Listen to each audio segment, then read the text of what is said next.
It's now my honor to announce that the NFL Draft is officially open. I got a vision, but they do not get it. I know that it is what it is. Watch over shoulders, cause I'm getting older, or whether they pound and care. Screaming and shouting, cause this not in the ready. My goal is to get in there and take care of business. You know, I'm going to give it everything I have because I only have one shot. The question pops up in my head every day: how great can I be? I'm ready to roll, and hopefully a team will take that opportunity with me. With the first pick. I'm at the top of the top of the top of the top, going crazy. And this feels amazing, cause they used to never show love.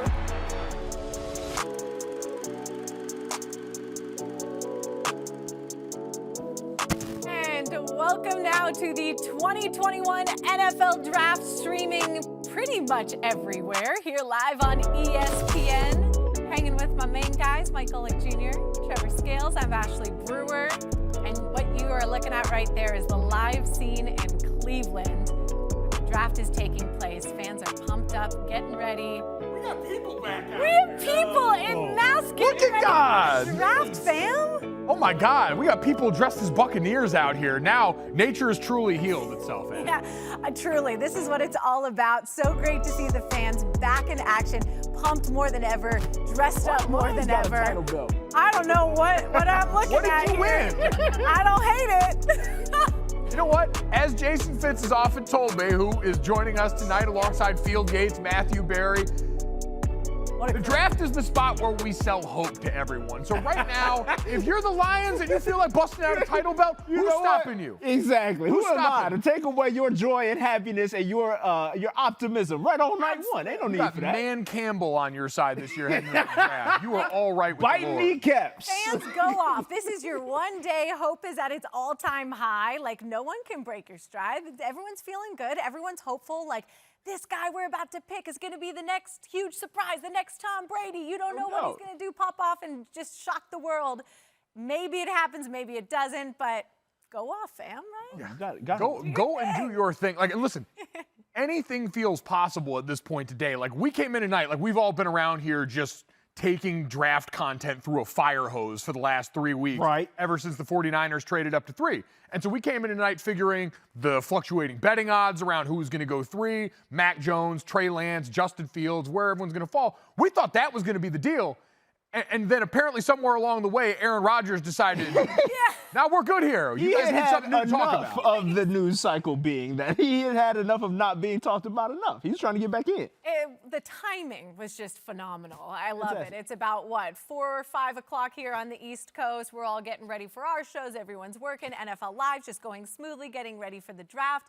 And then, boom, Chef bomb, and Aaron Rodgers, unhappy with being within the Packers, wants out. But I will say, because going back to the whole optimism note, we talked about Jason Fitz joining the show, and I would love to just get his understanding and his level of optimism, because Mike Golic Jr., as we discussed before this show even popped off, likes to key and laugh whenever the Raiders make some mess out of their whole situation. Well, and this is the best part about it, because Fitz, I do want to hear from you, because one of the team names that popped up today, and we're getting ready to watch a bunch of young men change their lives forever. Absolutely. It is supposed to be a night that belongs to these people, and as someone who lived it and had to watch all 3 days without his name getting called, it can be a long time, but it is a ton of fun to watch all these guys realize that life-changing moment. And then Aaron Rodgers came in, and now we're back to seeing live music play before these events unnecessarily, a tradition unlike any other, as is Aaron Rodgers and the conversation around where he ends up finding its way back to the Raiders. Because, Jason, I couldn't help but notice on Twitter that as we talked about potential destinations for Aaron Rodgers, I saw Dan Orlovsky, our great NFL analyst, say that the Denver Broncos and Las Vegas Raiders should call the Green Bay Packers and not hang up. Jason, scale of 1 to 10, how we feeling, bud? Handing over to you guys.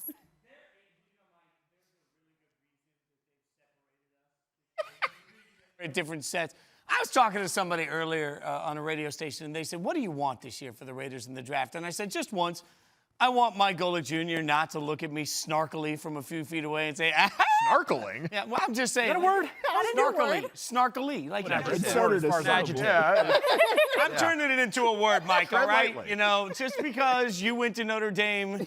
All right, I'm saying. Okay, so I'm here with Matthew Berry, Field Yates, Jason Fitz. We're distanced at this point. And look, I don't really think that Aaron Rodgers fills any need for the Raiders, frankly. I mean, as great as he is, he's not going to stop Patrick Mahomes from doing whatever he wants to do. Like last time I checked, the defense is still an abomination no matter who the quarterback's going to be. My fear is the other half of this, because as we were prepping, I hear all these little whispers and rumors, and you look right here at the final mock draft Mel Kiper's got up there.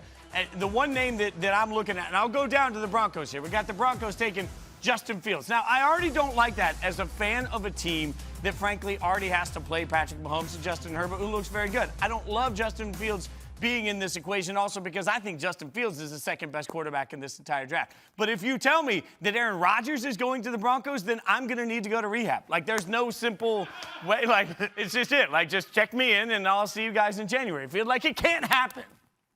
So, first of all, I feel like you buried the lead. You look like you were about to be drafted 17th overall by the Raiders tonight. I'm just saying, I was told casual dress.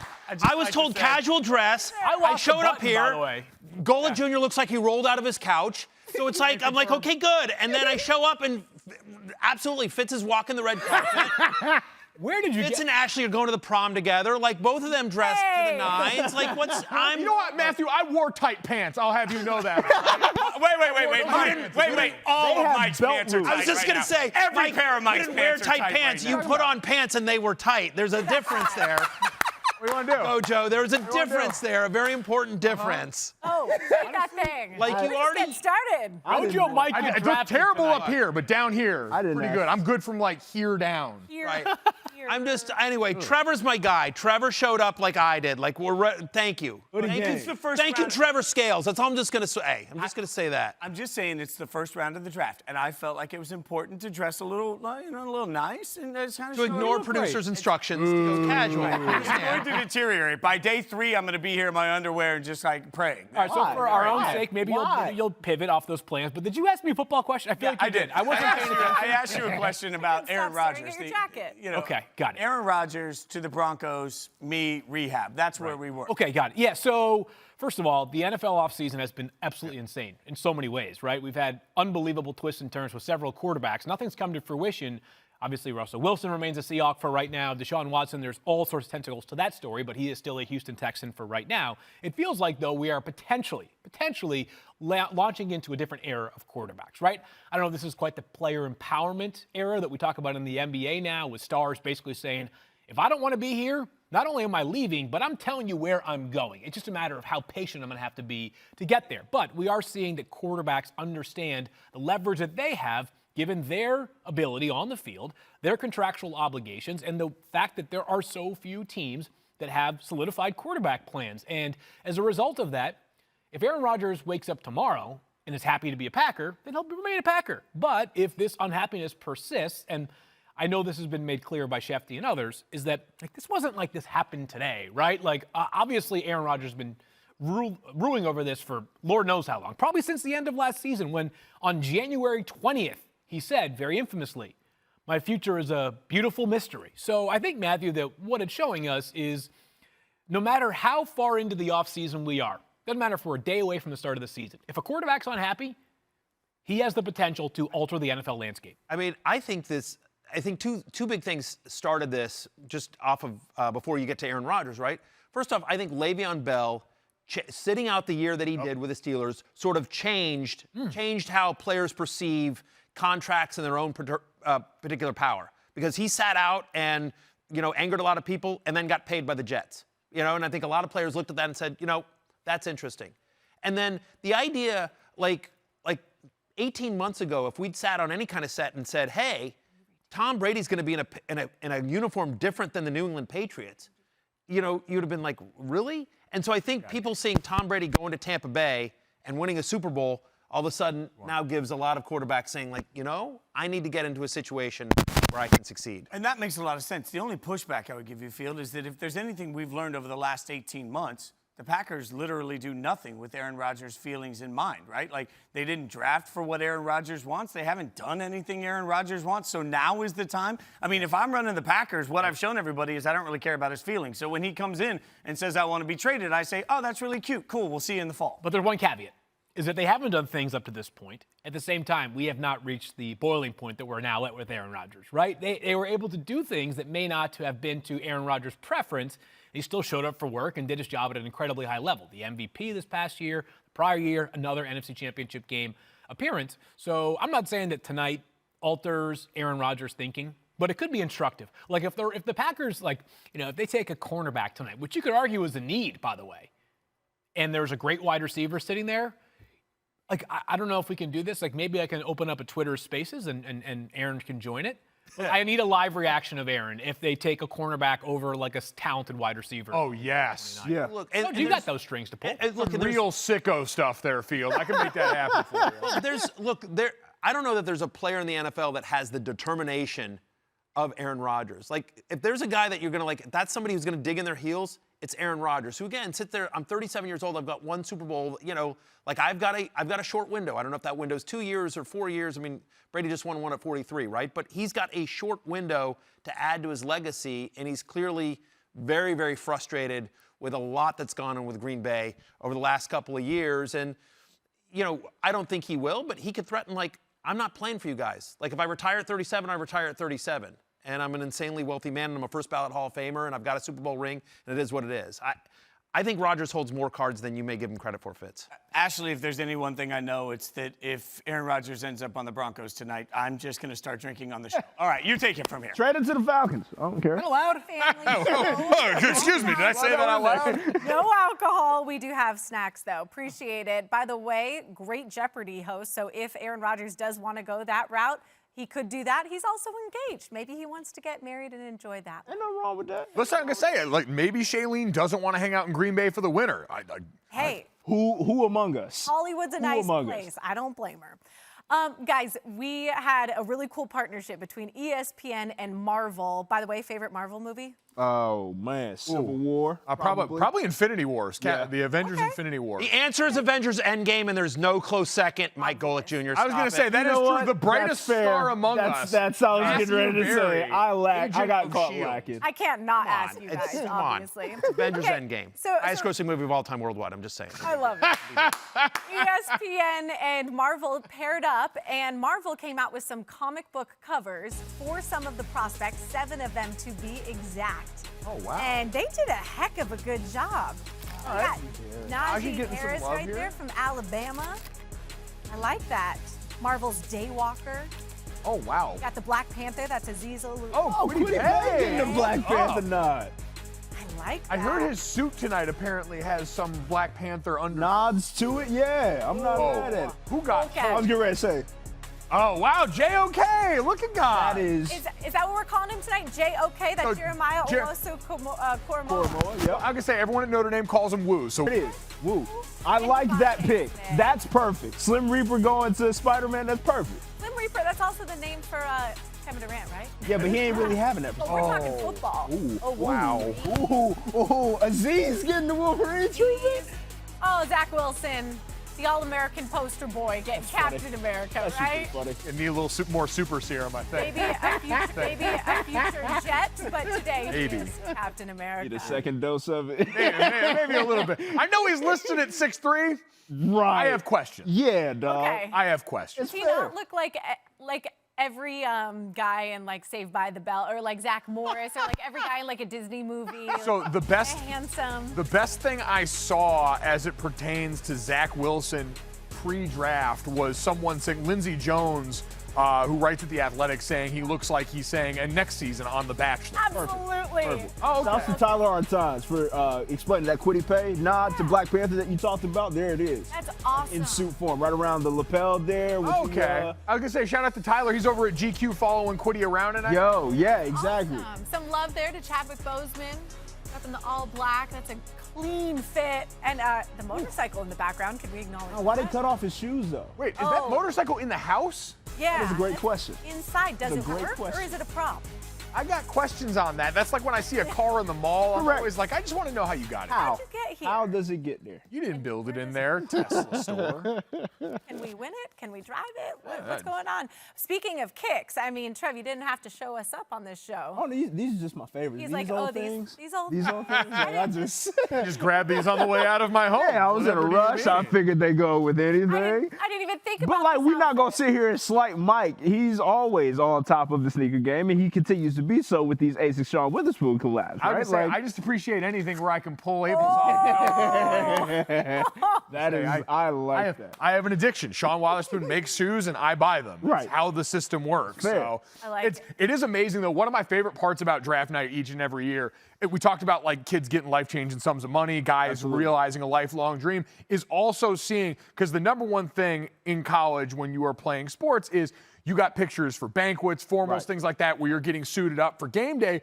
You're balling on a budget. You're balling on a college budget. You don't have a tailor that you're working with or a style team. And so seeing the picture of guys at their last college banquet or function, and then fast forward to draft night where you're usually wearing upwards of $40,000 of jewelry, like life is pretty good. I think I saw someone earlier on the red carpet wearing a like blinged out PlayStation controller as a necklace. Because like, corporate partnership, man.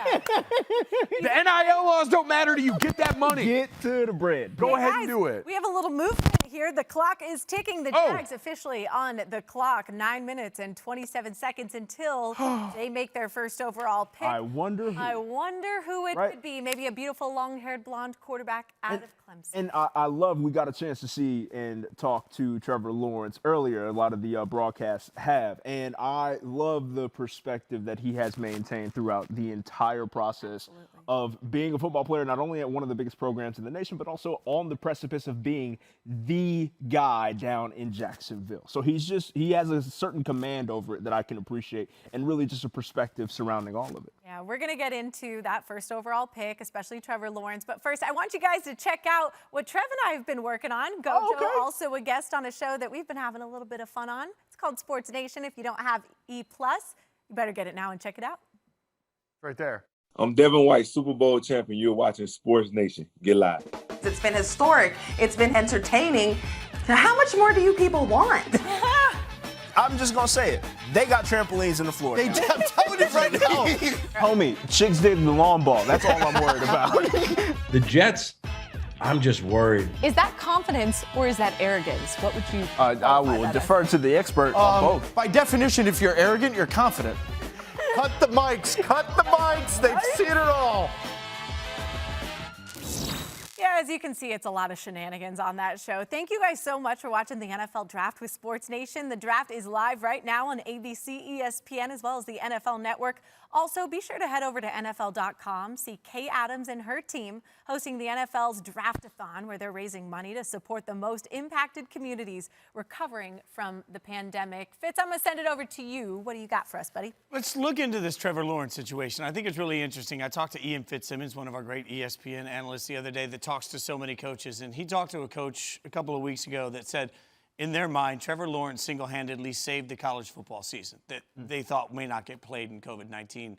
And you think about that, and you think about the kid that we're getting. We've gotten so used to, guys, Trevor Lawrence, the great quarterback, and Trevor Lawrence that seems to have no platform that isn't too big for him. But now he comes into a situation in Jacksonville that is perennially not good, right? Like this Jacksonville roster needs a lot of things. And I find myself actually feeling really hopeful for the Jags because not just Trevor Lawrence, they have 4 picks in the first 45, right? You're talking about an opportunity to start a reinvention of entire roster around one of the few prospects we've seen in years that we actually say, hey, this is as close to can't miss as you can get out of the draft, right, Phil? So, first of all, let's think about the Jaguars' run over the past decade. And you throw out that 2017 season, which there are a lot of things in life that confuse me, and I'll never be able to figure them out. But how the Jaguars made it to the AFC Championship game and were within minutes beating the Patriots in New England. Should have. That touchdown should have been called back. Yeah, the Miles Jack play will forever be remembered. That was a terrible This team call. made the AFC Championship game, but then go look. Literally every other season over the past 10 is bottom 5 pick, bottom 5 pick, bottom 5 pick, all the way down to the first overall pick this year. But they have some history in this franchise. They do. They made it to the AFC Championship game early on, the Tom Coughlin-led team back in '96. Like, they made some early runs that were fun. The reason why I mention that is I've heard So many people from the organization outwardly admit this, including Urban Meyer, like, this could be the most historic day in franchise history. I'm like, listen, Trevor is amazing, right? The team literally has come within minutes of the Super Bowl on 2 separate occasions, which you can look at it one of 2 ways. Like, we're trying to eliminate the past and worry about the future, or that's how special Trevor Lawrence is. And I think it's more about how special Trevor Lawrence is. We've been talking about him for this is like 7 years now. We've known about him since, him and Trev were playing high school ball in Georgia back in the day together, as far as I know. Like, he has been the guy for nearly a decade. And at every opportunity where he's had to meet expectations, he hasn't met them, he's surpassed them. So, Matthew, that's why there's so much hope here for the soon-to-be, in a matter of seconds, #1 overall pick. Yeah, and you know what, Fitz, to your point about, I think this is actually a great situation for Trevor Lawrence in the sense that, like people are going to look at him as a savior, and there's a lot of pressure that comes with being Trevor Lawrence and being the #1 overall pick. But he's going to a situation where there's a brand new regime, right? There's a new front office, there's a new coaching staff. And by the way, the head coach is Urban Meyer. Like, it's not some assistant that's just getting, like, Urban Meyer is a big name, famous football coach, right? And so I think there's going to be a longer leash with Trevor Lawrence because people understand, and fans of that franchise understand, like, there's a rebuilding process that needs to go on here. It's not like Trevor Lawrence is being drafted into a team that's just a quarterback away, and then suddenly he has to be that guy. Like, there's going to be, if you think about, like, the Colts, the very first season that Peyton Manning was there. Like, Peyton Manning had flashes, but there were some ugly moments that first year as well. But it was okay because he was going to a situation where he was going to have the same coaching staff and the support of that franchise and that city for a long time. And I also do think, like, it's interesting. What's more pressure? Is there going to be more pressure, assuming Zach Wilson goes second? Is there more pressure on Wilson going into New York and that media market, or Trevor Lawrence going to Jacksonville and that media market? See, that's a really good question because in my mind, when you start talking about franchises, like, I think the Jags will fail Trevor Lawrence before Trevor Lawrence will fail the Jags. And one thing we've seen over the last few years is we have seen Deshaun Watson, before all of the other things that have come into it, say, I don't want to play here. Like, is there a moment? And we've seen a mass exodus in Jacksonville over the last few years. Hold up. So, hold up. These guys haven't even been drafted yet. We're already spelling due for them. Okay, we're already figuring out what his next team is. Like, what did someone throw, like, who invited you? Some crap in your seltzer or your iced tea? Well, here's what happened. Aaron Rodgers was rumored to go to the Broncos, and now Fitz is like, screw it, I'm burning everything down. I'm just saying, player empowerment, maybe. I don't know. All right. Hey, let's take a moment to indulge our faithful fans in both Duval and also New York City. And I'm being told that I have to toss this out. All right, so we've got Kevin Negandhi sat down with Mark Sanchez. Here's a little bit of what they talked about. Trevor Lawrence, 6'6", 220 pounds. There's no chip on his shoulder because he didn't have to. No one's doubted him and the belief that he would be the #1 overall pick. When you watch him, what makes this kid a can't-miss prospect? He's been this prospect that has been anointed for 3 years now, and no fault of his own, but he came in and played really well. He's won a national championship. He's been on one of the best teams in college football. And mechanically, he just looks the part. He's got the arm strength. He's got the talent. He's got plenty of mobility, been more or less injury-free other than this recent shoulder thing, but it doesn't seem to be a major factor. I think the most important thing is he's just the total package, right? He's won a ton of games. He's got a ton of experience under his belt. My only question with Trevor is he's never really had to, like, bring his team back, right? He's never had to handle that 2-minute drill to go win a game down 14 points in the fourth quarter. So those are the things that he's going to have to really fine tune. And this whole process, let's be real, is about trying to find a knock on all these players, right? Trying to find something wrong with their armor, finding their one fault. So that would be the only thing. Other than that, he's the total package. You pair him up with Urban Meyer, who's, obsessive about winning and has the track record to speak for itself. I think that's why it's pretty much a can't miss. Well, what do you guys make of what Mark Sanchez said there? First off, pair him up with Urban Meyer and with Tim Tebow playing tight end, all right? we got to remember all that. As right now, the pick is in. It's in! We have the mystery is going to. And now we wait. I'm going to say.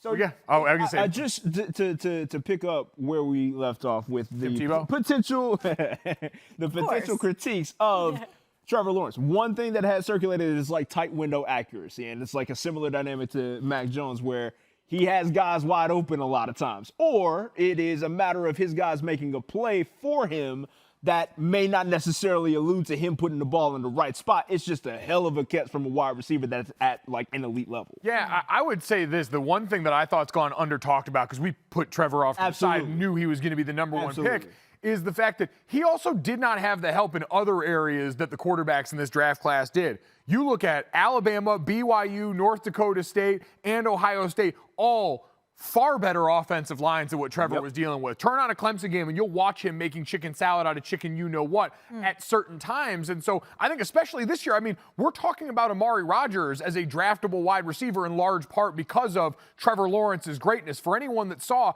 the difference in the game, and this is not just his arm, but also like in a day and age when we talked about last year, like we used the weird euphemism for white quarterbacks where we say Joe Burrow was sneaky athletic. Right. Like, I hope we're past that with Trevor, because what's sneaky about we spent all week leading up to the ACC championship game saying the biggest difference for Notre Dame from the first game with DJ Uiagalelei to that one was Trevor's legs. Like, he's a bona fide threat. No, like when he took off for 50-plus yards against Ohio State in 2019, I was like, yeah, no, we're good with dropping the idea of we got athletic. There's that tone. We got chimes.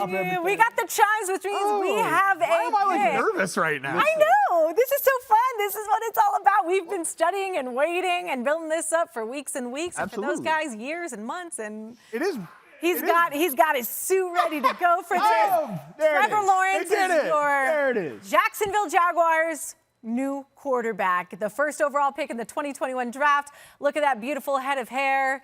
He has his wife there. Congratulations, just got married. There's his mom, his dad. And he said, you guys, he wanted to be home for this draft because he wanted to spend this time in this special moment in his life with his family. He didn't want to go to Cleveland. He wanted to stay true to himself and be at home with his family, with his brother, who actually looks exactly his like brother him. Chase, who, if you have not read up on Chase Lawrence and just the free spirit that guy is, rocking the cheetah print jacket right now, no wonder Trev is so calm about so many things, because that's the family influence he's got. He just has like this air about himself that nothing is going to faze him, and that obviously comes from Chase and like just the background of, you know, being inquisitive to a point where you feel assured with whatever decision that you do make. It is. And this is a decision they should feel secure about. We've talked about, and Jason mentioned, it is uncertainty at the top of this draft. That's why we talk so much about the Niners pick at 3, because whoever's drafted by them to play quarterback is walking into a markedly better situation. But all you can do is work with the gifts of the player that's available. And if you're talking about best available,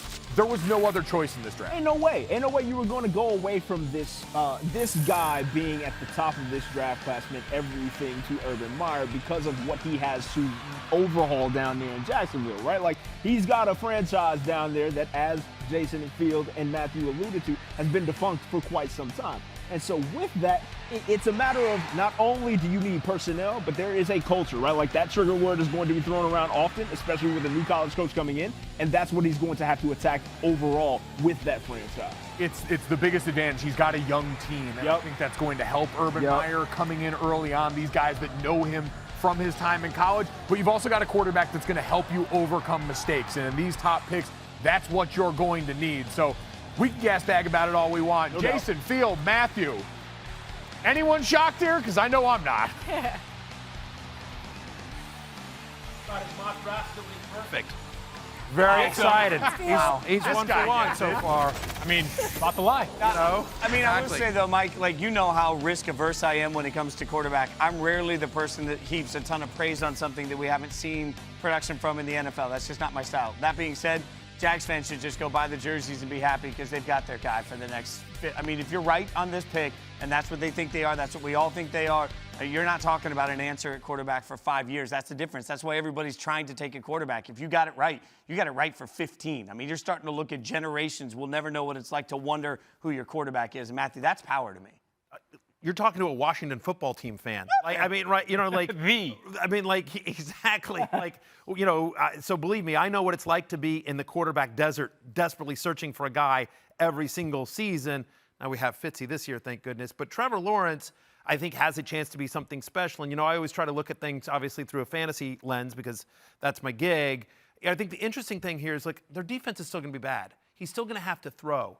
they actually have some nice weapons on offense. When you think about DJ Shark, you think about the addition of Marvin Jones, who was a top 20 wide receiver under Darrell Bevell when they played together in Detroit, right? And obviously Bevell now the offense coordinator there in Jacksonville. Laviska Shenault had some really nice moments last season. And now you had Trevor Lawrence, who very quietly had 17 rushing touchdowns in his 2 seasons at Clemson. Like, he runs more than I think he gets credit for.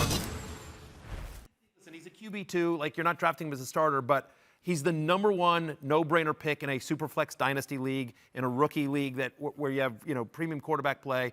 And I think he's going to be a fantasy asset this year, Field. Yeah, he's interesting. I mean, as he talked about with the running ability, and they used him on a ton of quarterback power at the goal line. I don't know if Jacksonville will do that because the stakes are a little different now when you know you need the guy for 10 or 15 years. But he's such a good athlete, such a good runner. And to your point, Matthew, 8 quarterbacks and over 400 rushing yards last year, Fitz. So much to like about this pick. I know Fitz is trying to be Mr. Rain in your parade, but at least for a moment, I'm happy. I'm happy. The great fans. I'm happy for Jacksonville. And by the way, say what you want about Urban Meyer and the trajectory to getting here, walking away from football on a couple of different occasions. The man knows how to win. He builds programs. It's a totally different game in the NFL than it is at the college level. But if you had to give me the opportunity to bet or not bet on Urban Meyer building a successful program, I'm betting on him doing so with Jacksonville. Now, we get to the point where we only have 3 minutes left on the clock. The Jets are on the clock, and there's been a lot of presumption that this is just a done deal. And I don't think it's an easy done deal, guys. Like, I've honestly, as much as I want every one of these young quarterbacks to be successful, there are real questions about Zach Wilson and how he got to where he is. And I also think that we've completely undervalued Justin Fields in the process. We never undervalued Fields. We overvalue Fields. If I had the second pick and I'm going to say this until he gets picked. If I had the second pick in the draft and I had to go with a quarterback, I would have gone with Justin Fields. But the pick is already in, so we'll throw over to SportsNation. We'll react to it in a minute. All right, so the pick is in for the Jets right now. Right. Fitz, I'm with you. Justin Fields, I mean, he's been second on everyone's board. I think this is one of those where it's been strange. It feels like we've trusted the Jets for this long to just say, oh, yeah, they're going to take Zach Wilson. Have we trusted them, or have we just, sort of assigned the lack of the lack of aptitude to that organization to say, you know what, they're going to pick Zach Wilson, and we're not even going to try to sway them otherwise. I think it's interesting because now with the Jets, you've got a new regime in there. Right. You've got people in there that they trust. I mean, Joe Douglas, the carryover from that seems to be someone who's made moves going back to last year, even when Mekhi Becton, the people are kind of in on. And then you get Robert Saleh in there, who everyone was, he was the belle of the ball last year. The Jets got a coach that other people wanted, which was already celebration worthy. Yeah. And this Jets team, I mean, coming off a 2-win season. One of those wins, I will say, against the Rams, impressive. But Sam Darnold now in Carolina, he's out. They need a hero. They need a franchise quarterback. Who they go with, we're about to find out as the Jets pick is in. We're just waiting for that chime. But as you can see, that's a testament to the lack of skill and offensive line play out there outside of Mekhi Becton, who was a superstar, right? Which is, and I guess the one thing we've often said about a lot of these teams is there's a lot of holes to fix in this Jets roster. We know it's going to be quarterback. It's just going to be, again, Zach Wilson is a player who, as you went back to watch his tape from last year, I always found myself, and this is not just because I played the position, enamored watching his offensive line. Like, he had all day to throw. He had a massive humanity in front of him that, especially relative to their schedule, and we know the concerns. 2019, with some injury mixed in there, did not have nearly as productive a season against the normal slate of competition as he did last year. There's the chime. Here we go. We got the chimes in. All right, we are waiting. The Jets, with the second overall pick in the 2021 draft, have selected. It is Zach Wilson, the quarterback from BYU, as we expected. Yes, chalk so far. So the Disney quarterback. Disney quarterback. He does look like a Disney quarterback. He is going to the New York Jets. But he has the franchise guy. He has a swagger that is through this roof, right? Disney villain. Yeah, I like that Disney better. Villain. Let's switch it up. Let's go of the ilk of who was my band in Beauty and the Beast, who was problematically I was just saying, but not right. Anyways. Swagger through the roof. Man, clowned Aaron Rodgers for his lack of style and swagger off of the field, right? But he carries himself in a way that's charismatic with the swagger too, right? Guys want to go to war with him because of it. They do, and I would say this because so much of the conversation pre-draft has felt like a slight against Zach Wilson. Right. Because a lot of us have argued in favor of Justin Fields.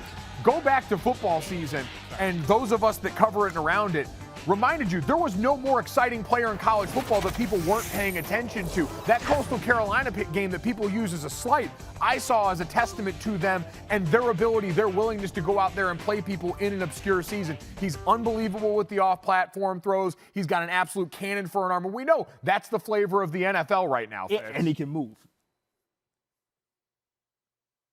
It's the flavor of the NFL right now, Fitz. Oh, sorry, I didn't hear the. When I say part. your It's okay. name, it's okay. That means I'm talking you know to what? you. No one else heard Look, the name. all I heard is that 2 times out of 2 times so far in this draft, you brought offensive lineup on quarterbacks. I'll give I EJ have. Manuel, As you by the way, should. some credit. Well, I was working with EJ Manuel months ago, and EJ said, hey, he's going to be the second pick in the draft. EJ knows more than most of us. So, guys, look, I like everything about Zach Wilson. I prefer Justin Fields.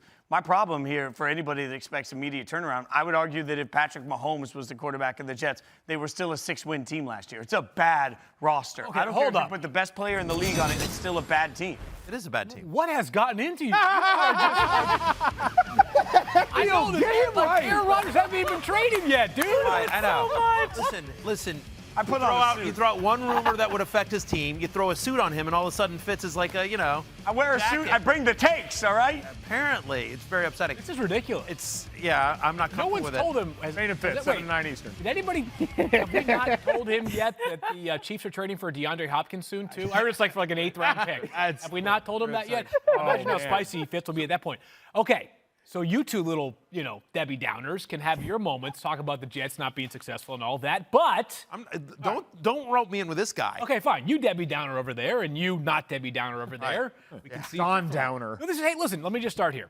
Zach Wilson, the most fun quarterback to watch of the 5 that we're talking about in this year's class. And I sincerely mean that. And I get the competition, and Gojo's right, the offensive line was the best, probably of any of the 5 quarterbacks relative to the players that they were facing off against. Guy's super fun. He's energy waiting to happen. He's got some lightning in a bottle to him. He's a never-say-die attitude. The play is never over with Zach Wilson. More often than not, that worked in his favor.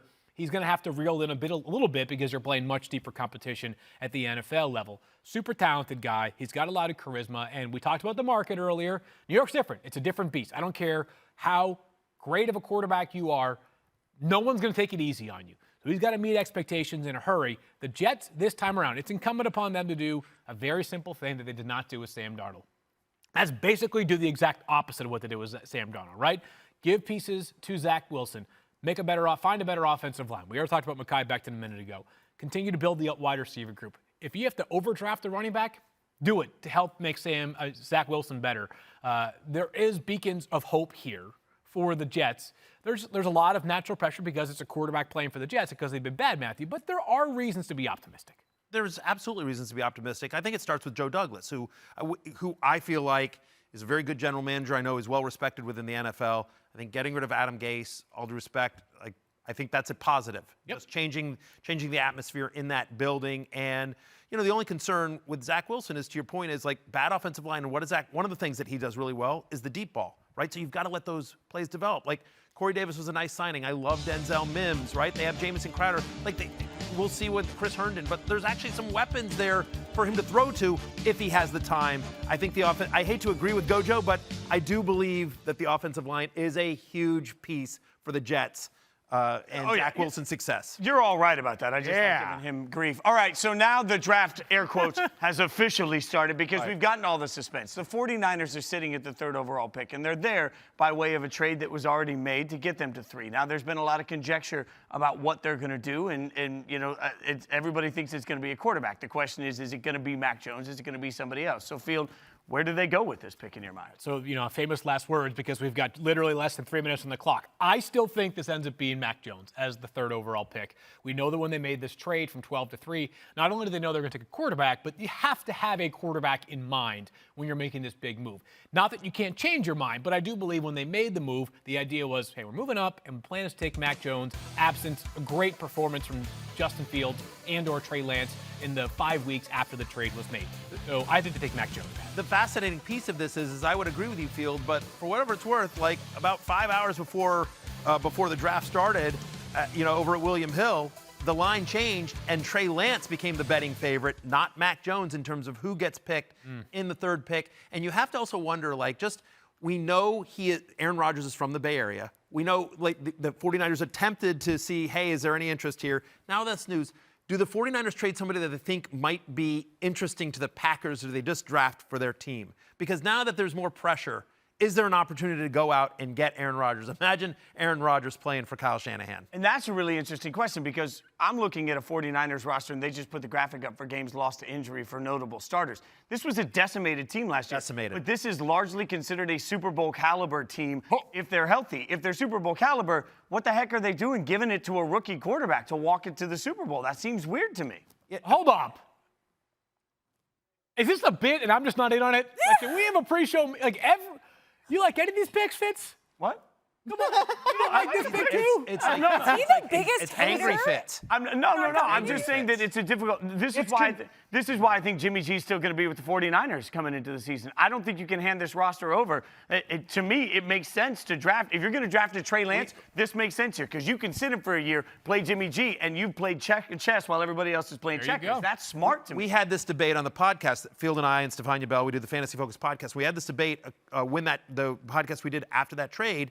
Because I'm with you, actually, Fitz. I agree with you. It's weird for a team that, like, they're getting rid of Garoppolo, and this is a team that, went far in the playoffs with him. Like, if they're in a rebuilding mode, okay, that makes sense. But it feels like, especially because they've got some contracts coming up, some big-name players are going to have to pay, it feels weird to say, like, all right, we've got a bunch of winners here, and then we're going to go out and we're going to try to make Mac Jones or Trey Lance win in Kyle Shanahan's system, which is a great system, but takes a while. I mean, you think about Matt Ryan saying it took him 2 years to get comfortable in Kyle Shanahan's system when he was in Atlanta. So this will be fascinating. I think the 49ers have done it a really smart way. All right, Ashley, take us through this. Let's see where they go. I can't wait. Well, I'm just sitting here watching Mike Golic Jr. stretching and doing squats because he has so much to say about this. He's angry. No, I'm excited. Like, this is the chaos factor that we've been waiting for this entire time. And is that the first squat Gojo has ever done? Oh, wait, listen, I'll have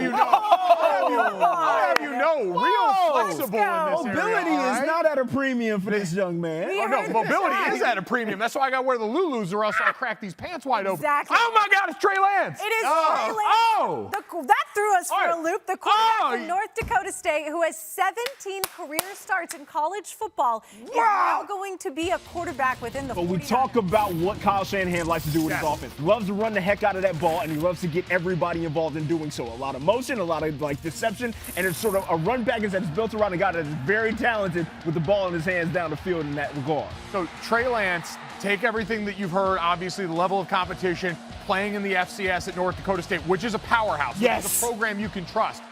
Think about the similarities to Kyle Shanahan's offense. They ran a ton of multi-tight end sets there. Absolutely. He was under center as much or more as any quarterback coming out of this year's draft. Great deep ball accuracy. But when you talk to people and you hear around the league about this guy in the process leading up, talking brilliant when it comes to football IQ. People rave about his ability to digest, process, and just learn. He sounds like one of the guys through this pre-draft process we always talk about that has really endeared himself to teams with the way and the aptitude. The amount of responsibility that he had at the line of scrimmage, setting protections, allowing himself to sort of draw the dirt in real time as far as orchestrating that North Dakota State offense to his liking. And he took advantage of it fully and really did a dang good job of doing it, taking care of the football all the while. And you know what? This is, so we expected it to be 1, 2, and 3. Most people expected it to be Mac Jones. The thing that we kept saying about this was when you traded up for the number 3 overall pick, you gave up so many resources. Those are the resources you give up for the upside of someone like Trey Lance. It is no slight to Mac Jones, who is going to be a first-round quarterback, but with the upside, Trey Lance, 1 year as a starter, a full-time starter before that game against Central Arkansas this year. And Fitz, this is the biggest movement in the draft we've had so far, and this is exciting, I think, for San Fran. This, to me, means Jimmy G's going to be back in San Francisco. I don't care what anybody says until I see otherwise. I believe that because Trey Lance needs time. But I also am just going to ask, as a contrarian in this process, I know, Field, you think I hate everything. I mean, you're dug in right now. What the hell's the point of playing college football then? Cool. Like, if we're going to downgrade Justin Fields for 2 bad games games against quality defenses. We're going to upgrade That feels like somebody. a wildly macro argument. No, I mean, but he has all the traits, and he looks great, and he's super smart. But what's the point then? Let's wait and see where Justin Fields gets drafted. By the way, we're only 3 picks in, right? Anything could happen here. But what I would say here is, first of all, there's a ton of value in Trey Lance playing college football. There's a ton of value in Trey Lance playing this season, by the way. We'll get to that in just a moment. One game? Yes, because here's part of the reason why. I'm sure Gojo, maybe who's dialed in on the college football scene, knows this. If North Dakota State had not played their game this year, and the only reason why they played was to showcase Trey Lance, if he wanted it, right, was there would be players, a lot of his teammates would have risked losing partial scholarships this year if they didn't have a season. Trey Lance was like, I'm going to play. I'm going to play this year. And he didn't play a great game, but you know how much that game meant to him to have his teammates continue to pursue their dream, because 98% of them aren't playing in the NFL. His teammate Dylan Radin's left tackle probably, he certainly will be. But a lot of those guys won't be. Leadership was shown by Trey Lance, and he's a work in progress. He's a young kid. He's only 20 years old. But there's so much upside here. It's just ridiculous. And to think of him in the Kyle Shanahan offense, I know we're showing a bunch of highlights. My favorite one, James Madison, national championship game, and it looks like a busted play. He turns what should have been a sack into like a 15-yard rugby scrum. Competitive instincts out the wazoo. I love the player. Sure, and listen, I mean, Shanahan, who is a master at the run game, will certainly take advantage of his athleticism when he gets in there. Yep. Now, this is interesting, though. So you heard both Ashley and Gojo mention, just the 17 games, right? And so since the 2006 NFL draft, there's only been 6 quarterbacks that have been drafted in the first round with fewer than 20 college starts. And it's kind of a mixed bag, right? There's some hits. Cam Newton, right? Kyler Murray looks pretty good. Decent. Ryan Tannehill took him a while, but now has found himself in Tennessee. But then you got Dwayne Haskins. You got Trubisky, who's now backing up in Buffalo. You got Mark Sanchez, who, got to an AFC championship game twice, but also, I don't think his career went the way he probably wanted or the Jets wanted. So kind of a mixed bag there in terms of players that flashed but didn't have a long, productive college career. And the reason I will love this pick is because I respect the heck out of Kyle Shanahan. I will say that all day, every day, and he's going to have time to develop, and it just means to me that Jimmy G's coming back. Now, the Falcons... That I agree with. The Falcons are on the clock at this point. Yes, they are. This is Trevor's team. Let's go. And this is an interesting moment because you got to decide to rebuild or not to rebuild, right? Like, there's some element of, do you go quarterback and decide you're going to just blow this whole thing up and start over again? Or do you go tight end with Kyle Pitts, especially with Arthur Smith coming over from the Titans that knows how to use tight ends in his offense? Do you give another dynamic weapon to the Falcons and say, we're going to run it back? See, if I'm not in charge of the Falcons, but if I was, you can still get something. You can still get a lot of quality from Matt Ryan, right? I mean, he's got a couple of years left. Yep. Julio Jones, to me, I don't think you're winning with Kyle Pitts. That core and Kyle Pitts, you're not winning. Tear it down. To me, that's what I would do. And Kyle Pitts is, phenomenal, generational talent. Trevor, I got to throw to you here. They haven't told me to. I'm just throwing to you. What do you want here? What do you want, my friend? I want to blow it up. I want to reset. I love and appreciate Matt Ryan, Julio Jones. They've done wonderful things for the city of Atlanta and that franchise in and of itself. But I am tired of seeing the same old songs season in and season out, Mike. I'm done doing this song and dance where I'm going to get myself riled up only to be let down inevitably by a team that has done so for about 11 years of my life. I'm done doing that, so we might as well just blow it up. Get everybody up out of the paint, and we just kind of reset this thing and see what we can do. I just want to know if the state of Georgia is going to let Justin Fields escape twice. Brother, if it happens, I will lose my mind. I just my tweeted religion. it. I said, Atlanta, I'm sorry in advance because this city and the sports teams in it only know how to hurt you. Yes, that's it. All I know is pain. All I know is pain. And I tweeted out, bring him home, Terry. I just need to bring Justin back to the crib. Go ahead, just let him thrive and relish in the lovely city of Atlanta because it's just too perfect of a fit, and that's exactly why it's not going to happen, right? It makes perfect sense, and that's exactly why it's not going to happen because I want it to badly, and it makes just perfect sense for the franchise. Well, that's, I think, the thing in this draft is it's like, do we go with the best player available or do we go with the need? And everyone's saying, of course, that Kyle Pitts is a once-in-a-lifetime tight end. You're not going to see a guy like this again. So how could you let someone like that slip away? You can, because you need more than just a tight end in your daggone team. You can easily just just say, you know what? We can let that go. We understand. Yeah.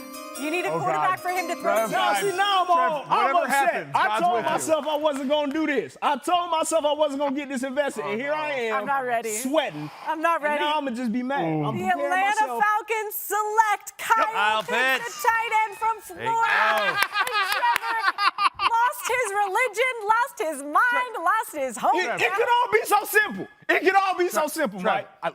Mike. No, go ahead. Say This show took a turn. Get it out. This is therapy couch. No, because it's just, why do we do this song? Why do we do this? Why even come to the party if we sit here and know that Matt Ryan ain't got but a couple years left? As Matthew Berry stated, Julio Jones, just a couple years left. We know that this is not a tight end away, Atlanta. Arthur, Terry, what we doing? Terry, we know daggone well we more than just a tight end away.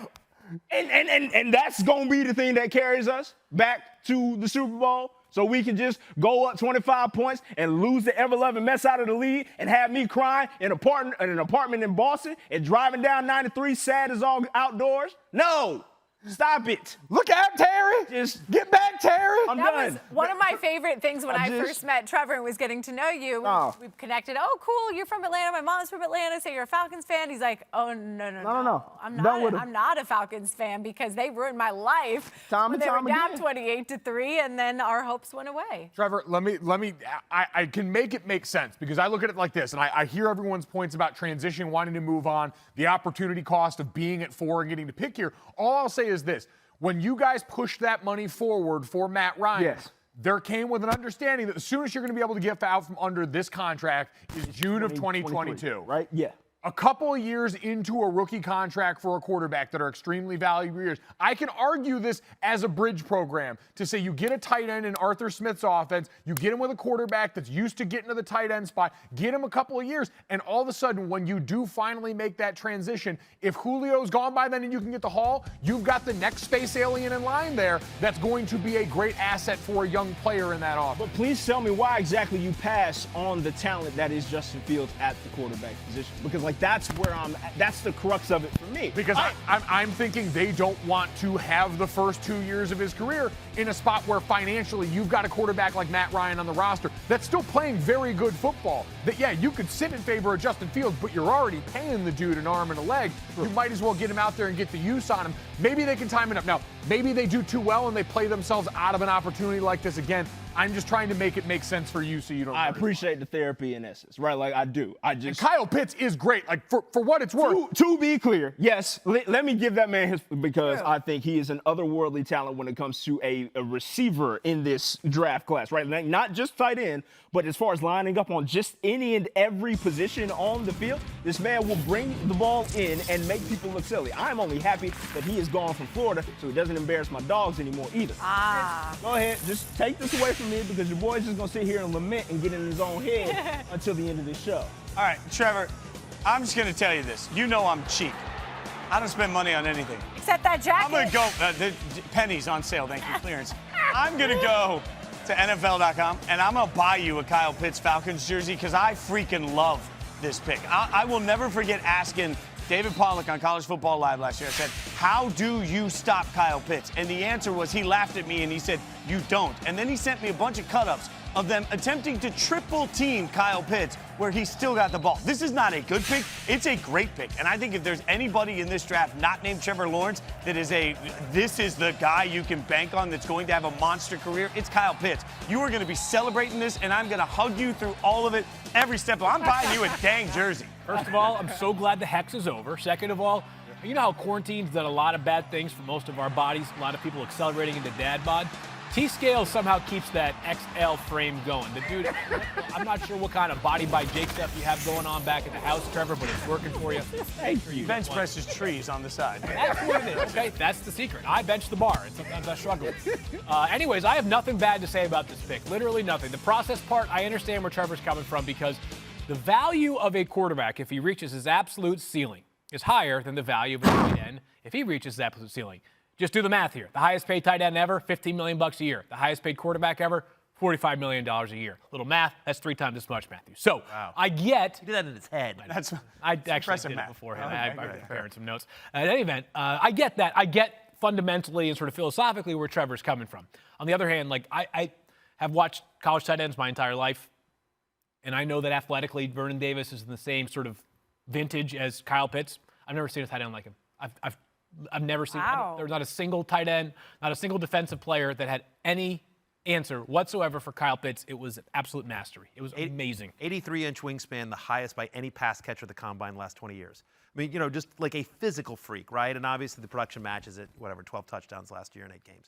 But I don't think, Trevor, that what you want to happen is prevented by this. I get it, they didn't get the franchise quarterback here in the first round, but you can still trade Matt Ryan. You can still trade Julio Jones. You can still say, I'm going to build around Calvin Ridley. I'm going to build around Kyle Pitts. I'll get a second-round quarterback or something like that, or realize, hey, we're a couple of years away, and here's just a guy that we think can be dominant at the position. Fantasy-wise, for whatever it's worth here, we talk about Arthur Smith coming up from Tennessee, now the head coach of the Falcons. Last year, they were third in both tight end target share. The Titans were under Arthur Smith. They were third in tight end target share, third in tight end fantasy points. So it was Jonnu Smith or Anthony Ferguson or Michael Pruitt or whatever. They use the tight end quite a bit. So obviously, you're not drafting somebody like Kyle Pitts and not using him. But the fact is, he's a perfect fit for what Arthur Smith wants to bring to Atlanta as well. So, he's going to be a top 10 fantasy tight end this year in terms of where he's drafted, and sky's the limit, and he needs to be a top 5 pick in dynasty drafts as well. But I get it. I get where Trevor's coming from. So for the third straight pick, I feel like I'm saying this one's really intriguing. But guys, the Bengals are on the clock, and this one is, to me, you've got Joe Burrow, who we all seen excellence from, and you've got 2 incredible players. You got the best wide receiver available in Jamar Chase, and a lot of people in Cincinnati want him because of their connection at LSU. But you've also got Penei Sewell, arguably the best offensive lineman available. I mean, to me, this is really interesting. We've got Mina Kimes with us. I think we have Mina at this point. So, Mina, I'll ask you, if you were running the Bengals, would you go weapon or would you go protection at this point? I would go protection. I understand the instinct to give Joe Burrow some weapons. I understand the fact that they drafted Jonah Williams. They signed Riley Reif to play tackle. But I think Penei Sewell is so much better. Him and Rashawn Slater are in a tier separate from the rest of the tackle class. Whereas at wide receiver, I think the Bengals can get production later on in the draft. I think protecting Joe Burrow is the most important thing they can do.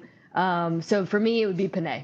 All right, so Mina, I know you haven't talked about it at all because A, you don't have much of a platform here at ESPN, and B, no one really talks about it in general. But I wanted to get your thoughts on the 49ers finally making a quarterback pick. No, seriously, we can make it quick here. But I kind of feel, I know you and I were probably on Team Justin if they had to take a quarterback, but I kind of feel like Trey Lance, this makes a lot of sense for the upside. Well, I'll just take off my analyst hat for a second and put on my hat as a Seahawks fan. I wanted them to take Mac Jones. So Niners, you should, you can take from that what you will. Look, Trey Lance, I always saw, I've said on our show, NFL Live, I think he's the highest ceiling of any of the quarterbacks in the class. The athleticism, the accuracy, the arm strength, the intelligence. And when you watch North Dakota State tape, as some of us have done over the last month or so, you see a lot that you can see translating to San Francisco, in particular, the under center play action, the rolling out. What you don't see is a lot of passing attempts. So there is going to be a bit of a transition on that front. But the ceiling is so high, and that's what makes this so dangerous, because the notion of Kyle Shanahan, one of the most brilliant play callers in the NFL, coupled with a quarterback who has that sort of tools, is unreal. All right, I just heard the chimes, which means we've got a pick from the Bengals. Again, this was a key moment. We'll see who the Bengals have selected. Penei, please. I think we all hope it's Penei. It is not. I've said this for a while. Oh, wow. It is Jamar Chase. And it is. I mean, Mike, I'll let you wax philosophical about this decision, but I don't understand, what good's your quarterback if he's murdered? And that's just what's happening to him. I was going to say, all the Bengals fans did that little meme of if you put, Jamar Chase into the thing and watch Joe Burrow throw and he's getting killed by someone. I think this is the wrong pick relative to what Mina talked about. Penei Sewell and protection makes sense. That offense had to tailor itself specifically to the idea that they did not have an offensive line to protect him. But Ja'Marr Chase is the next best thing you can go for here because, Mina, looking at the wide receiver conversation we had this year in the draft, Devonta Smith wins the Heisman, but he's a little on the smaller side. People haven't seen Ja'Marr Chase in a year since the opt-out, but this is a guy that on a record-setting offense looked like he might have been the best player outside of Joe Burrow.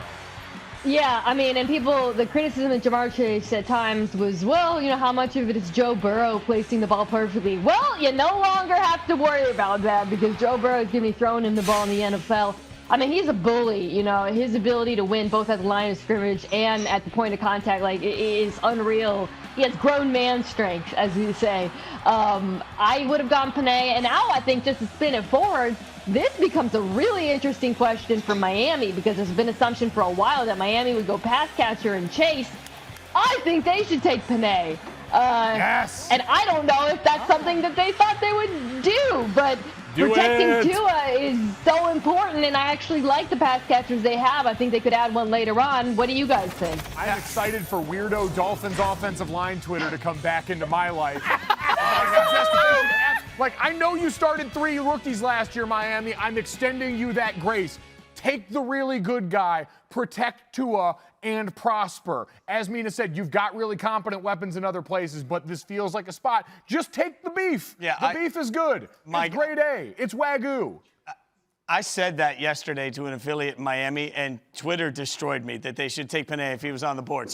But let me ask you this, guys, because I have this stat. An average season of a first-round wide receiver drafted since 2016, about 42 catches, about 600 yards. The average of a second-round wide receiver drafted since 2016 per year, about 42 catches, about 540 yards. There's not a discernible difference between first and second. Should we start looking at wide receivers in second round instead of first? Come on, devalue the position. Is that a predictive or a descriptive stat? You tell me. The guys are going to the first round for a reason. Clearly they have a higher upside or more, a broader skill set, right? I get it. How many years is that? 5 years? Over the last 5. It just takes 1 or 2 DK Metcalfs and AJ Browns to totally skew the number. But if we change the offense to be more young quarterback friendly, does that not also benefit wide receivers that are coming out of the college systems as well? Yeah, a little bit. My personal opinion is that you can't use. Specifically on a guy like Ja'Marr Chase here, he's so unique. He might be the best. By the way, over the past 5 years, he might be the best wide receiver prospect. So, my issue with this is just, we just had the conversation, and I don't have a major bone to pick with the Bengals on this selection. I love the player. Again, I know I'm saying that a lot, but we're only 5 picks in. But just Penei Sewell, I know any offensive lineman would prefer a franchise left tackle. It just felt I'm okay though. I don't necessarily buy into the idea that you should bypass first round talent at wide receiver because second round value is better. I over the past 5 years, it felt more descriptive. I don't know. Mina, you take it away from me. I'm with you. I'm 100% with you, but I also think Penei Sewell is so good that to me, the difference between him and Slater and just the rest of that tackle class, offensive line class, forget the tackle class, the guards as well, is pretty dramatic. Miami's got an interesting choice here. I really think they gotta protect Tua, and I don't care that he's left-handed before anyone comes from Dolphins Twitter comes at me with, well, technically his blind side is actually his right side. Penei Sewell, what are we doing, guys? The kid was 19 and he allowed 1 sack in 2 seasons. He's 330 pounds and he's faster than me. I don't understand why this is such a question for people. You have a 300. Tell me the rarer commodity in a sport that's going towards a passing game, dynamic wide receivers, or the 330-pounder who moves like his brother, who is a linebacker at Oregon right now. Mina, you're the best. We appreciate you. I think we'll probably talk to you later. Yep. Fantastic job. I miss you guys. Keep it up. Mina, I saw her crushing life on First Take and NFL Live earlier today. Yep. She's been all over the place, and she is absolutely right about the Dolphins going for Penei. So that's why Mina Kimes is an honorary offensive lineman. I love that. Yes. That's a hell of an honorary lineman. That's the greatest honor you could have. Mina, you're amazing. Thanks, you Mina. so much for joining us. Hey, guys, by the way, that's the kind of fun you get into when you watch SportsNation. You get Stone Cold Steve Austin rating kids. We're crushing water like they're crushing beer. It's so much fun. We have a blast. You got Taylor Twellman, Treavor Scales, and me. And so we thank you so much for watching this NFL Draft with SportsNation. You can also watch it on ABC, ESPN, and the NFL Draft. That lady just won a championship and is ready to party. Unfortunately, your team's picking last, so they got a long night ahead. But you see there, fans excited. Dolphins pick is in, and we turn it up, right? And now get ready. Look, I think as much as we want to stand for Penei Sewell, right? Is it not the case for Miami specifically that it's their interior pass pro that is the fault? Right? So I look at it like this: like you spent first-round draft capital on Austin Jackson last year in bringing him in, but on the other, here we go. Here we go. I mean, you can finish the thought. No, okay. I think you just take the really good offensive lineman. Your offensive line wasn't that good. I know they're young and need time to develop, but at the same time, this guy's going to develop faster and better. It is Jaylen Waddle. He's reunited with his former Alabama teammate, Tua Tagovailoa. Shout out to Doug Kazarian, ESPN betting analyst. He was on with us earlier today, Penei Golic Jr., 4 to 7 Eastern. By the way, have to. Good play. He was on with us and said in Vegas the money was actually on Jaylen Waddle to be the first Alabama wide receiver drafted over Devonta Smith. We know some of the size concerns that have followed Devonta Smith, that 166-pound weigh-in that's really haunting him in ways that I don't understand, because when you watch the guy play, he's the biggest little guy I've ever watched play football. But Jaylen Waddle, I mean, this is a freak show pit. We missed him for so much of last year after the season-ending injury on that punt return. You saw him come back in a really uncomfortable way that I did not like in the national championship game. When this guy is on the field, unparalleled quicks, just game-breaking athleticism in the special teams game. It's a great pick. I still think protection should have been the way to go, but it seems like Detroit's going to have that luxury. Right, great. Chemistry, wonderful. I'm glad you still got that with Tua. I'm glad you got this explosive receiver right outside for him, right? But like you said, there is a priority in protection that you should have had at this pick that I'm not entirely sure why we're trying to skirt around that idea at all, frankly. I'm sure the Dolphins' argument is going to be, hey, we've got guys that we trust, guys that we spent high draft capital on, that we think. And listen, the Dolphins' offensive line, the pass block win rate numbers, the pass rush win rate numbers weren't great. That offensive line made improvements from 19 to 20. And they're young players in a league that, because of the time you don't have on field now after that 2011 CBA, you don't have two-a-days. You don't have as much time on the field to develop those dudes. So it's going to take a couple of seasons. That being said, if you're looking for weapons for Tua, like yards after catch, with how short Tua was air yard-wise last year, that offense moved closer to the line of scrimmage when you benched Ryan Fitzpatrick and put Tua in. This is a guy that can make up that gap. But does it take away at all, right? Like from the idea of Jaylen Waddle being that big play receiver, understanding that when he was at Bama, right? Like we understand that he was able to get downfield, but as you just said, Tua has shortened his window as far as what he's actually willing to go for.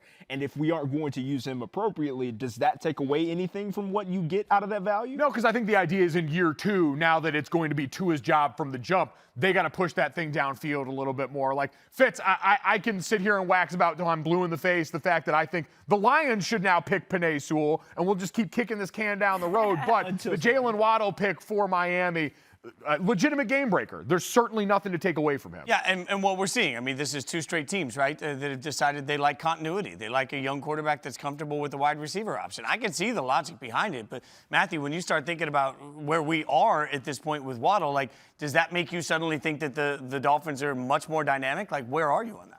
Listen, does it help their offense? Obviously, you get an explosive playmaker like that, and I agree with Gojo. Here's a guy that, listen, Tua struggled throwing the ball down the field last year. I mean, they were 23rd in deep pass attempts, which is, passes beyond 15 yards downfield. But so that helps. But it's a weird one to me. I would have taken Sewell. I would have taken Sewell with the Bengals. I agree with Mina and Gojo. I would have taken Sewell. Like, I'm hoping Washington trades up to get Sewell. You know what I mean? Like, he won't last long. But fantasy-wise, what I'll say, it's interesting, right? Because they signed Will Fuller. Will Fuller's now in Miami. They've got Devontae Parker back as well. Jaylen Waddle now. And then you've got Mike Gesicki as well. So suddenly there's, like, if Tua fails, it's not going to be because he doesn't have weapons around him. Like, Miami is saying, like, you're our guy and we're going to give you weapons. But fantasy-wise, this feels like a situation to avoid because, again, this is a team that was 17th in pass percentage, 18th in pass attempts last year. Remember, Miami has a good defense, too. they actually don't need an explosive offense. Like it's an underrated defense in Miami. I love the tone of, if you got a young quarterback, I say this, I don't care what team you are. If you have a young quarterback you believe in, you have a responsibility to get them weapons to see how they can pan out. Otherwise, every year you're saying, well, we're not really sure because he didn't have this or he didn't have that. At some point, Fields, you got to actually go in and say, okay, we got our guy. We're going to invest around our guy to really prove and see if we've got him. So in that sense, the move makes sense. I agree. And you know what's interesting about Miami is they have shown a quick hook now. I mean, you look back to the past year's free agency. Shaq Lawson, 3 year, $30 million, traded after a year. Kyle Van Noy, 4 years, $51 million, cut after a year. More recently, Eric Flowers, 3 years, $30 million, traded away back to your Washington football team. Jordan Howard, running back, 2 years, $10 million, cut in the middle of the season back in last Philly year. now, yeah. So I get it. It's different when you draft a guy 5th overall versus signing someone in free agency. But if I'm Tua, I'm saying to myself, like, all right, like this could be happening, pretty quickly here, So let's turn the page to the Lions, because as you can see here, the Lions defense is bad. Right? That's not some hot take here, but there's also the opportunity to pick up a great offensive lineman. So this becomes really tricky in a draft where it feels like defense is being undervalued. I mean, right, we haven't seen a defensive player go, and does Devonta Smith go here? I mean, they got no wide receivers. Like, they have so many needs in Detroit. Honestly, I don't think they can screw this pick. Well, I don't want to jinx them. I'm just going to say, they have so many needs. Whoa, let's not get ahead of ourselves. As long as they, look, I think, like, I don't want to talk offensive linemen because, Gojo's already got that. I want to stay in my lane. I know that's Mike's deal. You're always welcome in Fat Camp, Matthew. Thank you very. Listen, and I'm getting there, brother. But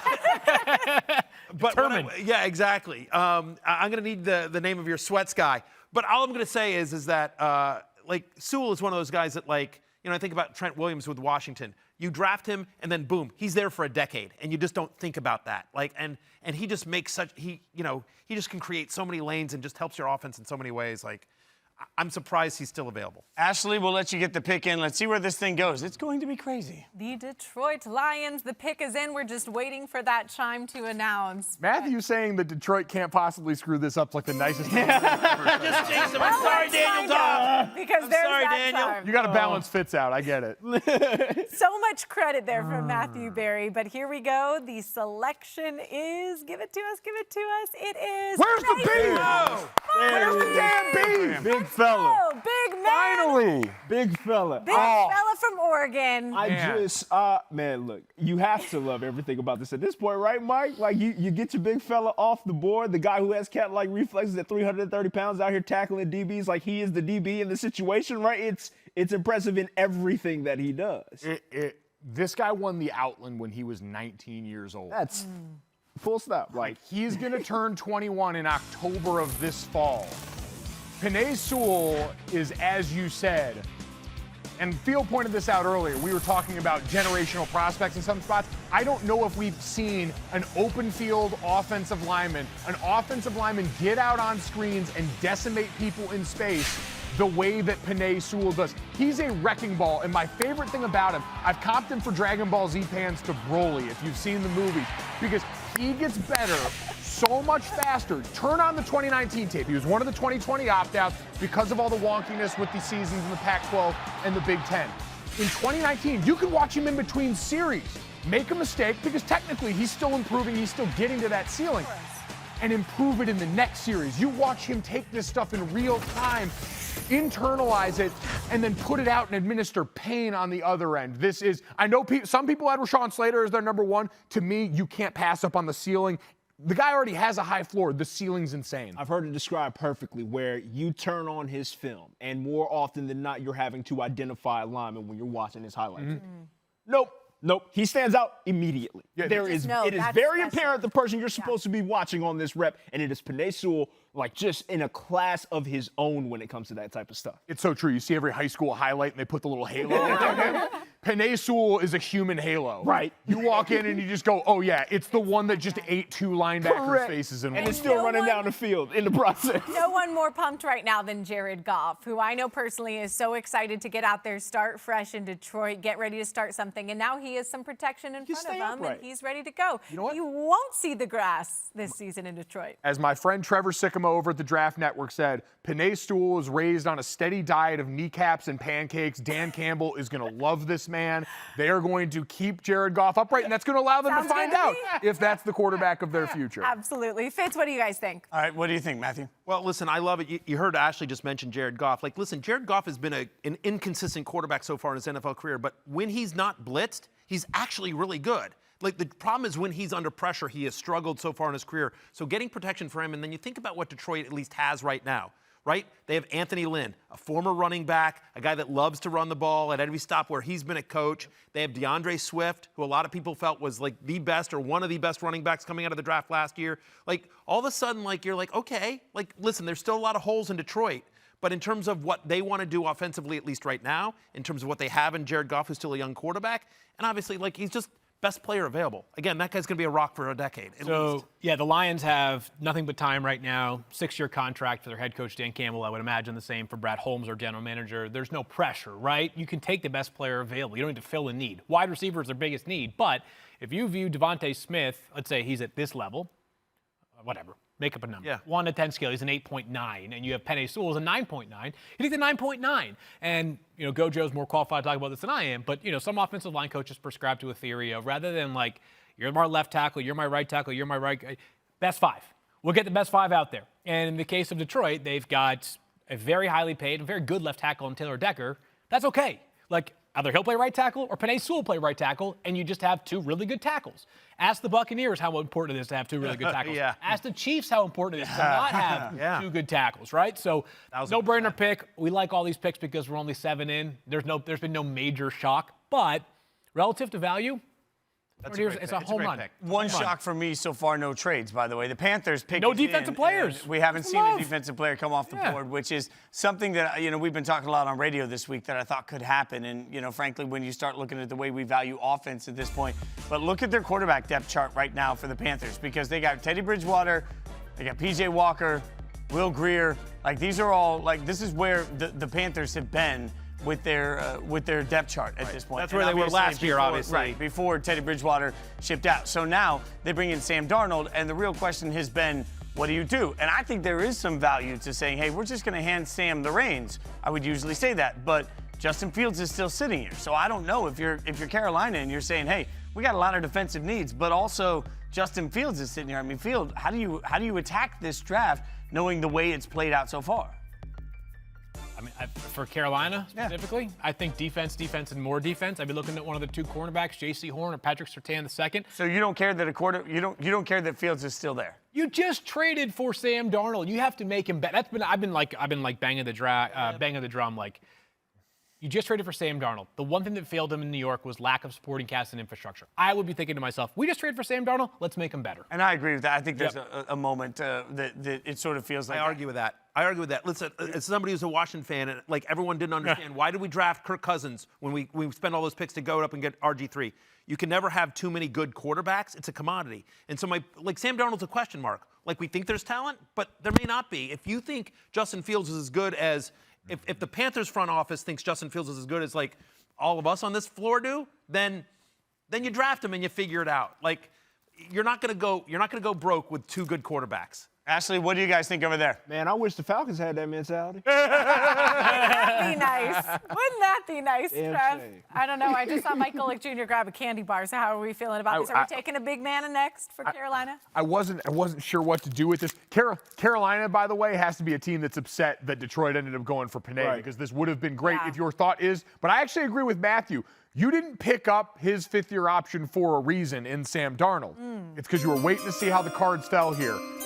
I think that Justin Fields would be a great pick at this point. Well, let's find out. The chime has rung, and the Panthers pick is in. It is... Oh, wow. There you go. South Carolina, a cornerback. And this is a draft that had a lot of cornerback talent and a lot of good defensive stars. So what do we think about this pick? Yeah, I mean, Jaycee Horn, big, physical. I mean, when you talk about the skill sets of these different defensive backs, I thought Pat Surtain might have been the first player off the board, but when you look at Horn, long out on the edge, battling in one of the toughest conferences in college football. I got no issues with this. So I have an issue because he's the son of a former Saint, right? Joe Horn. Oh, so I'm going to take up issue with that. Obviously, All kidding aside, look, as you said, big, physical, will rough you up. It might get a little problematic with the change in the rules from the college to the NFL game. If you're going to be in somebody's kitchen, you can only do so within 5 yards of the line of scrimmage at this level, right? So that's one thing. Beyond that, ball skills ain't necessarily pristine. I think there's a little bit to be desired on that side of things as well. But overall, look, you need defense, as Matthew Field and them said, like, go ahead and get you a defensive ball. Reminder, they spent every pick in last year's draft on the defensive side of the ball. That defense is young. Brian Burns is kind of the guy that you consider a breakout star in that defense. Derek Brown was their first-round pick. Getting some help on the back end now to try and build up that secondary. Fitz, what do you guys think about that pick? Well, look, I was a little surprised Jaycee Horn over Patrick Surtain. A lot of people had Surtain higher, but I think this is like ice cream. What flavor do you like the best, right? Yeah, I think it's a little bit of what you're trying to do schematically. So I would say that Jaycee Horn, probably the better cover man-to-man player who's going to be physical, going to be nasty, going to get up in your face, going to let you know that he just broke that pass up and make sure you don't forget it before the next snap is actually snapped. Jaycee Horn plays with incredible confidence. I know that, sometimes we overthink the bloodlines part of it, but as we all know, his dad did not lack for confidence or swagger. Jaycee Horn got that gene from his father, the great Joe Horn. So a guy who, Trev mentioned it, the ball skills probably a little bit refined, little grabby, but in the NFL, you have to have you feel like a batter. You have to be like a guy who goes 0 for 3 in his first at-bats and then comes up in the bottom of the ninth and hits a walk-off home run, Matthew, to be a cornerback, because there are so many good wide receivers in this league. You have to be thinking next play, not last play at all times. 1,000%. So, realistically, we've been talking about the Broncos a little bit. They're on the clock now, and quarterback is a big discussion. Kevin Negandhi sat down and broke down some of what to expect or what we think of Justin Fields. Justin Fields, 6'3", 227 pounds out of Ohio State, 22 touchdowns, 6 INTs this past season. He can be very accurate with the football. He also can run. How does that translate to today's NFL offense? You know what I think about Justin Fields? Think about a sheet of music. Every singer that's, a professional is going to hit the notes, but you get a Whitney Houston, and they take those same notes and they add a little something to it. They have something special that nobody else has. That's where I see Justin Fields, because he's right on this precipice of blowing this thing wide open, in my opinion. And I think he's getting knocked unfairly for a shortened season, a ton of chaos leading up to their season. And we're talking a handful of plays. And those 5 plays are suddenly making him a poor processor, a guy who can't go through his reads. And I think it's a load of crap, to be totally honest. I think this kid is destined for greatness and might be one of the best in this class, if not the best, when it's all said and done, simply because of how quickly he learns from his mistakes. He doesn't repeat a ton of them. As long as he gets with a coordinator who can put him in the right positions, I think the sky's the limit for this guy, because he runs with the best of them. He has the ability to get you out of trouble with his legs. He can process just fine. That athletic intelligence quotient test, he was off the charts, better than any quarterback in the class. So any of this notion that he can't do it is crazy to me. Well, we want to thank you guys for watching the NFL Draft with Sports Nation. We have guests all the dang time. Like you see Stone Cold Steve Austin there. He was helping us analyze this kid's beer crushing skills. It was actually water, but we have so much fun on that show. A lot of shenanigans, a lot of fooling around, and a whole lot of analysis as well, like we're doing right now for the NFL Draft. We're watching the NFL Draft here on ESPN. It's also on ABC, ESPN TV, and NFL Network. It's a lot of fun. Right there, you're looking at beautiful Cleveland, a huge crowd of fans. Good to see people back in it. I do miss Roger Goodell in his basement chair. What I miss is like how deep into the rounds he started slouching down a little more. The M&M jar started to get emptier and emptier as the day went on. Raj was all of us. Yeah, Raj was all of us inside. It was the most relatable I think I've ever felt to Roger Goodell. Oh, yeah, lean into the snack game, Raj. Ain't nothing wrong with we that. We got a Snickers and a Hershey bar. Yeah, our right snack here, table is lacking a little bit right now. I wish they hadn't put the nuts in the chocolate, but we're going to work through this. I'm saving that for quick energy later on. I like that. And we're going to need it right here. So this is where I think when we talked about Aaron Rodgers' presence earlier in the day, one of the teams I said that should be on the phone was Denver. You're a quarterback away with a team that's going to return now a bunch of healthy offensive talent this year. If Hamler and Judy clean up some of the drops, you got an offensive line that's improved a lot under Mike Munchak there. Justin Fields, I said, shouldn't fall further than this. So if you were going to see a trade up for some team that was looking to get a quarterback, if Denver decides that's not their bag, or if Green Bay was going to find a taker, this would seem to be the draft night package that it would go that way. But if I'm sitting here as the Broncos, I'm saying I know we've messed up on quarterbacks in the past. If Green Bay's not going to give us Aaron Rodgers, Justin Fields needs to not get past this spot. Yeah, look, Denver, QB position, abysmal, right? Like Drew Lock, lowest percentage, completion percentage in the NFL last year. But look, it's not as though John Elway has really been apt in the quarterback drafting and picking up department, right? I understand. Got there with Peyton. But Brock, Drew Lock, Flacco, Pat, that list of names isn't necessarily appealing, right? Certainly. And then you add Teddy Bridgewater into the mix. Yes. And that throws things off, too. A guy, by the way, who has been traded 2 times because of Sam Darnold. So he's now in Denver, and I think, of course, fighting for a starting chance, but not if the Denver Broncos say we want to start from scratch, build a rookie, see what he can do, and give him a chance. Teddy proved himself to be a dang good backup, right? Like, and I don't know if anybody's going to trust him with the reins of a franchise, right? Like, nobody's there with him yet, but he's nice to have on your roster. I would say, and most importantly in this case, cost prohibitive. You're only paying $3 million of his 2021 salary. Carolina is going to foot the bill for about $7 million of that, meaning you are not financially prohibited from going ahead and making this move. Teddy's going to be able to cash checks as a very high-level backup in this league for a while, and I can tell you, backup quarterbacks are my favorite people on earth. Really? Why? Do tell. Because they're rich and they don't have to play. You know what?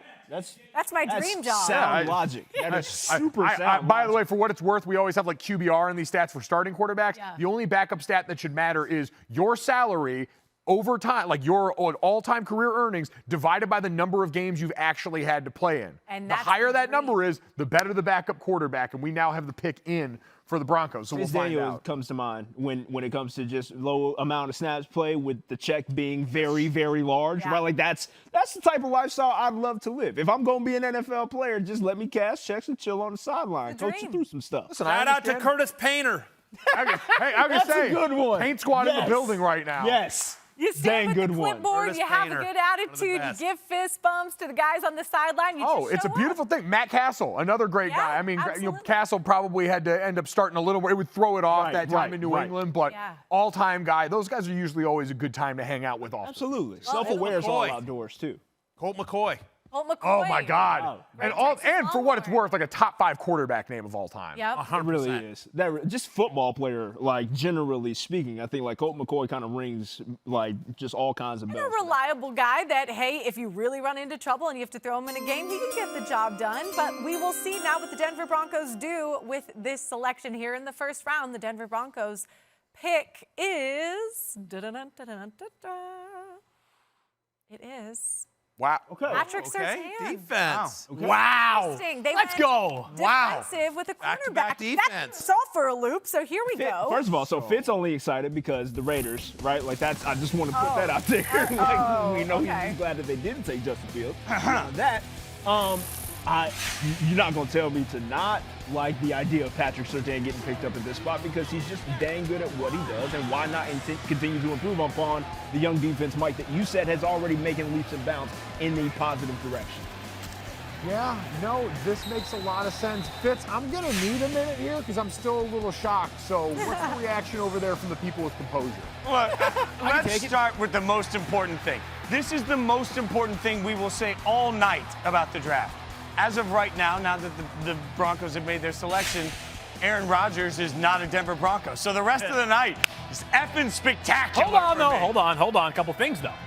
So if they'd taken a quarterback, we would have really been able to put that rumor to bed, right? You're not taking Justin Fields and then trading for Aaron Rodgers if they're already trading for Teddy Bridgewater, right? So I'm going to throw a little log back on that fire there. Here are my thoughts. Everybody talked about how the Broncos remade their secondary this offseason, how they've shaped it up nicely. That's true. It is true. Also worth noting that 3-year deal, they did not, it wasn't like this is like all blue chippers. Like Ronald Darby, 3-year deal, $27 million from Washington. Nice player, but not, Matthew tell you, like this is not like Locke, it's not like Jalen Ramsey, right? Right. Patrick Surtain, unbelievable value, a guy who's going to fit in well into Vic Fangio's scheme. And listen, I know it's been said so many times over, but Vic Fangio is a talent maximizer. It doesn't matter what players you give him on defense, he's going to have a good defense. When you give him really good personnel, it can be like the 2018 Chicago Bears where they win, the number 2 seed in the NFC playoffs because of that unbelievable defense. Obviously, Mitch played well that year too, and the offense was a much different version than what it's been recently. But this can be a defense that in a hurry could be nasty. Matthew, it feels like it ties in a little bit to what I was saying earlier, what we were saying earlier. You talked about you can't have enough quarterbacks in the room. Well, frankly, when you're going to play the Chiefs, when you're going to be in the West, I don't know that you can have enough guys in the secondary. Like, you just got to keep churning and burning until you get the right combo. Especially because, again, jury is still out on Drew Lock. But if they think in Denver, if they think we want at least one more year of Drew Lock being the guy, because we thought about a year ago, we thought, you know what, they got Noah Fant, Cortland Sutton, they draft Jerry Jeudy, KJ Hamler, and listen, then, a lot of injuries, obviously Sutton going down, Fant was in and out of the lineup, like their offensive line. So it was a tough year in Denver overall, and they had some tough losses and weird year. I mean, they had to start a practice squad wide receiver at quarterback one week. I mean, seriously, it was a tough year for the Broncos. So maybe they're like, one more year. We get Sutton back healthy, another year of Fant. We've got some weapons. We need to get back to that Denver Broncos dominating defense, to Fields' point. Vic Fangio, that's how he's made his career in the NFL. And so, listen, I don't have an issue with the pick in of itself. Surtain's a great player, and he's going to be great there. The question is just whether Fields made sense. Could he have been used as a chip to trade for Rodgers? Could there, we just don't know what those conversations are. I do feel like, though, the way the board's playing out, it's sort of blown up the Cowboys' expectations, right? Like, they had to feel like, for all the talk about Kyle Pitts, we knew that Pitts wasn't going to be available. But I think a lot of people really expected that there would be some opportunity to take one of the top 2 corners by picking. I mean, I felt like they would have their pick of the corners, and now both of the top 2 corners are off the board. So it feels like they got to go defense, though. Right. It does feel like, is it Micah Parsons? Like, it feels like they've got to go. They've got to go defense here. 1,000%. Mina Kimes, we're welcoming Mina back. Mina, we've seen back-to-back corners go off the board. What's it in your mind? I'm a little surprised that the Cowboys now are sitting here saying, well, we thought, what are you doing if you're in Dallas? I would think Trey back right about now, just because of the board, how many needs they have on defense, the value of the various cornerbacks who are available, because it's too rich at this point to take like a Greg Newsome or an Asante Samuel probably, and they still have so many needs at every level on defense. Guys, I'm just shook by Denver. I'm going to cut you off 1 second. A trade has now happened. The Eagles have traded up. They're going to take Fields. Eagles are on the clock. Wow. They're going to take Fields. Philadelphia Eagles are on the clock. And to what Mike just said they're going to take Fields. I had all my Jalen Hurts shares. I had you don't think Devonta Smith? No. I mean, I had faulted the Eagles for trading that down before the Devonta Smith over the Giants. That could be. That's a good call too. Woo! I love it, Mina. I so hope you're right. If they land one of these 4 wide receivers, the pick move down from 6 is justified. I still like the process of it, but it was really hard for me to imagine them not having a wide receiver, given how rich this class is. I'm so in. I hope this is for Jaylen Waddle, for Devonta Smith. If they were able to get Devonta Smith and pick up a first round in the process, that is a good day's work for Howie Roseman. They're telling me in my ear that the Eagles gave up a 3rd-round pick, 84 overall, to move up a couple of spots, move up 1. So, that's. Mina, you're flipping with. You're good with this, right? No matter what, because they got a first in the process of going from 6 to 12. I think I am stunned by the fact that Denver didn't take Justin Fields. That's what I'm processing now. Still, I tweeted this. If I'm a Broncos fan, you better pray that means they're in the Rodgers sweepstakes, man, and not just in it. Like, they think they got a real clean shot at him, because otherwise that is a terrible mistake not to take a quarterback in the draft, in my opinion. We're just going to let the Patriots do this again. You see it happening right now. You all see the way this is shaking out. Mina, if we get past this spot, because then we know we've got the Giants picking after this now, and Dallas just trading back, it's all lining up if Bill wants it to not even have to go up that far. Did Bill Belichick psyop the entire NFL into letting Justin Fields fall to him at 15? Did we really as a society allow that to happen if that's how this shakes out, man? I don't know. Denver was a quarterback away. I love Patrick Surtain II. I think he's great. I understand the draw for Vic Fangio, but dude, you didn't need a cornerback. You needed a quarterback. Yeah, I'm a little, guys, I wonder, too, the more Fields falls, by the way, if Chicago's just going to start giving up whatever. Do you take as many first-rounders as you, they need a quarterback, a job-saving quarterback. So I think, Chicago or the Washington football team is going to be in this equation at some point, too. Washington football team following the 49ers manual of, let's build a good roster and then go up aggressively, get our quarterback. Fan bases right now got to be looking at their GM saying, are we aggressive enough to me? This is also... Guys, Daniel Jones went 6. Daniel Jones wins 6. Never forget. Was it my imagination what Justin Fields did to Clemson? That must have been a dream, right? That didn't actually happen. No, we made all that stuff up. It was all a simulation, evidently. We made all that stuff up. This life is a simulation. You know what I'm wondering here? We heard about New Orleans making calls to potentially get up into the top 10. They said only one quarterback would be the one to make it up for them, but could be the one. I mean, this is also a cluster, by the way, for anyone that hasn't seen the draft order. We came into this draft with Dallas, the Giants, and the Eagles picking consecutively. Anytime you have division opponents picking consecutively, it's interesting to me. The pick is in. Oh, it's in. No, go ahead, Mina. Who do you think? I'm just saying, I thought before all this Mac Jones craziness to San Francisco began, I thought for sure that he was going. Oh, here we go. To New Orleans, I thought was a great destination for Mac Jones. Maybe that's back in play now. Yeah, we're waiting for the chips, the chimes, the chips. You can tell I'm starting to get hungry. We're all just sitting here hungry. Y'all got snacks. We didn't get any snacks over here. I got water, and Mike's over there complaining about nuts in his chocolate bar. That's what's happening. Sounds weird when you say it like that. Phrasing. Usually does, Mike. just put the pick up already. We're trying. Tell us, Eagles. Tell us. I feel like Mina's going to see it first because she's got a TV on. Right, I'm so scared. Don't you dare spoil it. How dare they put that fact up there? See if you can guess what the pick is from my face. Hold on. All right. Yeah, you kind of look like you're in a parlor, by the way. What is this? The it looks like you can smoke in that room. Yeah. Where's the cigar? That'll come out when Justin Fields. There's a guy making old fashions across from Mina. If Mina has a cigar next time, that's next level. I'm all in for that. All right. Listen, I got connects. I got connects. She knows people in Cleveland, which is like the saddest How have they hookup. not revealed this pick yet? Come on. They're taking their sweet time, or they're going back and forth. Wait. I hear it's right around the corner. I think it's coming. I feel chimes. I feel chimes are going to be in our future. Trevor Lawrence still available? Oh, the suspense is building. Feels like What's up with this font, by the way? This is like. Look at us. Oh God.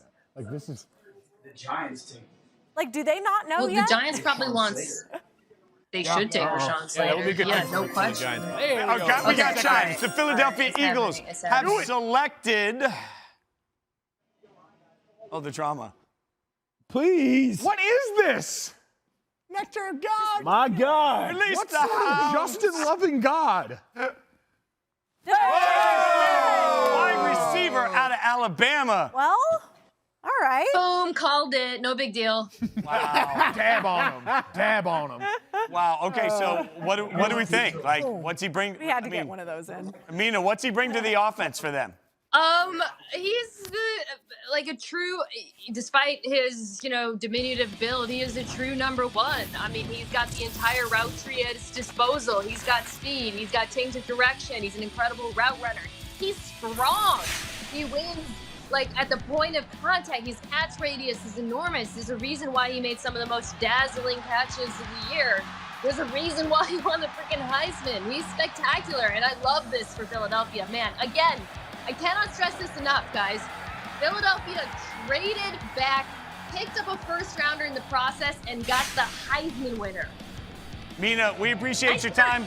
Keep hanging out. I think we're going to call you later. I don't know if we're going to call you later, but either way, enjoy a cigar with us. Thanks for hanging out with us, Bye, Mina. y'all. All right, Field. The Giants got to be angry right now. We all thought that this was on the Giants' radar. So what do you think of the pick? I love it. I'm sure. So again, I was mentioning this earlier, how Philly, if they just got one of those core 4 pass catchers, they're in business. And just think about this. Alabama had to wait an entire year to have back-to-back. They had to wait an entire year to have 2 first-round wide receivers taken. They did it last year. They did it again this year. There were 4 wide receivers in the same position group, same position room at one point at Alabama that all got drafted in the first round of the NFL. Unbelievable. I absolutely love Devonta Smith. I get the size thing. It's going to be something that's going to have to be monitored. I'm not saying you are just automatically immune to pressure because you did it at a high level at the college level. He's a star, though, Matthew. They were desperate for it.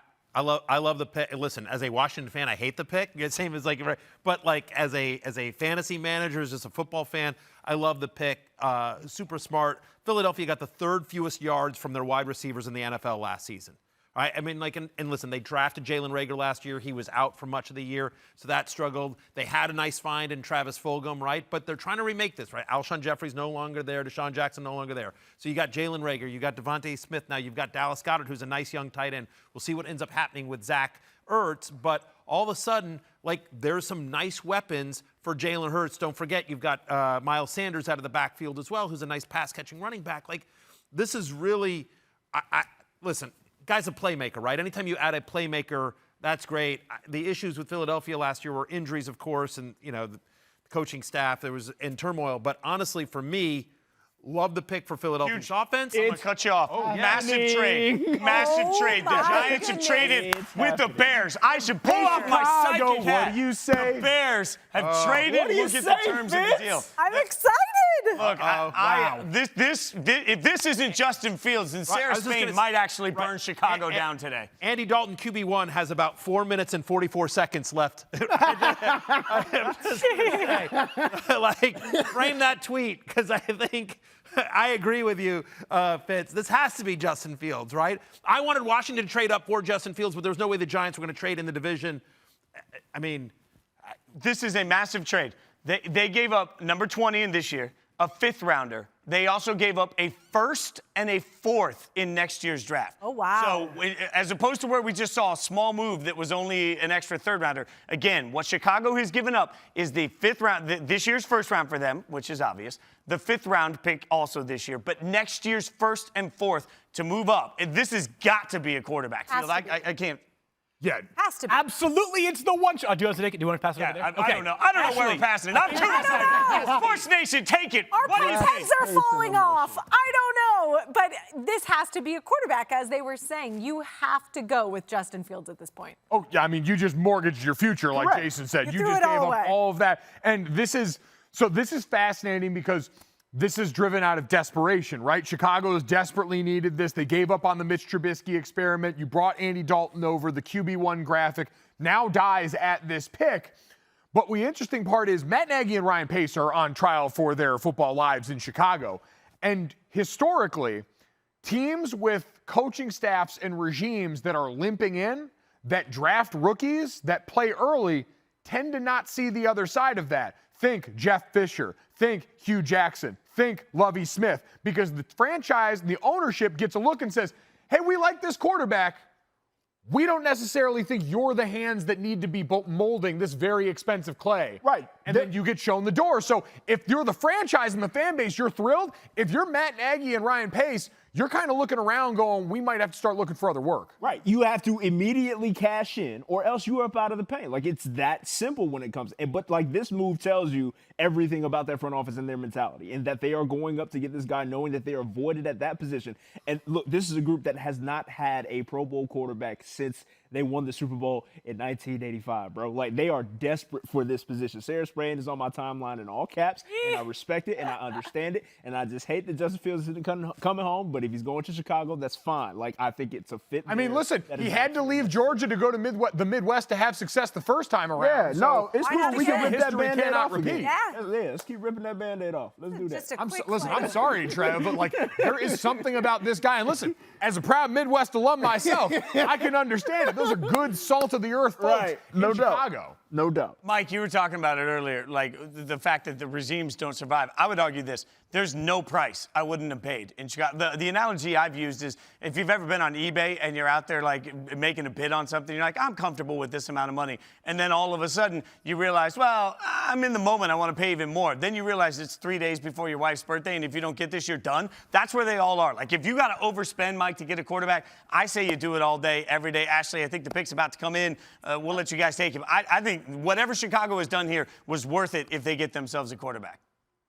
Yeah, young, cheap quarterback makes sense, right? Rookie deal, you ride that out until you can't anymore. I mean, just acquiring premier talent at that position. Like, we all walked into this and said, Andy Dalton, since he's been in the league, has kind of been like the line of demarcation of quarterback, meaning he's always going to be the sum total of the weapons that you put around him. Well, there is that chime, and the Chicago Bears, who have traded up to this 11th overall pick, have selected. Bum, bum, bum. Give us the pick. Not going to do the Philly thing again with this time. I know, we're just stalls, and we're like, you're really killing me here. Killing me, Smalls. Imagine if you're a Bears fan. That's a thing. That's California. Like, what are we doing? Jesus, take the wheel. Okay. Sarah Spain's got to be drinking little hard right We now. can sing on this show. Yes, we can. Sarah Spain has definitely punched a TV by this point. Yeah, no. Everyone is sweating in Chicago. What is this? I don't know. Did our Kyle Trask. Make it Kyle Trask. Come on. Can you imagine? We are waiting. Kellen Mond, come on down. It is I, agent of like.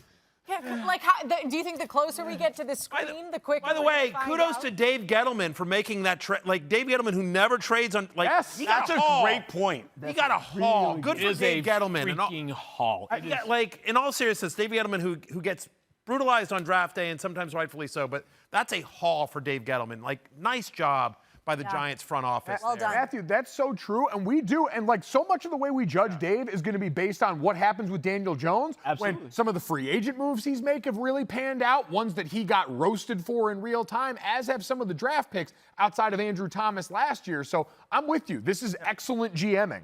Yeah. This is not excellent draft coverage. Why is this? Yes! There we go!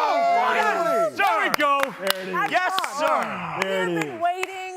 Fitz, I'm not even that excited for Justin Fields. I'm excited that they just announced the pick. Yeah, we I was have getting a ready to pick. say, But is Justin this- Fields, who has the strong arm, he has the size, he has the speed, he will now go try to be the hero in Chicago. They picked Smith and Trubisky 4 years ago. We saw how that turned out. They're now taking a risk, putting all of their faith into Justin Fields, and I see this one paying out and paying off. I think this will be faith rewarded. There's a great article by Chris Hummer on 24/7. It's back in 2019, and it talked about Trevor Lawrence and Justin Fields have been 1 and 2 in life since going back to high school. Yeah. Both Georgia high school projects, both 1 and 2 in their respective recruiting class in 2018. What did Justin Fields do in college that showed you there's any reason to doubt the pedigree of the player that you just got? If you want marquee stat performances, go back to 2019. If you want an all-time grit game like the one we're showing you here, what he did against Clemson was evisceration. It was complete fatality from him in honor of the new Mortal Kombat movie. Trevor, they got to win. And that's like the biggest thing that I had the gripe with regards to the conversation surrounding he and Zach Wilson, right? It was that Zach Wilson does all of these things wonderfully, and I do not want to take anything away from him, but Justin Fields is almost like a souped-up version of Zach Wilson, essentially, right? Like he's just a little bit faster, just a little bit stronger of an arm, just a little bit more athletic, essentially. And we were waiting to see who would take a chance, theoretically, on a guy that is about as bona fide as any of them come. We talked about the excellent GMing for the Giants. Yeah. I think this is an understandable move. We've talked about in the last couple of days. The Bears should be desperate for a player of this caliber, and Fitz going up and making it happen. This is one of those, we hear it all the time with quarterbacks. If you know you have your guy, and especially if he starts falling in this range, there's no price too high to pay. Yeah, and there was nothing to lose. I mean, if the Bears don't address the quarterback position, they're going to be repeating the same cycle on a team that has some talent.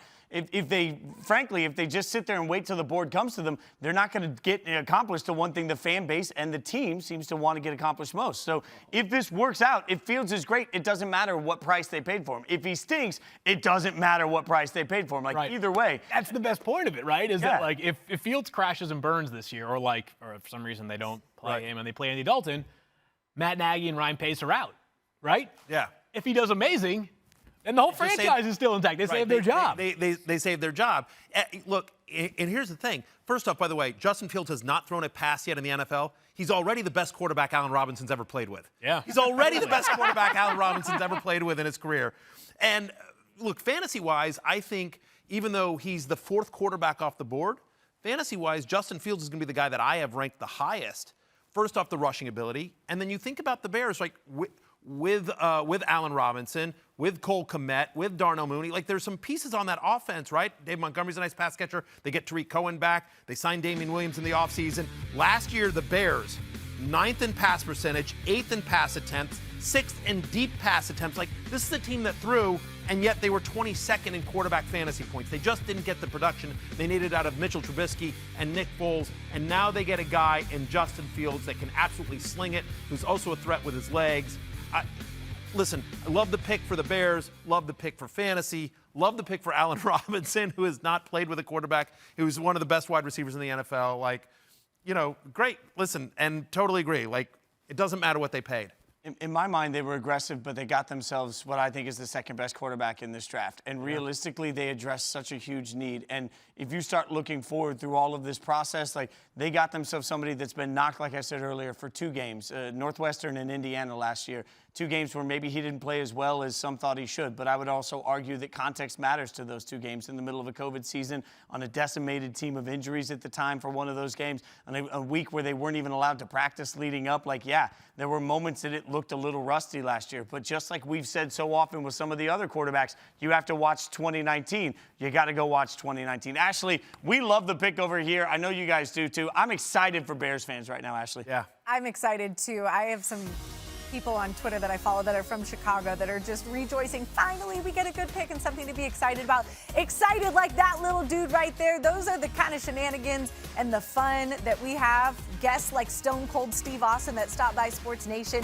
It is so much fun. This is the NFL Draft with Sports Nation. The draft is also live on ABC, ESPN, as well as the NFL Network. Also, head over to NFL.com. See Kay Adams and her team hosting the NFL's Draftathon, where they're raising money to support the most impacted communities recovering from the pandemic. Guys, let's switch gears here to the Cowboys pick. Their pick is in. What are the needs? Where do we think they're going here? So, I mean, we talked about defense being the overwhelming need. Dak Prescott, their star quarterback, came out and even said as much publicly. I think we're going to go heavy defense in this draft. So, looking who's left on the board right now, Caleb Farley out of Virginia Tech as far as defensive backs that you could have some needs still there. Some concern about the back surgery there, the microdiscectomy, and things coming off of that. This is going to be an interesting spot that we get into now when the edge rush class starts to work their way in. DeMarcus Lawrence is there. You know, defensively, interior is probably where they're going to be. Barmore's the only interior defensive line prospect that I think even has a chance of going in the first round, and I think this is too high for him. Knowing that the Cowboys' rush defense was as bad as it was, they allowed 2 of the worst rushing defense performances in franchise history. Is it not something down the middle that you would want? Like the idea of Wu from Notre Dame. I would say into play. Micah Parsons also sitting on the board here right now, who seems like a uniquely Cowboys pick. Sean Lee just announced his retirement yesterday. We know Leighton Vander Esch has had injury issues. Like him and Jaylen Smith led them in tackles, and I believe was near top 5 in the league in tackles last year, but they weren't making many near the line of scrimmage. Micah Parsons, ton of pass rush ability, came to Penn State as an end. That could be an interesting fit. Chimes were quick on this one. The chimes were quick, but will we get our right answer? there, huh? We just wait for that bottom line to show up. All right, go ahead. Dallas turn it over. Cowboys. Go ahead, turn it over. Here is the overall pick. This is the abyss that we find ourselves in on a pick-by-pick basis, apparently. Wait, Jerry Jones. Wu would be interesting here because he's also got pass rush ability, and he's a bit more of a tweener in that safety style. That's what I was thinking, right? Like as far as Vander Esch goes, as far as Jaylen Smith goes. There we go. It is Micah. So it's Micah. So I'll shut up. No, it's cool. But like the idea of Micah Parsons, very much so intriguing, dog. Yes. So Micah Parsons, linebacker out of Penn State, was an opt-out in the 2020 season, and a guy whose stock, dropped some. There were some people that thought he might have been a top 10 player at certain times for them. Physically, he is by far the class of this year's linebacker group, especially for the box guys there. You see the run and chase abilities. He was a pro day freak like a lot of the Penn State defenders. And beyond that, like, he's solid in coverage as well for being a 250-pound guy, right? Like, he can flip the hips and kind of run with guys down the seams, essentially. You're not going to ask him to cover sideline to sideline the way you would Woo, but, like, he's a guy that can still cover a little bit of ground, is fluid enough in the pass game to kind of cover up a little gap here and there. Fitz, what do you guys think? Look, Parsons, I'll be honest, a little bummed right now. Kind of hoping I read all those mocks that had him falling all the way down to my beloved Raiders. I had just an inkling of hope that level of athleticism would get there. I think he's absolutely spectacular. There were some questions about character that had to do with some hazing incidents early in his time, obviously at Penn State and some high school stuff. But realistically, if you just look at who he is, and I think he addressed that pretty well. I mean, you look at who he is as a player field. This is an example that not everybody views opt-outs the same ways, too. Like some people thought that opt-outs would be punished, and we're seeing that doesn't seem to be the case across the board. Yeah, the elite talent has not been impacted thus far, right? Penei Sewell, Jamar Chase, but you're absolutely right. We're going to, I think that's an interesting day 2 and day 3 storyline to see how much guys that didn't play this past year who are more on the fringes are impacted. But that's a good pick for Dallas and good football business. Let's do the football business side quickly. The Cowboys move back from 10 to 12 and get a third-round pick. So for moving back 2 slots, they add pick 84, and they take the player that if they couldn't find a trade partner, they probably would have taken at pick 10. Now you factor in the fit. Sean Lee, as we just talked about, retired. Leighton Vander Esch, a guy who's dealt with some very serious neck issues in his early NFL career. The Cowboys have until May 3rd to decide whether or not to pick up his 5th-year option. What Micah Parsons does well is pretty much everything. Runs incredibly fast. He can cover tight ends in the seam. He can run horizontally to take care of running backs in the passing game as well. Maturity, as you mentioned, something that teams have had to vet. But the guy is an athletic freak. He's got this contagious, infectious personality. You spend some time around him, you get it in a hurry. This guy has all kinds of energy, Matthew, and this Cowboys defense was not bad. It was not terrible. It was whatever is bad times terrible. That's how bad it was last year. They were absolutely brutal. They were atrocious. And by the way, in one of their big issues, obviously, run defense, right? They allowed 4.98 yards per carry. That was 3rd most in the NFL. They allowed over 2,500 rushing yards. And one of the reasons why that offense was, at least when Dak Prescott was under center, was so dynamic is they had to keep throwing because Dallas couldn't stop anyone. And so there's no concerns about the offensive side of the ball. They need to fix that defense, which has been an issue in Dallas for a number of years. And, we were talking a couple of picks ago. Like, Dallas has to go defense. Maybe they go Parsons. They end up going Parsons. Again, as a Washington fan, I hate the pick. But as an objective observer of the NFL, it's a great pick and a perfect fit for Dallas. You see it on the screen. The Eagles get the first and third round pick. The Cowboys, I should say, get the Eagles' first and third round pick. The Eagles then get that pick to move up. They use that to Devonta Smith. And when you start thinking about Devonta Smith being there for the Eagles, you start thinking about Parsons being there for the Cowboys. I think we're going to see a lot of this over the course of the rest of the first round of the draft, too, guys, because this is such an individual draft on how you approach some of these players. If you're able to move up a couple of spots to get the guy you want or move down a couple of spots to get the guy you want, spare the Justin Fields trade. I think we're going to see a lot of little moves that we don't usually see. One last thought that I'll share right now, and because we're getting close to it, is in speaking to people just around the NFL, and again, one thing that's difficult about calling anything consensus is that you're not speaking to everybody, right? But in canvassing people who I trust their opinions and watching the players myself, it felt like there was kind of a core group of 14 elite prospects in this class. 5 quarterbacks. Don't need to name those. 3 wide receivers, all off the board right now. Kyle Pitts, that makes us 9. 2 offensive linemen in Penei Sewell and Rashawn Slater, who has not yet heard his name. That's 11. Micah Parsons, then 2 cornerbacks, Jaycee Horn and Patrick Surtain. So we're 11 picks in so far. 12 picks in, excuse me. 12 of those 14 are off the board. And Ashley, I think, has something going on.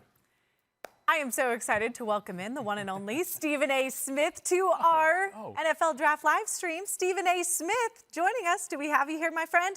There he is. I am here. Stephen A. I am here. How y'all doing? We are wonderful. Thank you so much for joining us. How are you feeling right now in this NFL Draft? I'm sick. You're sick. Tell us why. My stomach is hurting right now. I just saw the Dallas Cowboys get the best defensive player in the draft. And Micah Parsons. That's exactly who I did not want them to take. They were the 2nd worst rushing defense in the National Football League. I was looking forward to people running all over them another season. I wanted them to do something stupid like grab another offensive player to compound the offensive players they already had. with Cooper, with Gallup, with CeeDee Lamb, with Ezekiel Elliott, with Dak back in the mix. I thought Jerry Jones was going to go for the sizzle. Then they made a trade with the Eagles. I was laughing. I thought that was something that wasn't going to work. And lo and behold, Micah Parsons was right there. That's exactly who I didn't want them to take. I'm very worried. I'm very worried that the Dallas Cowboys are going to return to relevancy. I'm really, really worried. Listen, you know what? We've got a lot of time till we get to the season, Stephen A., so I wouldn't worry too much about that right now. Let's try and take your mind off of it. We had a big-time trade. The Chicago Bears move up and get Justin Fields falling. This feels like the biggest move of the night so far. What do you think, Stephen A.? I like the move. I just don't trust Nagy. I don't trust him. I don't trust the Chicago Bears I've never forgiven them for passing up on both Deshaun Watson and Patrick Mahomes to pitch Mitchell Trubisky out of North Carolina. And I think that when you look at Justin Fields, I think he's sensational. I think he's got incredible talent. I'm just not sure how long Nagy and Pace are going to be there. Obviously, this pick is all about that. It had better work. Otherwise, they will be gone. And I think that Justin Fields got the talent to do it. I also like the fact that he played in the Big Ten, played at Ohio State, similar weather conditions and things of that nature. I don't think that it's going to be that big of an adjustment for him in terms of that. He's got tremendous talent. I think they made the right pick because I think in today's day and age, as fond as I am of Mac Jones, and as much as I hope that he lands with the Patriots and he's a national champion, he's big time. You have to be a dual threat as far as I'm concerned for the most part. If you're playing the quarterback position in today's NFL, I think the Chicago Bears made the right pick. I just don't trust Nagy and Pace. But even as you said, he may not be there as long as Justin will. We'll pivot to something that may make you feel a little bit better on the heels of the terrible news from the Cowboys. Devonta Smith headed to the Eagles, right? Like, that's got to be a semblance of joy for not only Jalen Hurts, but maybe yourself. The 60, stand by 61. Yeah, I definitely think you're right. I mean, I was surprised a little bit. I know everybody's talking about Jamar Chase was going to go ahead of him, but I think with the year that Devonta Smith had, I really, really thought that he would get picked before Chase. Having said all of that, the Eagles desperately needed him. I thought they did the right thing by grabbing him. Obviously, we'll see what happens. I mean, him going back and joining his teammate Jalen Hurts. I don't consider Jalen Hurts the greatest passer. I think he's a tremendous athlete with a great, great upside. But in terms of his ability to just fling that football with accuracy, that's yet to be determined. But obviously, if you've got receivers that can get open, that definitely could help your cause. So I think the Eagles made the right pick. I worry about his durability, Devonta Smith's durability because of his size. But he's an electrifying talent, and I'm happy he ended up in Philadelphia. I think they made the right call. He's doing it for the slim cats, Stephen A. Like, you can't hate on that. You know what I mean? Like, he's out here doing it for the slim cats out here and making money. Stephen A. Smith, we appreciate you joining us here on the program, legend. Enjoy the rest of the draft. Thanks a lot, y'all. Appreciate y'all. Take care.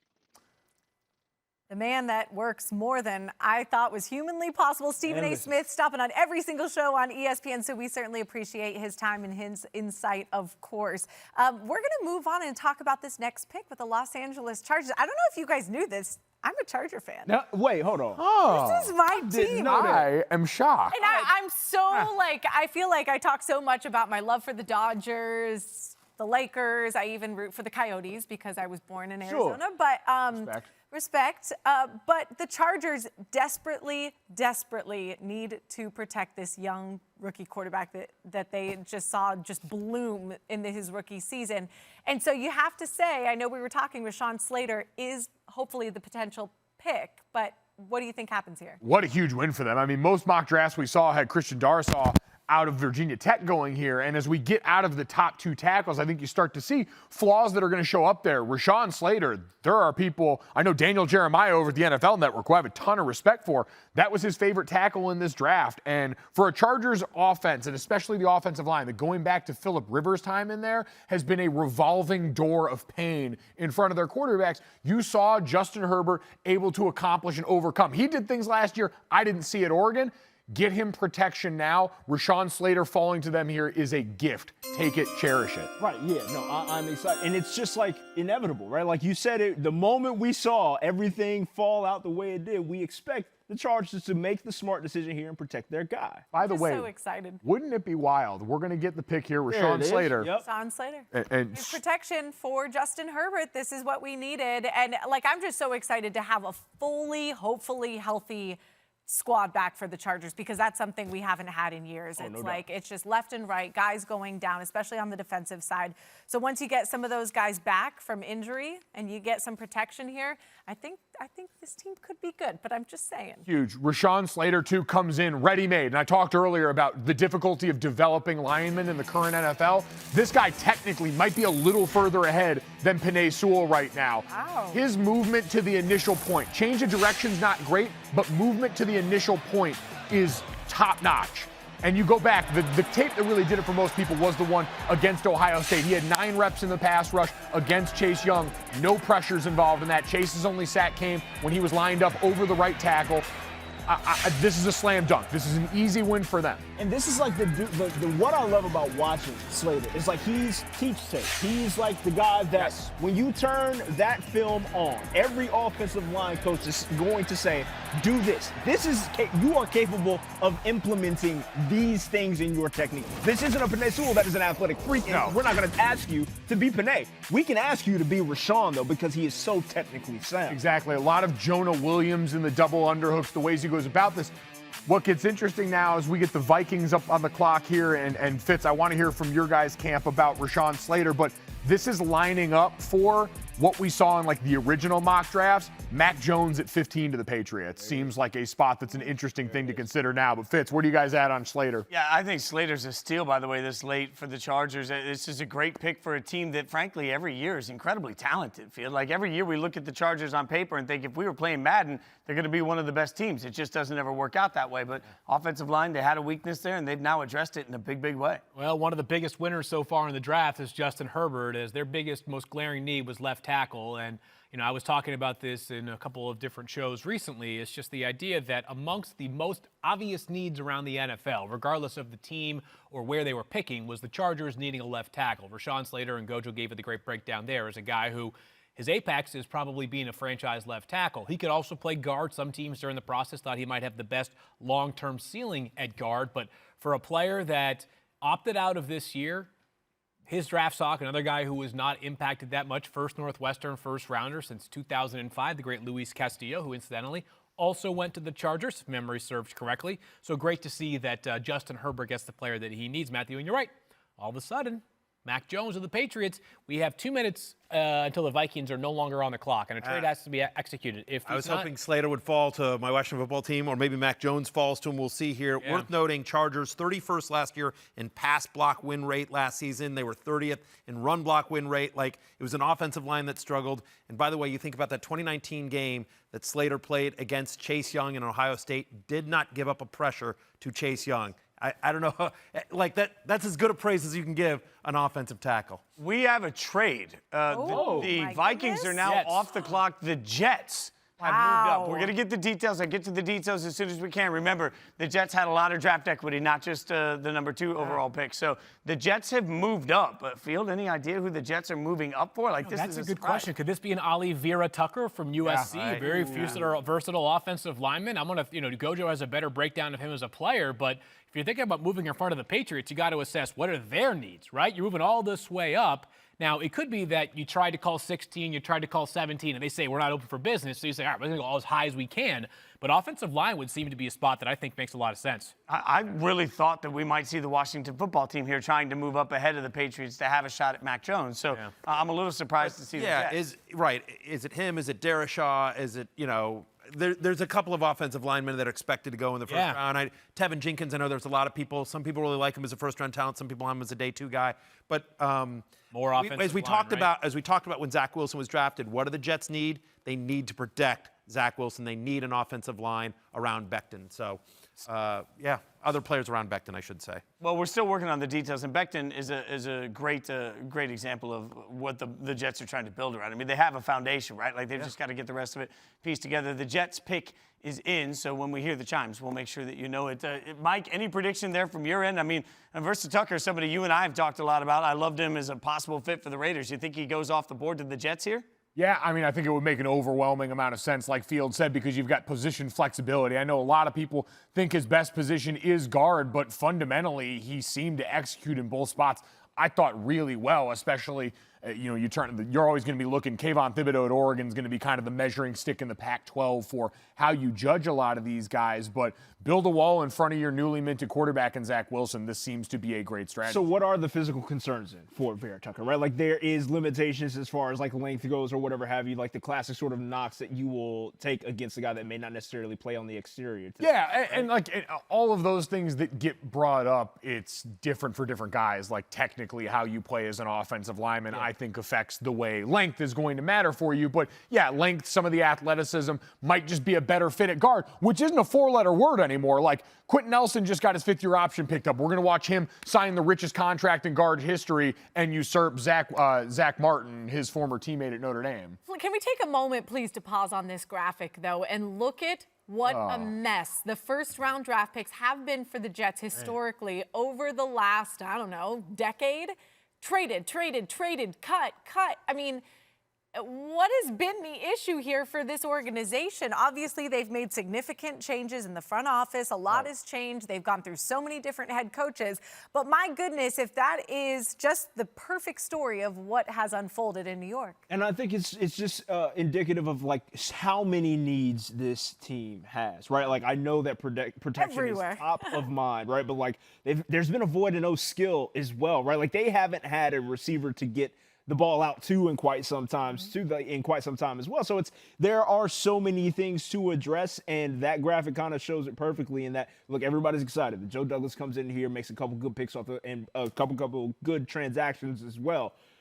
How does it go forward though? Like in what direction do you prioritize your interest? And again, we had this conversation around the Bengals at 5. I don't think you can go wrong with a young quarterback in making sure he doesn't end up on his back. Yeah. And I think the talent, the curious part, like Field said, is who compelled you so much to move up in front of New England? That's the interesting thing to me, because I think New England's always, their bag, if you're going to go interior line, I think New England's always been really good at scouting. The Field can speak to this better than I can, but I thought New England's always done a great job of scouting guys on the interior later into the draft and into undrafted free agency. That's an area they kind of have pegged.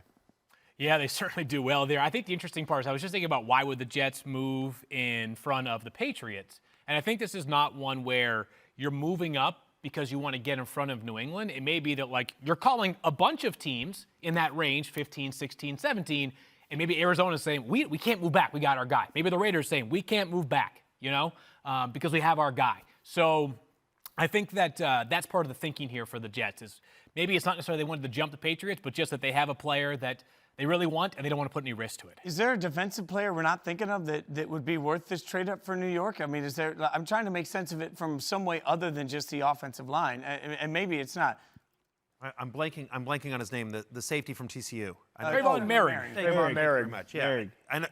They'd have to get ahead of the Raiders now. I think he's definitely on their radar. Ashley, I think the pick is in. So you want to get us to where that's coming? Yep, we're about 30 seconds away from that pick. The New York Jets trading up to this 14th spot in the first round. They obviously went with their young quarterback, and we are going to find out if they decide to protect him with this 14th pick. It's so interesting, protection. Matthew brought up Trayvon Merrick here. Jeremiah Owusu-Koramoah is the #1 player listed on ESPN.com's board right now. The comp he's gotten coming out into the draft has been Jamal Adams. Yeah. Oh. Didn't even think about that. You wonder if, because there's some people I heard coming out of college saying play him in that hybrid safety role, more of a Minkah Fitzpatrick, because he's been an outstanding cover guy. I don't know if he's necessarily going to be the best button shed linebacker in the box. Correct. So like put him on the edge, make him a force player, allow him to just create and wreak havoc essentially. Right? I could say do what Jamal Adams did. Correct. Seems lawless. Seems to be the run. Oh, now we got to deal with it. Exactly. I was getting ready to say we might as well keep talking, bro. We might sit here for another minute or so, but the Jets have have made their selection, and we're just going to have to sit and find out. Is it? This is incredible. And again, we're talking about now a new regime. Like Jets fans, I feel like for the first time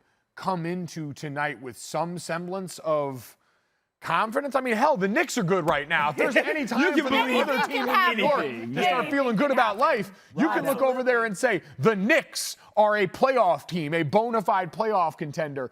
So maybe there's reason for hope, even though you are in New Jersey. Close, but not quite. Yeah, exactly. It doesn't quite cut it here. But there has to be a renewed sense of hope, just with so much change in that organization, a new quarterback, and I just feel so bad watching that team coming off a 2-win season. Like, it seems like every single year it's the same old story, but they have decided to go with. Nope, that was a lie. That lie was detector test is determined. Unbelievable crossover. That was Sam God absolutely push it out and snatch you back. Hit him with the hezzy. You thought you were about to get some information and lo and You behold, are not the title. No, absolutely not. And you are not the draft pick. I told you. I told you that wasn't my draft pick. I should just take off running like the trash. Yeah. Just start taking off and crying back there. Oh, They said my they were goodness. going to take Jeremiah. Hold on, I think, look, I'm about to go to Twitter. And I was going to say, you're trying I'm about to go cheat. Like, I'm just about to go find Field, the answer do you have some sort of insight? Can you tip the pick on this one? Have you been given insider information? Where the Patriots are going? I think I got it. No, Or the we're Jets. still waiting on the Jets to be I was announced. going to on the say, broadcast. yeah, because I'm here. I already got the Patriots pick. We need that one yet? No, I'm just Bill? Yeah, it's Field. No, I did. I fed Nike earlier. Yeah. Oh, my goodness. All right, so I thought it said the second. By the way, the graphic says the second worst in franchise history. I thought it just said the second. Whoa! Whoa! Mac Jones. It's not right. That is not That was correct. an error. Let me say. That That was is an not error. correct. Your boy? We're gonna double check that, but unfortunately, that was not correct. It's Apologies. Can I announce it? I know what was it just is. a matter, like, out of two, like, Wait, what happened? it's fine. Why are Like, the Patriots on the clock? I think we're waiting. Hold on, wait a minute. still. Wait a minute, because I think. The pick is out there. We're gonna Mike, now bring it's in somebody Harry you'll like. Lyles, Yeah. who is going to join us, another Atlanta boy like Trevor. Hey, Harry, how you doing? How's this draft going for you? How you feeling? I'm feeling pretty good. That Mac Jones to the Jets graphic really threw me for a loop there for a second. I thought we were getting really interesting out here. Disregard, absolutely. Now, I believe you are a Falcons fan, along with Trev, or he's a retired one, I guess. I don't know where I'm at this point. No, listen, I'll never give up. I'll never give up on the Falcons. That might say a lot about like my own personal choices, but you know. So, by the way, I think we saw Elijah Vera Tucker, the pick for the Jets at 14. The Patriots pick is in, but I promise you we got like 15 minutes until it actually comes through, Harry. So how about this, Harry? Take your time. You and I talked a lot this football season about Justin Fields. We know he was the subject of so much discussion. Him falling all the way to the Bears, how shocked were you that we saw him make it past the Broncos at 9?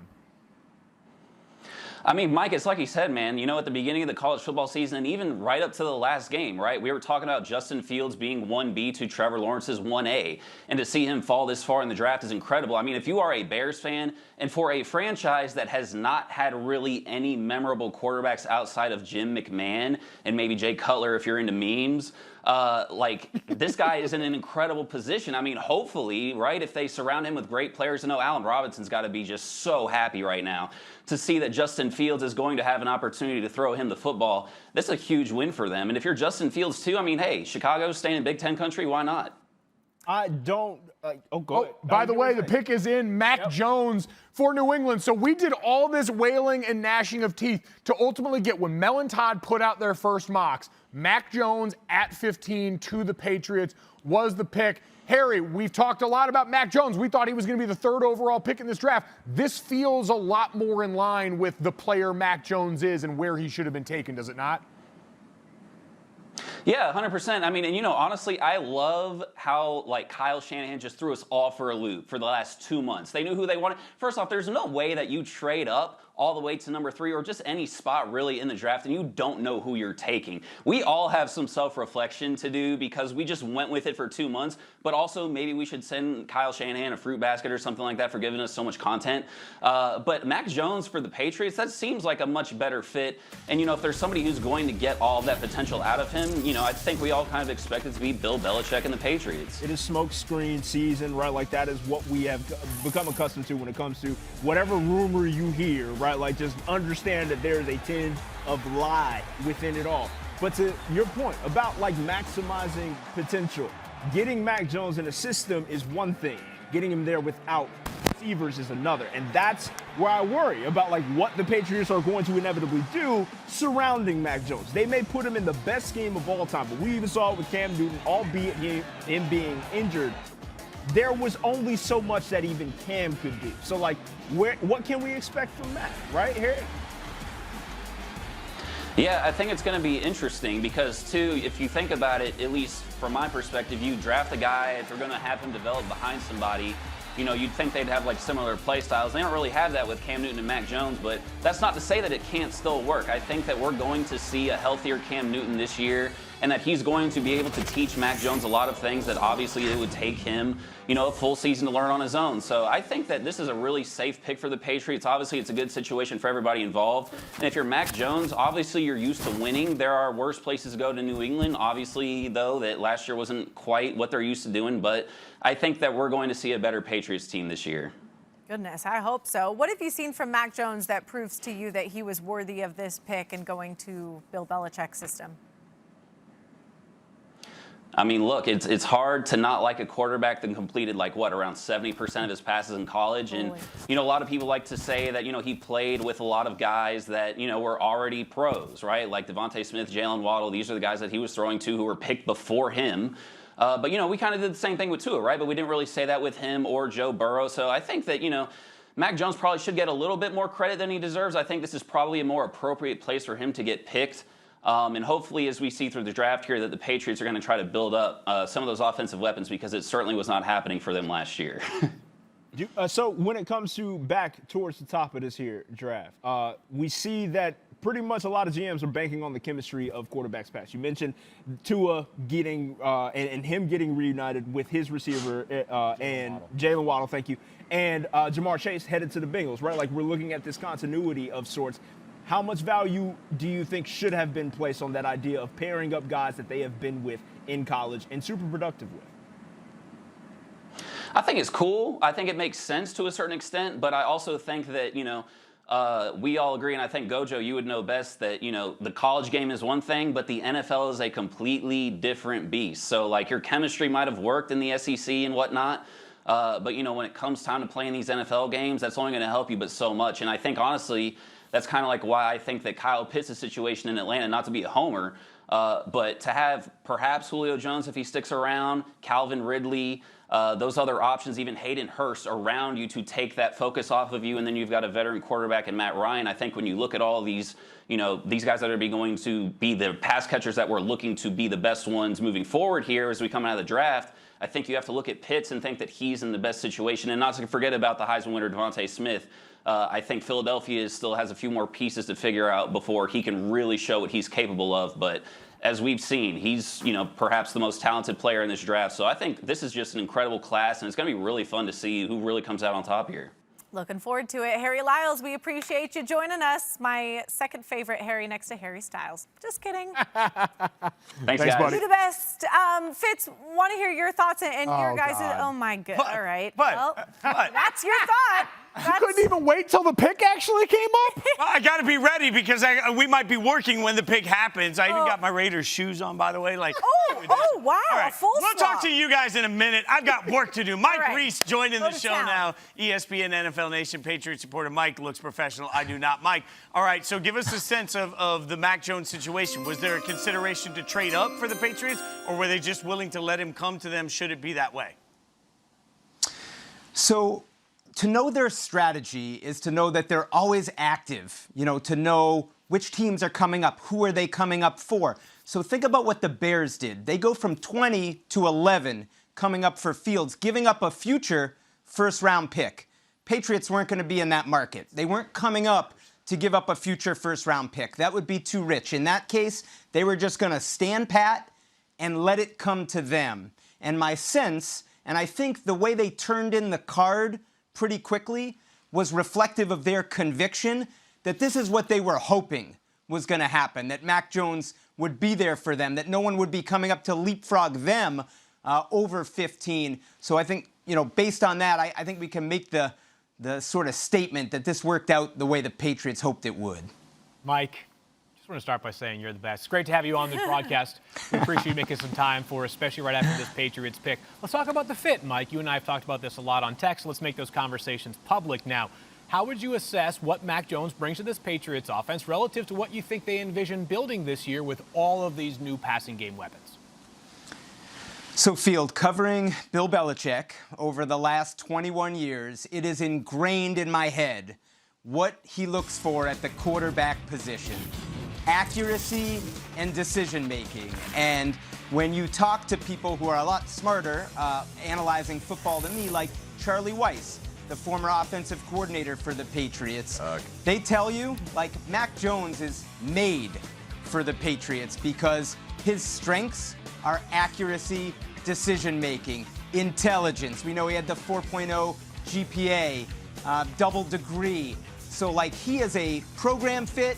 He's a system fit for what the Patriots view a quarterback should be to have an effective, functional passing game.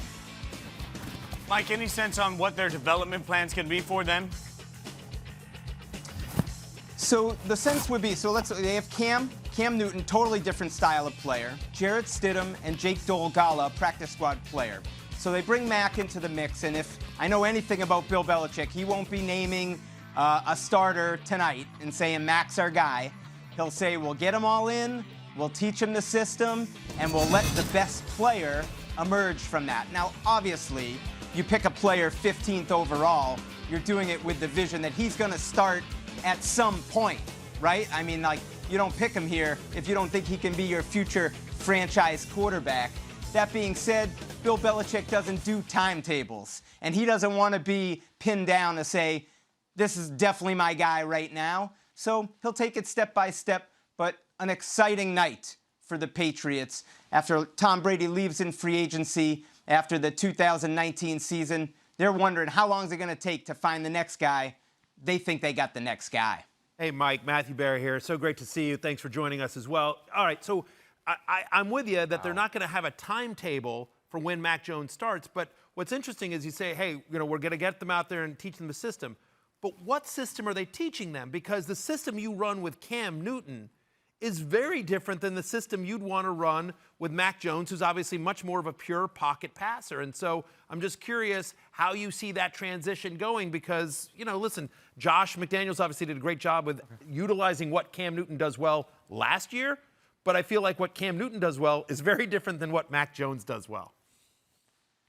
Matthew, that is such a great observation, and I think we're going to go a little bit deep into the X's and O's weeds here, but this system in New England is so broad. It's like 21 years old. It's what they started when Drew Bledsoe was here and Tom Brady was a rookie in 2000, and it's just grown so much over the years. So there's so much flexibility within the system.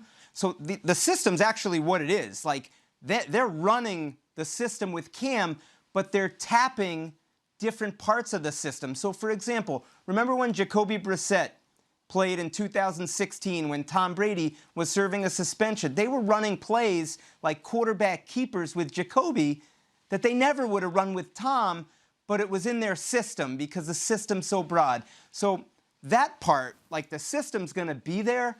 What they run will probably be contingent on which quarterback they feel gives them the best chance to win, and that's what they'll determine once they get them out on the practice field and have a chance to work with all the quarterbacks on a day in and day out basis. Makes a ton of sense, Mike. By the way, worth noting, last year, Patriots ran the second most play action plays in the NFL.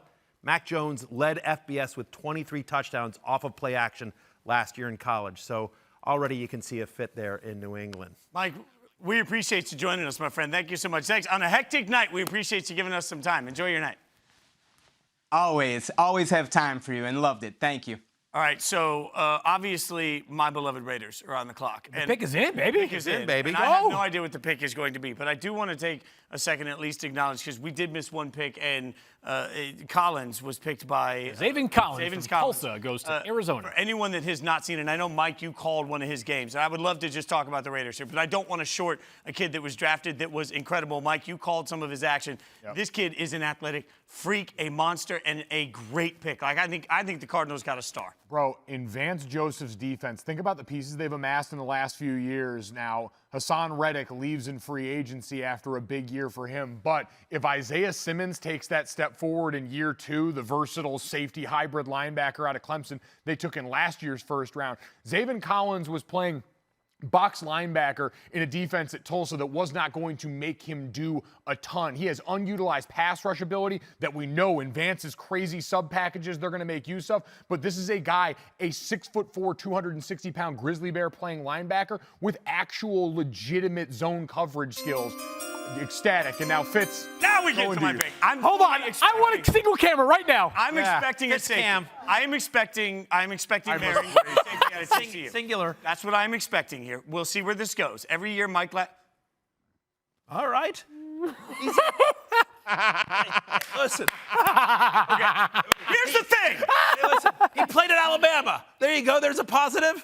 Every year. Look, I know the Raiders are going to draft for need. They do it every year. They needed a left tackle when they took Colton Miller, and they needed a defensive lineman when they took Cleve Farrell. Every year they draft for need. It's not a problem with drafting for need. It's just always, why is it that guy at that need? I mean, Cleve Farrell, for example, has turned out to be a very good pro version of what he was at college. He's not a sack monster. He's just a guy that holds the end well. Like, now you get, and we knew it was going to be a tackle, but Mike, why should I be excited about this tackle? Like, tackle and safety were going to be the two needs. The one thing I'd say is that, I'm sorry. No. Go for it. No, go. The thing I would say here is that safety is particularly thin in this year's draft. So there's only two guys most people think could step in and start right away. And that would be Merring or Grant out of UCF. Those are the two guys. Outside of that, not a lot there. By the time the Raiders pick again, they're probably not going to be able to address that. So if they're going to take tackle, then at least sell me on why this is going to be some epic tackle. But there is a fall off between the best of the best that we've talked about and where we are right now. All right, so I want Gojo to weigh in as a player in just a moment. But let me just start by saying something here.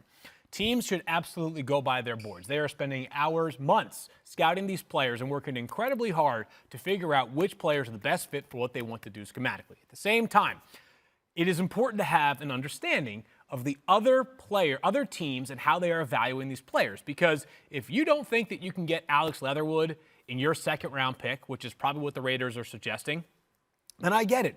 Maybe you move down from 17. And I want this player to be successful, all right?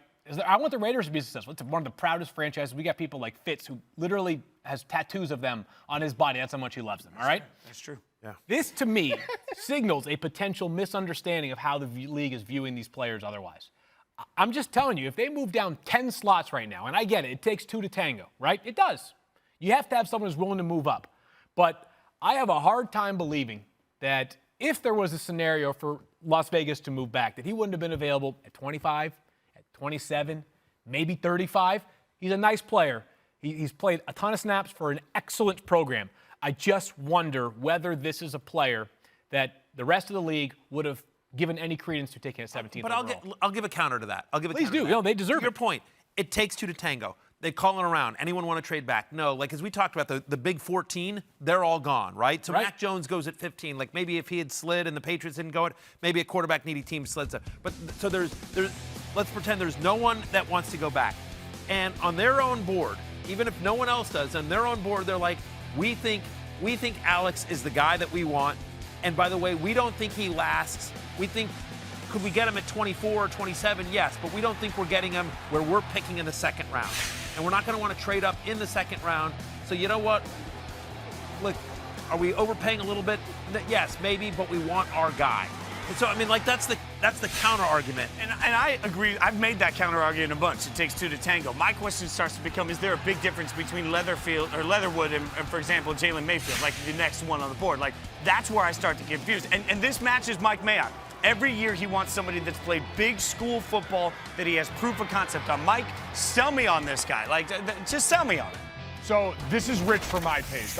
I'll say that flat out. Fitz, what I won't do is laugh at you on this one because you talked about the things Mike Mayock values. There's pedigree there. The outline's not always a great proxy for who's the best draft prospect, but he comes in an offensive line room that knows how to develop, knows how to take marquee talent and mold them technique-wise.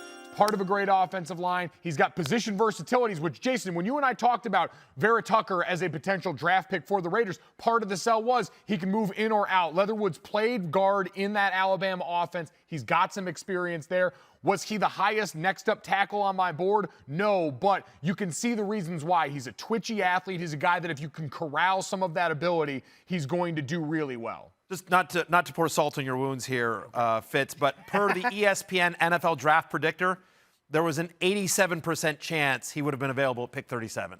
That's good. I guess there's a 13% chance that he wouldn't have been. And look, I understand the argument for every single fan that's watching the draft tonight. I understand the argument that you can't listen to everybody else, and within the organization, they got to make the decisions they're comfortable with. But at some point, you also would have to look around at your fans and say, are you kicking your fans in the no-no places every year? Because, like, it sort of feels like it. There's a moment where you're like, man, I just want somebody that, I'm going to be transparent with you. They got my ear and said, hey, we finally found the highlights. Nobody had it pulled up. We didn't think he was going to be picked this high. For once, I don't want that to happen. That's the frustration. And Ashley, I'll throw it back to you guys. I'll say this constantly. I hope it works out. Mike laughed at me about Colton Miller. That worked out just fine. But I don't want to have to justify the pick just once. That's all I'm asking for. Back to you guys. Okay, well, as we saw, Jaylen Phillips heading to Miami. Interesting pick because Miami kind of had it a need with wide receivers, running backs. They decided to go with the defensive end. Yeah, so we get the first edge player off the board this year. There were a lot of people wondering, was it going to be Kwity Paye? As I look at Jaylen Phillips, the concerns were largely health related. This is a guy with concussion issues back in his time at UCLA before he transferred to Miami for his last year. Then he gets to Miami. He's got a couple of wrist surgeries in the hole as well. Productive in a Hurricanes uniform here, looks the part. Like, I thought the Vikings might have been interested in this guy because he looks like the Danielle Hunter mold of end that they like. I think he's a little further along polish-wise and pass rush move-wise than a guy like Kwity Paye. Long, rangy athlete. He's a good player as long as the health concerns, and that was the biggest wild card in the draft this year. We said everyone's ability to check the medicals on these players leading up to the draft. Apparently, Miami and their crew felt good enough about this to go ahead and make him the first edge player in a draft where, like you said, they had other pressing needs we thought they might go for. Holmes out here right around the corner, which is great, and I think, to your point, when it comes to what he can do in the pass rush, that God-given length that he has helps him immensely, but there's a question surrounding allowing blockers to get up in his chest, right? Like, there's the ability to kind of implement that gift that he has in the length and in a timely manner, right? Like, that was one of the things that you need as a defensive end. But what I saw from his highlight reel, like, closing down on zone read is not an issue for him. The athleticism, like, he covers ground like no other. And motor is insane. If you're a Miami fan, you wanted to burn that North Carolina game from this last year where, just wait, they just scored another rushing touchdown. Jaylen Phillips was the only one that looked like he was ready for that game. He was yards downfield hawking these guys down. So you're not going to have to coach effort with this player. I think you're going to be able to add even more polish to his and drink, if this is the pass rush term extraordinaire for this year's draft, as he develops a better rush plan, meaning knowing what he's going to do going into that situation. And having a counter, too, right? Like, not just having that, but, like, having that counter on top of it. This is also a testament to, we just listed all the reasons why people might have had questions here.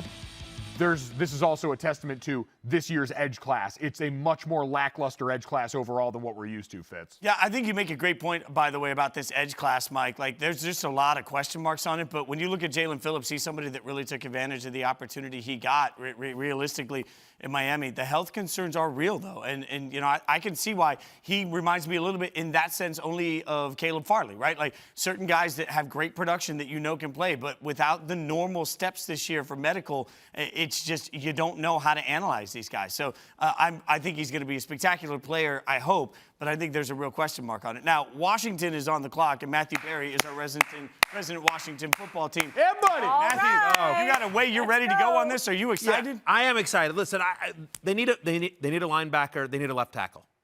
Those are the needs. They need a quarterback too, but with Ryan Fitzpatrick there, and they got Tyler Heineke, they can wait. You get a day two guy. So I'm hoping for linebacker or left tackle here. You know, that's well, and does that fit in? Mike, I'll ask you as the sort of Jeremiah Owusu-Koramoah expert. Like, does that fit here? Is that a good linebacker for what they're doing for Washington? would be great here. He'd be strong. Jamin Davis, too, from Kentucky, for a lot of people of the inside backers, if that's the variety you're looking for, was second on most people's boards. But Christian Darrisaw out of Virginia Tech falling this far at a position like left tackle seems like this could be a slam dunk as you try and build up this offensive line for whoever the long-term solution ends up being at quarterback. Brandon Scherff's a guy who is the absolute rock of that group up front, but this could be a great addition here because, again, a lot of people thought Darrisaw was going to be off the board around the Chargers pick earlier in this draft. Slater ends up falling and making this a different conversation. Heck, I'm surprised Darrisaw wasn't the Raiders pick. No, and honestly, like, for whatever it's worth, I did a mock draft representing Washington for a blog earlier, and I took Darrisaw. You know, so it'll be interesting to see here, to your point, Sheriff and Morgan Moses, they have the right side of the line taken care of for Washington. We need a left tackle. We've needed a left tackle since Trent Williams was traded, and don't get me started on Bruce Allen. But you want to? You want to do like 8 minutes on Bruce Allen? I could do 8 hours on Bruce Allen. Okay. But there is some. There's some wisdom in all of that process. So when you're talking about some of the things you need, like Washington, I think has done a really nice job quietly over the last couple of years of constructing a roster. Yes, they missed on Haskins. We all know they missed on Haskins. But they've also gone out and gotten themselves a very good defense. They put some weapons in place. Like Washington is doing sort of the San Francisco 49ers approach. Let's build the best roster we can. And when we have the opportunity to go for a quarterback, we'll go for it. If it works, great. If it doesn't work, well, then we'll just keep swinging at it. No, 100%. Like they don't even need a great. They just need a functional offense. I mean, they won the division last year with a great defense and a barely functional offense. The pick is their offense will be better this year. See where we're going here. I thought there'd be more trades this late, by the way, in the draft, too. Yeah, we're going to get to that sweet spot soon. All right, there you go. Nice call, Mike Golic Jr. There you go. There you go. I'd be totally fine. I said we needed a linebacker. I'd have been fine with JOK. I've been fine with Davis. Davis, great. Yeah, out of Kentucky and an incredibly dynamic playmaker. Field, what have you broken down on him? So first of all, Jamin Davis, I know these are all football players, so they're rocked up, but Jamin Davis is he's an Adonis. The dude looks like he belongs in some sort of museum. But a guy another player who benefited from opting in this year. He had an incredible final season at Kentucky. He's a running, hitting, tackling machine. Again, we keep hearing this about linebackers now. If you're going to be drafted in the first round as a linebacker, you got to have speed. But he's got speed mixed with the ability to take on and play nasty as well. He's unafraid of anything. Captain that defense at Kentucky. You see him here, a little bit of blitz pressure, the kind of guy that I think has the instincts to do basically whatever you're asking of him. He's an emotional tempo setter. Last year, and by the way, Ron Rivera, as we know, longtime linebacker in his own right as a player, he's always going to want to have a linebacker in the middle of his defense. Jamin Davis, a guy who I thought really helped himself as much as about just about any player in the pre-draft process. Really, really, really came on fast, and good for him, man. This is an unbelievable opportunity to step in and play for an outstanding defense. Another first-round investment for that front seven. 5 of its last 6 first-round picks have been defense. The only one, obviously, Haskins, that we've talked about here. It's Washington's first linebacker drafted in the first round since LeVar Arrington. Listen, and you think about that defensive line of Washington, obviously very strong, anchored by Chase Young. You think about the secondary, they're going to get Landon Collins back. Cameron Curl, I thought, was the steal of the draft last year. They signed William Jackson this offseason, which is amazing. Linebacker was in need of one of the best defenses, which last year, by the way, the defense, they were 4th in scoring defense. They were 2nd in total defense. Again, they don't need a great offense. They just need a functional offense because it's going to be really hard to score on Washington this year. Another piece for Jack Del Rio. Love it. Now, for anyone that's just tuning in, the Giants on the clock at this point, and that's because of the trade with Chicago. I think it's interesting, Field. Stats and Info, our great guys there have been keeping us updated on the draft. According to the draft point chart that we all know exists, what the Giants received was worth about double what they gave up. So Chicago paid double what the Giants did to move up. And again, worth it for Chicago. They get Justin Fields. Frankly, I think they're celebrating in the city of Chicago. But now New York is in this situation where they've moved back. Where are they going in your mind? Man, I don't think I interrupted in mid-Twizzler. No, it's okay. No, it's okay. Call it a Twizzler. You want one? I would love a Twizzler. So I think the Giants probably now, because of the trade, they sort of opened up the notebook to do kind of whatever they want for this draft. So Kwity Paye is a player that I think makes a lot of sense for them. Nasty Michigan edge rusher, can do a little bit of everything though. Unbelievable story, one of my favorite in the draft. He would fit needs. We know that Dave Gettleman, their GM, loves hog mollies, big guys on the other side of the line. Christian Barmore from Alabama would help offset the loss of Dalvin Tomlinson. Wide receiver was something we talked about at 11. Obviously, they got leapfrogged by Philadelphia, and probably not a major need after signing Kenny Golladay and also having Sterling Shepard plus Darius Slayton. It just felt like a good value at that spot at number 11. So if I'm the Giants right now, I'm thinking potentially edge rusher or potentially interior defensive line. Or if they feel like there's an offensive lineman worth taking here, they've got 3 tackles on the roster they feel good about. Matt Pert, 3rd-round pick last year to UConn. Andrew Thomas, 4th overall pick last year, and then Nate Solder, who's going to be a free agent after next year, but still a good veteran experience place, maybe a guard if there's someone that fits right now. Yeah, I mean, listen, we talked about Darrisaw. Like, listen, they need to protect Daniel Jones. I mean, that was one of the issues. Now, that whole offense fell around him last year, but Daniel Jones was running for his life a lot last year. And so, look, I mean, they have enough weapons for him to throw to. But, Ingram and Kyle Rudolph and Kenny Golladay and Sterling Shepard and Darius Slayton, like, they have plenty of weapons for him to throw to, and obviously they're getting Saquon back.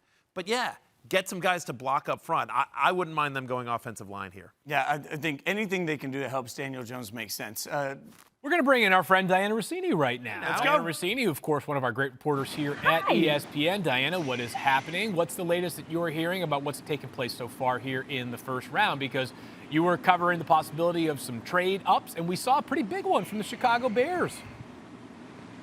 Yeah, Field. So I was told that this was the plan. It just was about who was willing to trade with the Bears, or at least trade back with them. They were looking for a trade partner over the last few days, but when I was talking to some sources right before the draft started, just to try to get a feel to see if maybe they found a partner, I got a text from someone there that I trust and said, buckle up, we're ready to go. And I knew right then that meant it's time to get a quarterback. And here's the thing, Matt Nagy has had his eye on Justin Fields this entire time. He literally fell in love with this guy a long time ago. And he had been in meetings, sharing with the coaching staff, sharing with the scouting department that this is the guy they want to ride with. And Field, we know that GM Ryan Pace and even head coach Matt Nagy, they're on a short leash here.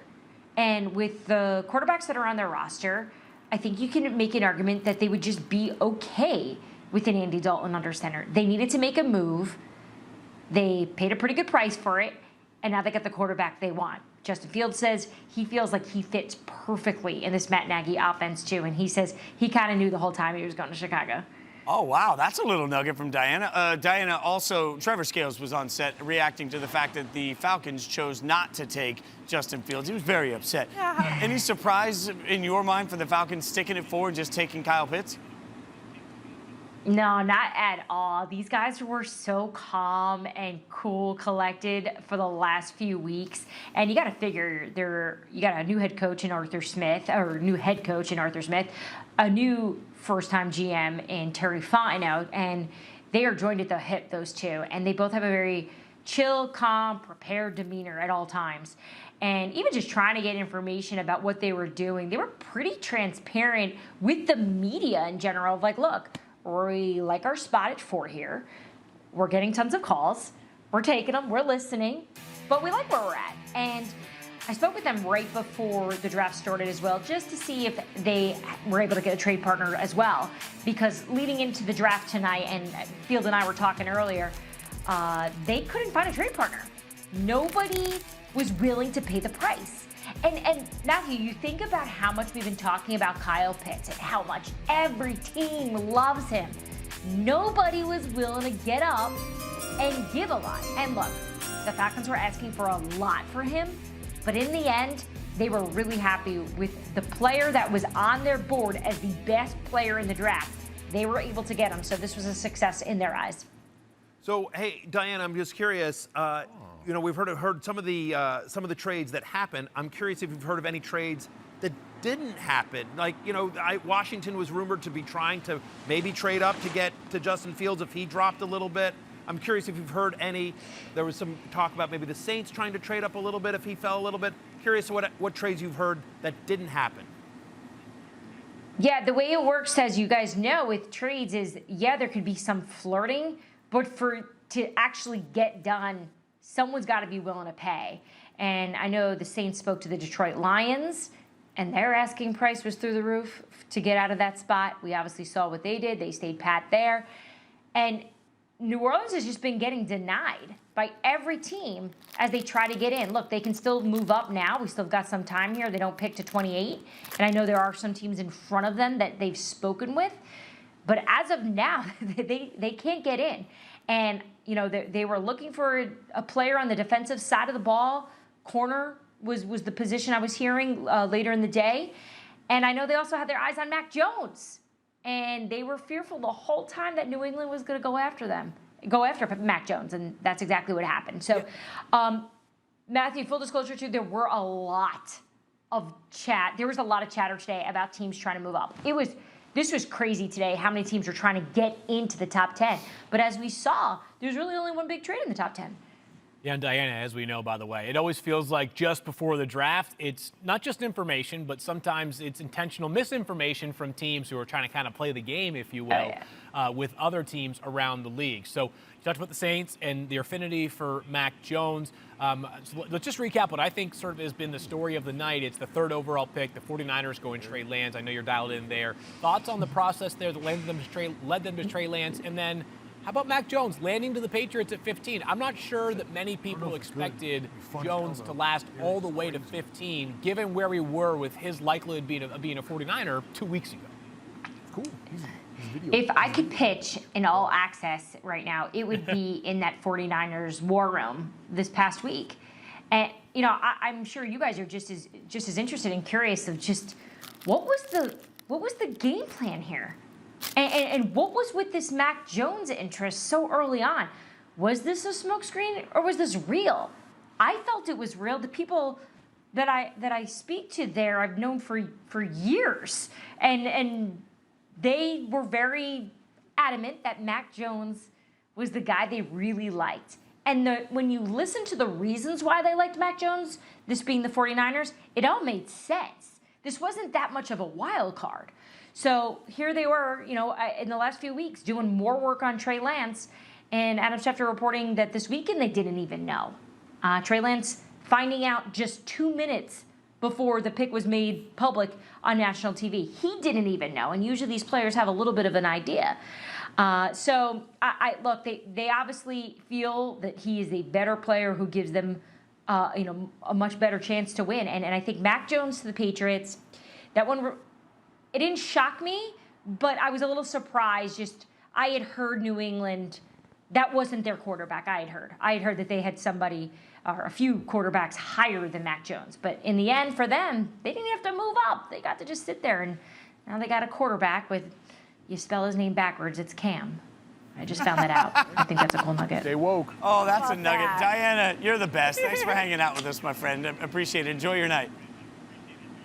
Thanks, guys. I stole it off Twitter, so I can't even get the credit. Well, you can take the credit here. We won't call anybody out on it. We appreciate you, Diana. All right. In the meantime, Ashley, we'll throw it over to you. Yes. We just want to thank everyone for watching this NFL Draft with SportsNation. The draft, of course, live on ABC, ESPN, the NFL Network. That's just a little bit of the fun that we have. We have insane guests, Stone Cold Steve Austin. We've got like every UFC fighter in the game. A ton of different athletes. We had a lot of prospects from this draft. Right there, a look at Cleveland. We have the Colts on the clock, but I want to come back to what the Giants did with Kadarius Toney. Let's talk about what they did. The slot receiver from Florida. We all kind of looked at each other and we're like, huh?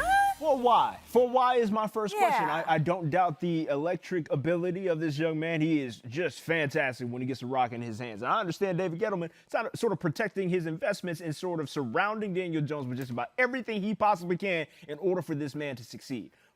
Semicolon, however, we are dealing with we are dealing with a defense that is defunct in pass rush. Like they are not good at it, and they have a desperate need there. And we were looking at Kwity Paye, thinking that like that just makes entirely too much sense. I did say though, Kwity Paye felt like a very Giants pick there, meaning Dave Gettleman was going to go at that spot for a player that I'm not sure is going to functionally help them a ton in the immediacy. That being said, I don't know if Kadarius Toney is the right pick or a good pick. Wide receiver certainly wasn't a need.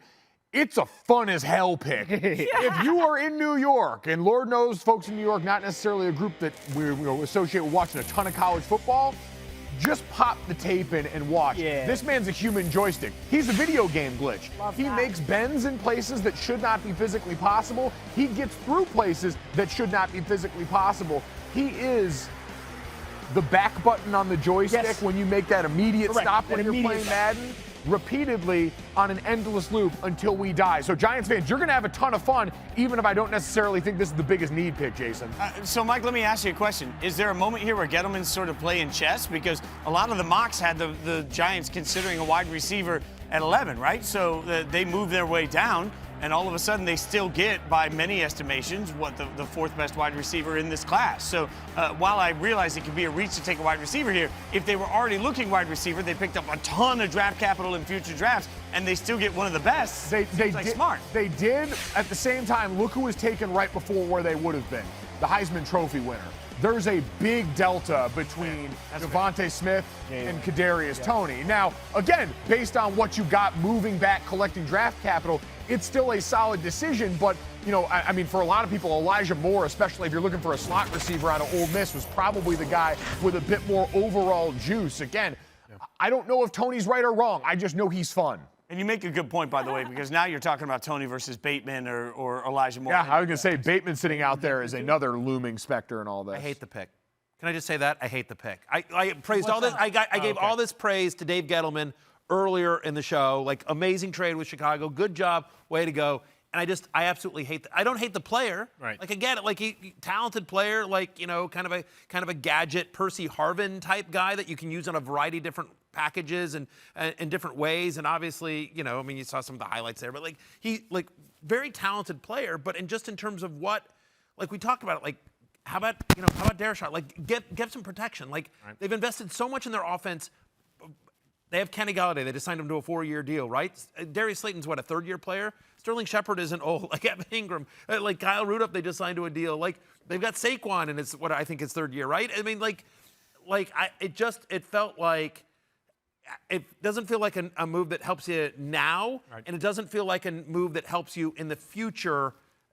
You know, listen, it's easy to sit here and second guess, but Couple thoughts. As a Washington fan, I love the pick. As a football fan, I hate the pick. I would have liked them to go different area. Couple thoughts is, as you know, we know from fantasy, Darius Slayton's one of those guys that's like kind of a yo-yo, right? Yeah, like, sure. The great weeks are great, but the bad weeks are more frequent than the great weeks, and the bad weeks are complete no-shows, right? Second part of that is that Sterling Shepard's perpetually, he's been banged up a lot, so I do think that part of that. As has Evan Ingram. Yep, and I think Evan Ingram could be a not-for-long player there, right? He's a free agent after this year. So I guess my thinking is this is one of those where it's probably a year or two away, Kadarius Toney. Let's talk about Kwity Paye in just a moment, one of my favorite players in the draft. I'm having a hard time divorcing myself from, like, the move in aggregate. Because with all the picks acquired, I'm with it, but I'm with you. Like, I would have, personally, if I was making this pick, I would have gone a different direction. But the overall good vibes are still existing. Yeah, listen, and listen, fantasy-wise, you're ignoring Toney just for whatever it's worth, except in a keeper league. But Mike, you guys were just talking about Kwity Paye, right? Maybe the steal of the draft. Love it. This late. Love it. Colts got him. What do you guys think of it there? Yeah, I mean, on a defense that's already going to be working to avoid the regression that tends to happen year to year, our friends at Football Outsiders would always tell you it's the hardest side of the ball to hold over from one year to the next. This is a prospect, we said, very raw, not a ton of production. But, Field, you're the one that said we draft traits and not production when I talked to you years ago, and this is the ultimate example of that. A guy who was a 250-pound member of the 4x100 relay in high school. Absolute freak. Went to Bishop Hendrickson in the great state of Rhode Island. The guy's had an unbelievable story. His family has gone through so much more than in his first 21 years of his life than most people will ever go through in 10 lives. Just an incredibly inspiring story. If you haven't read the profile by Hallie Grossman on ESPN, I encourage you to do so. It's a wonderful tribute to the life that he has lived and the family he has around him. 10.5 sacks during college. Not great production for a guy that arrived with some expectations and a guy that we have known for a long time was going to be a highly drafted NFL player. Used a little bit differently every year during his time at Michigan. Played for a long time college defensive coordinator Don Brown at Michigan, a guy who's been known to turn out some good defensive players. Here's what the Colts do. They make smart moves, and they find good value. It's just a fact. Go look at Chris Ballard's track record, especially since 2018. Ballard if it's is a great. need, Justin Houston, still a free agent, more of an outside linebacker than Kwity Paye is, but good fit here for the Colts. And one thing you have to remember about the Colts is they're one of the few teams in the NFL where the Rams are also part of this club. The edge rushers benefit from the interior presence, which is led by DeForest Buckner. Usually it's the exterior rushers, the edge guys, that are making life easy for interior rushers. The Colts, it's the inverse. So Kwity Paye, his job is already easier because he's playing alongside DeForest Buckner. I still feel like, by the way, one of the questions, Trevor, I'll throw to you on this. Like, it just feels like there are so few known entities at edge rusher this year. it's all just maybe, and that's just a weird spot. We're used to seeing edge rushers go high because of their impact, but they're just not there this year. No, without a doubt, right? And Kwity Paye is a guy that, like, is really good in the lateral quickness. You can see it in the highlight reel. That boy got some quick feet, like running back quick. Mike mentioned that he ran the 4x1, so, like, the straight line speed is there as well. It's just, what are you going to do to develop, like, the hands, the technical aspects of being in a pass rush that you worry about with Kwity Paye. So, like, those are all of those nuances, Jason, that, like, you have raw athleticism in a lot of these edge rushers, but can you refine it to a point that it fits schematically? Because you mentioned Chris Ballard. Since 2017, since he got there, Indiana is 28th in NFL pressure rate. Like, that's much less than ideal. So hopefully this is an ad that improves that statistic particularly. Guys, there's 2.5 minutes left here, by the way, before the Titans pick. I haven't done this all show other than the Raiders. I have a prediction here. I'm going to make a prediction. Okay. I think the Titans are going corner. I think Newsome is just still sitting there. I think the Titans are going corner. That defense last year was atrocious. That offense is very, very good. Yeah, they have some losses at tight end, but I think the Titans are going to go corner here and try and solidify their defense. I like it. And secondary was a real area of need for them last year as well. So, I mean, specifically that. Just back to the Colts pick for a second. Listen, and what they've done under Frank Reich, they've run the ball, they've played good defense. Like, the Colts had a really good defense last year, but as Trevor mentioned, getting to the quarterback has been a challenge for them. So, you know, I think it makes a really good pick. And just to your point, Field, Chris Ballard's one of my favorite GMs in the NFL. Just a stud, man. He just, you know, Colts fans should be very happy. Yeah, well, I think my Colts fans are happy, right? Like, they're living the dream. They got their quarterback now. Everybody feels good. I mean, living the dream with Carson Wentz, who's going to be a major reclamation project. That's maybe some people's version of the dream, like that, you know. Listen, you got a guy over here with Derek Carr. That is living the dream for this guy. Hey, Derek Carr's better than Jamarcus Russell. So Derek Carr's like living a nice, functional, dependable dream. He's like, Derek Carr's like driving a Highlander. And I drove a Highlander all the time. It's never going to break down on you. You can count on it. You're going to ride the wheels off that thing. He is white picket fence and 2 kids in suburban America. Like, you know, it just depends on what your dream is. Like, he's not a mansion. Right, you know, he's not on an island by himself, but you know, he's doing just very solid. Yeah, he's a solid minivan. Sports Nation, take it away from me. Derek Carr rocks. You gotta have some Fitz therapy soon. I gotta say, man, I'm feeling really bad for you. By the way, Fitz, you mentioned D back here. Greg Newsome still sitting around. Caleb Farley still sitting around on the back end as well. Yep, won't be long for Caleb Farley. Yeah. It's also interesting to think about Wu and then the pass rush needs here. Right. Vic Beasley, that flamed out. Certainly the experiment with Jadeveon Clowney. Azeez Ojulari sitting there, outside linebacker out of Georgia. Not the most pass rush production maybe, but a guy who's going to be rock solid in the run game for you. Motor for days. Yeah. Right, like he was one of those cats that, like, will never stop pursuing. And not in a bad way. It's not like he's out of position, but, like, he's just always in pursuit of wherever the ball is. So it's Travis Etienne. A guy out of Clemson that I think made a lot of noise this past year that people would love to see come off the board. It's going to be interesting, the running back conversation that we have, because we're getting into that range now where Pittsburgh's going to be coming up, and 24 for the Steelers has where so many people had Najee Harris penciled in. Yep. I know we've had some people recently start to have the conversation, Travis Etienne, more explosive plays during his time at Clemson. That was never really in Najee's bag. Right? Yeah, like that's the difference between the two of them, right? Like, and just in general, I think the resource there, especially for a Steelers team that needs so much help on an offensive line, that's going to watch their left tackle and Alejandro Villanueva leave, had their center Marquise Pouncey retired. There's a lot of turnover in what used to be a strength, and you've still got Christian Darrisaw on the board. You've still got Tevin Jenkins on the board. The tackles have slid down. What most people thought were going to be the 3rd and 4th guys with that outlier of a Leatherwood pick for the Las Vegas Raiders. So those are all trickling down into an area that if you're the Steelers, especially for the value you're now getting, picking a running back over that, it doesn't make sense to do that. Like, go ahead. Yeah. Well, I want to bring Jason in on this because, Jason, you and I talked about this idea with running backs now in modern football, taking them towards the end of the first round and maximizing, because you get not only that 5-year option, but the potential of a franchise tag to give you 6 cost-controlled years of a running back during the prime years of their physical condition. Yeah, okay, so let me speak now as a football fan or as an analyst, not as a human being, because there's no way to say this and still be like feel moral about myself. But realistically, use your words carefully, Spartan. You drafted running back at the end of the first round, knowing that you're just going to take all the wear on the tires you possibly can, and then as you take all the wear on the tires, you're going to let somebody else pay them. So you go out, if you draft a running back in the first round, you do everything you can for 5 years, then you draft another one. You just never pay them other than that rookie deal. It makes sense to me, even if it's not necessarily a great human way to do things. And that's exactly where Najee Harris sort of slides ahead of Travis Etienne for me, given the amount of tread that Najee, relatively speaking, has on his tires. But pick is in for the Titans, and we'll see exactly where they go in regards to this. Please don't make us wait, Tennessee. Yeah, it's going to be all right, here we go. Caleb Farley. Farley. Ready to attack. That's the one, right? Like size, strength, a guy that can play a lot of man coverage really well, and like great ball skills will go up and get that bad boy at the same time. Right? And I can say opted out of the 2020 season for very understandable family reasons, the things he wanted to avoid with this virus. You go back to the 2019 tape, and again, a guy who physically can do all of it. The worry becomes, again, the medical. I believe it was a microdiscectomy on his back.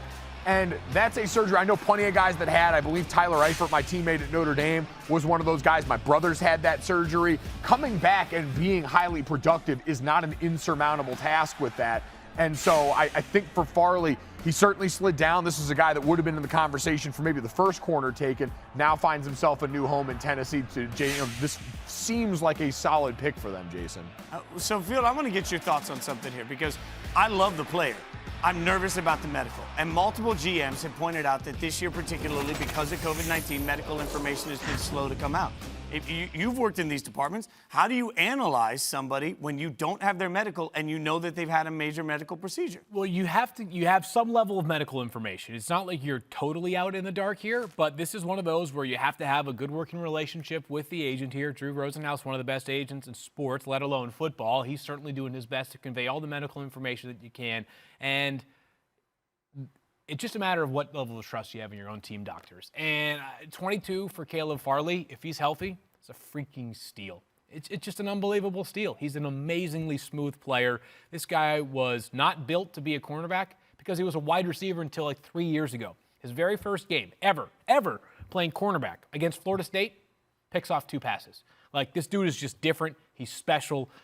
He's got to be healthy, though, because if he's not, the Titans are looking to fill a position where they're thin. And, we're not here to, reopen flesh wounds, but, their first-round pick last year isn't even on the team. And you can't go back-to-back years having nothing out of your first round. But listen, if he's 100% healthy, he's not here at 22. I mean, that's the other thing. So, I mean, because of where you're picking, there's a little bit of a discount there. To your point, Jason, as you mentioned, about the secondary issues. Listen, last year, Titans gave up the 4th most yards to opposing wide receivers. Going to my world here for a little bit, they give the 2nd most fantasy points to opposing wide receivers. Defense, and especially the secondary, was an absolute need for Tennessee. Obviously, you hope for the health, but assuming health here, guy's a clear first-round talent and is going to make their defense, and especially their secondary, a lot better. I'll give you more of our next-gen stats. The Titans last year allowed 28 touchdowns to 2 interceptions on man coverage, the 2nd most touchdown passes allowed in the NFL overall, and 6.7 yards per dropback allowed when using man coverage. That's 27th. Their defense was bad. And Mike Vrabel is a coach that's known as a defensive guy, right? So there's some moment of, if you're a Titans fan, if you're the Titans organization, you can look around and say, we've fixed our offense. We know our offense is going to be good for a really long time. Now you got to look at the other side of it and say, man, but our defense is bad. And you guys talked earlier about Chris Ballard. I think the pressure's on at some point because you're looking at the Colts and the way they're built and you're saying, man, sure, the Texans might be a dumpster fire and the Jags might need some time to get better. But right now, you are in a window for the Titans. You're in a window for the Colts. I think there's more pressure, Matthew, than ever on the Titans to keep up with the Colts to make sure they continue that press. Well, not just the Colts, right? I mean, but just you think about the AFC, right? I mean, you've got the Chiefs there, right? I mean, so you're having to deal with Patrick Mahomes, just to get out of the division, right? And the Bills, right? And the Bills are a team that are young and up and coming as well. So I'm with you. The Titans are in a win now mode, and so they've got to do what they can to maximize this window. Yeah, I love anything that gives us some defense. Treavor Scales, you good on this pick? You feel good about where the Titans are? I'm not against it entirely. I think the idea of going with, again, he's one of those can't-miss guys that, he's big, fast, strong, plays all the right things when it comes to being a defensive back. But, look, like you said, there's a lot to prove defensively given how poorly they performed last season. So hopefully this is something that improves that canon for them. All right, we want to thank everybody for watching us here, Sports Nation, on the NFL Draft. It is so much fun, but we're having a blast. And, of course, everyone's watching here on ESPN+, all of our social channels, probably on TikTok, because that's where I spend most of my days. You can also watch on ABC, ESPN, as well as the NFL Network. But also, I want you guys to head over to NFL.com and see Kay Adams and the team hosting the NFL's Draft-a-thon, where they're raising money to support the most impacted communities recovering from the pandemic. And what you're looking at right there is a live scene out in Cleveland of the Vikings. Their pick is in. We are awaiting that announcement. And guys, looking at the Vikings' needs, they could use a little defensive end help. Maybe, they could a defensive maybe some end. help on the offensive line. Corner's been really a deficient area for them, too. And Fitz just talked about this is going to be really interesting if you have back-to-back, and I'm sure there's a lot of folks in Nashville that are looking at that Caleb Farley pick and saying Greg Newsome was right there, very healthy. Yeah. And if he goes off the board now here to Minnesota, certainly they've had some issues now recently turning over a lot of bodies in that secondary. That would probably, I'd have to imagine, rub salt in a fair amount of the wounds in Tennessee. Yeah, I mean, and you talk about turnover, like when it comes to the defensive back room, I think, look, Minnesota brought in Mackenzie Alexander and give me a second, Patrick Peterson for one-year deals, right? They aren't necessarily looking at stalwarts at the corner either. So, like, they're probably trying to plug around a couple things and see what they can get out of the position as well. Ashley mentioned defensive line in particular. Like, they are the only team to rank in the bottom 3 last season in pass rush win rate and run stop win rate. Like, those are things that, like, you can improve at the LOS, at the line of scrimmage, and sort of build your identity around, and then sort of build out that concept that you hear with certain GMs. Build from the center and move outward from there. So this is also going to be interesting. So just thinking about who's still on the board right now. Trayvon Merrick from TCU, considered far and away the best safety in this class, still on the board. Yep. Plenty of offensive tackle picks. Would be a great fit, by the way. If that's, I was gonna say, if that's the way you want to go and try and bolster that group in front of Kirk Cousins, that's been young in certain spots. There we go, Christian Darrisaw. There it is. Wow. There it is. Okay. So that makes a lot of sense. So you look at their draft picks in recent years. You had Garrett Bradbury out of NC State a couple of years ago at center, big time athlete. You had Brian O'Neill out of Pitt a couple of years ago playing tackle for them in one spot. Now you bring Christian Darrisaw over there. Scheme-wise, a little different what they ran at Virginia Tech, but big athlete. I always said one of the hardest things to do as an offensive lineman and as a big guy is to, after taking contact, drop your ass and reset. Yep. And Christian Darrisaw is able to do that really effortlessly. He was a guy with incredible body angles, big, strong. I said he's kind of built like a bunch of fire hydrants put together on a guy. Certainly some questions about consistent finish all the time. Right. Which is one of those things. Duke Manyweather, who's a great offensive line developer, a guy who trains a lot of these guys, finish is non-negotiable, and that's one of the things you're going to have to work on here. But for a scheme in Minnesota that wants big athletes up front that are going to be able to move and run that scheme that they love, get guys out on boots, run that stretch zone, this is a guy that they can mold into that likeness. Hey, Mike, let me ask you a question, because I've always wondered what this means. Like, educate me. Consistent finisher. What are you looking for from an offensive tackle that needs to show that he's a better finisher, and how do you coach it? You coach that in practice every day. Like, so Harry Heastan was my offensive line coach, was the Bears offensive line coach for a number of years and on 2 different stints. And it's every day when you hear the whistle blown, it's, hey, you're covering down 5 or 10 yards. It's playing through the echo of the whistle. It was the first thing my dad told me. You want to turn on the tape and see a guy that's pushing, like, think of Landon Dickerson in this draft out of Alabama, the guy who's pushing over the pile, the guy who's always flirting with a penalty. It's not to say you got to be hitting dudes dirty at the end of plays, but you want to see someone consistently going through the whistle. I know the analytics cloud says body blows don't matter, but it's about cultivating a mentality that's effort-driven here. I don't need to see crazy torque. I don't need to see you hip-tossing guys. I need to see you working through the finish of the whistle, so I know, especially in a zone scheme, where the running back's vision is paramount. You lock onto a defender, you stay with him and stay engaged in the block, and let the running back make you right. So that's the priority, and that's the reason finish is non-negotiable. Just continue to find work. And he doesn't have qualms finding work. Like, he'll go out and make that initial punch, but as you said, right, like, being able to absorb that contact is a plus for him, but finishing the drill is another thing. So that's what you have to improve and hope he improves on once he gets out there in Minnesota. And one word that I keep seeing connected to Darrisaw is smooth. Yes. Everyone looks at his tape, and to them, they just say he's smooth. What's so smooth about his game? I just think his relative athleticism for an offensive line, it doesn't manifest the same ways as it does in some other positions there. But pass set, the way that you go about climbing to the second level, all that stuff that we saw in that spot with him. I just like one thing that stands out when it comes to Smooth, how he navigates downfield on screens. Like, that's like the perfect example of it. Being able to watch him without hesitation go find work, latch on, and evict the defender. And I just loved our highlight tape of him just pushing fools over. Like, it was nothing. Bulldozing. He's fun to watch. He's going to be a lot of fun to watch, and he complicates what happens here now. So for Pittsburgh, so many mocks have had the Steelers penciled in for a running back. Najee Harris from Alabama has been, and listen, Najee Harris runs like a guy who's supposed to be in Pittsburgh. Like, quite frankly, he's like if you gave a lot more superior wiggle and athleticism to James Conner, who's now in Arizona. So the Pittsburgh Steelers selection is in.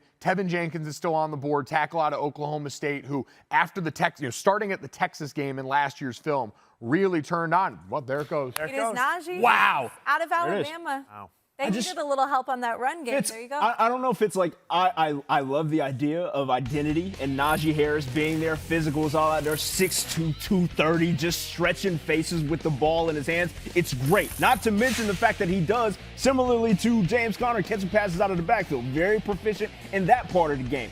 Super exciting, but I still wonder what the heck you gonna do on the offensive line in order to make sure that he's unscathed, right? Like, and you got an old aging quarterback in Ben Roethlisberger as well. I just wonder how we prioritize that position, even as a former running back. I'm like, I don't know if you need to go to that length, Jason, to get this guy right now. I think you're asking a really interesting question because the Steelers are stuck.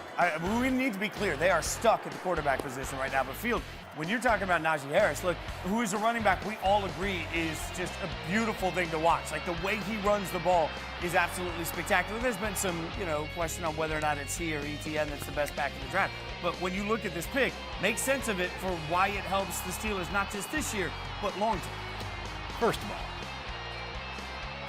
the Alabama recruiting class in 2017, I was sitting on this because I knew it was a possibility. 8 players came into one recruiting class and went on to be drafted in the first round of the NFL. Not the Pacific Coast League that's made up of like a bunch of guys who played college ball at like the level that I did and just want to keep the dream alive. The NFL, 8 of them in the same recruiting class. 8. That's absurd. Any event. So, by the way, off of that, Stats Information notes that this is only the second time in the Common Draft era that a school has had a quarterback, running back, and wide receiver drafted in the first round of the NFL draft, obviously. Last year, right? Last year, which was, Clyde Edwards-Helaire, Joe Burrow, and, of course, Justin Jefferson. But here, obviously, with, Mac Jones, Najee Harris, and both the Bama wide receivers. Just ridiculous. Whatever, So, back to the pick. I'm sure that's what you guys actually care about is, all right, so here's how it helps Pittsburgh right now. We got into it. How does it help them long term? You know what, philosophically, I'm with Trev. Like, I'm not a first-round running back guy. I'm just not. There's an incredible amount of evidence suggesting that running backs can be replaced at a fractional cost relative to the premium you're paying the 24th overall pick. My concerns for the Pittsburgh Steelers are that right now, who's playing left tackle for them? Who's playing center for them right now? You've got some legitimate question marks up front. How it helps them is that we have seen running backs that have been focal points of offense, specifically in this division, for a long time. We know that the AFC North is going to want to be battered and bruising. Nick Chubb has sort of changed the Browns' offense. I like the pick. I'm happy that Najee Harris is set up. I mean, Matthew and I do a lot of fantasy stuff. He's probably set up as the top rookie right now, regardless of top rookie position. Running back. He's an easy top 15 running back, arguably top 12. Listen, in terms of the Steelers' offense, they had the fewest rushing yards, the lowest yards per rush in the league last season. They ran the ball at the 4th lowest rate in the NFL on first down last year since Le'Veon Bell left Pittsburgh. Like, he last played for them in 2017. Those 3 seasons since, Steelers are bottom 5 in the NFL in running back rush yards, yards per carry, rushing touchdowns, running back touchdown receptions. I mean, like, pick a stat, and they're bad in it almost across the board. They just haven't found any consistency. There's been flashes with James Conner, but it really hasn't been there. You think about their running back room right now with Jalen Samuels and Benny Snell and Kalen Ballage.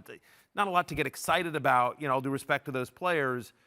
Najee Harris is a true 3-down back, and with Big Ben getting older, and maybe this is his last season, trying to take some of the load of that offense off of him.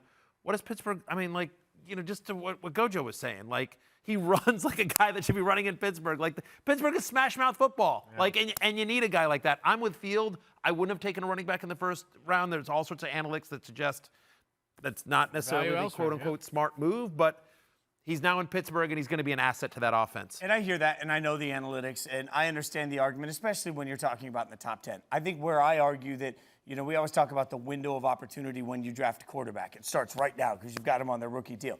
I think if you're drafting a running back near the end of the first round, you realize that a window is now opened. You got 5 years where you are just going to hammer this guy, and you're going to put as much tread on the tires, and then you're going to be like, that's cool. Thanks for your service. We're going to let you go somewhere else. Absolutely need to take some of the offensive off of Ben Roethlisberger's shoulders, and this is a guy, young, powerful, proven, who can take a heavy load, and the rest of their offense, I'm with you. Listen, offensive line is an issue there for Pittsburgh, but this is something that helps their offense. The Steelers are obviously in win now mode. Now, obviously, we want you guys to keep watching because it's awesome anyway, but also I want to reiterate that you should keep watching because there's a ton of great players available. We've got some best available graphics here that'll show you some of these names, but I'll mention again, Newsome is sitting there available, and I think this is one of those things where if for any reason Farley has health issues, Titans fans are going to look at Newsome for a long time. We've talked so much about Owusu Koromoa. Marion is somebody that I've fallen in love with. Barmore is, by many estimations, the best defensive tackle available in this draft. So there is still, according to Mel's best available field, there's a lot here that just looks good. And Tevin Jenkins, another guy that most mocks had, going in the 15-17 range. So we're seeing some talent slip. The Jaguars are back on the clock. The pick is in. They've got to be looking at Trevor Lawrence and saying, okay, what can we put around him? I would think so, but Matthew talked about this earlier. Kind of like the weapons here for Jacksonville, right? I mean, not a bad group on the whole. No, absolutely not. But offensive line would be, if you consider that a weapon, then I think that would be a reasonable. Look, you just invested the first overall pick, in Trevor. There's job one is protect Trevor Lawrence, protect the franchise, right? And so you got to do that. And yeah, listen, with they have some Marvin Jones isn't young, but other, whether it's Shark and Laviska, they have some nice young pieces on offense around Trevor Lawrence. So, and they add Marvin Jones in the offseason as well. So I 100% agree with you. Well, and most important, Ashley, they got to find a way to make sure that Tim Tebow has the right elements around him to be a successful tight end. That's what we all want, Ashley. You know what? I'm just going to say this. Low-hanging fruit, but I love it. Low-hanging fruit. Everyone's making fun of Tim Tebow, and people are dunking on him on Twitter. Listen, no, I'm with you. I get it. No, you're not. I'm an average-sized dude. 5'9". It's average, isn't it? Listen, if there's a guy that I don't want to bet against, it's Tim Tebow. That's all I'm going to say. I love it. Listen, if there's a guy that I'm not, especially playing for Urban Meyer back in the state of Florida, I ain't going to bet against Tim Tebow. I did see someone mention that it is wild. Tim Tebow hasn't played in the NFL, I believe, since 2012, something in that range. Something about that. And he's still only 3 years older than Taysom Hill. Wow. Well, and you saw that connection here. I do want to add that people were saying, and I talked to my buddy Scott Hansen about it, was that, don't think, okay, he's going to come be a tight end and try to be like a Rob Gronkowski. No, but think maybe in that wildcat position, he doesn't just have to be the pass catcher that we all think, okay, Tim Tebow, tight end. He could run a few packages as a wildcat quarterback, help that system out. I don't know. I think anything goes. I'm with you, Barry. I think you put him in, don't count him out. He can make things happen. And this is the start of. I just love a good comeback story. Can I make an argument also, by the way, forgetting just production on the field? You think about Urban Meyer, who's coming now to Jacksonville and wants to change that entire franchise's mentality, which has been, a franchise that has really struggled for many years, right? Tim Tebow, by all accounts, a great locker room guy, a great presence, a great community guy. Just having him in the building, I think, actually is a win for Jacksonville. It what is, Urban Meyer's trying to build in Jacksonville. Especially with a young team, it does feel like the beginning of Ocean's 14. This feels like a heist movie.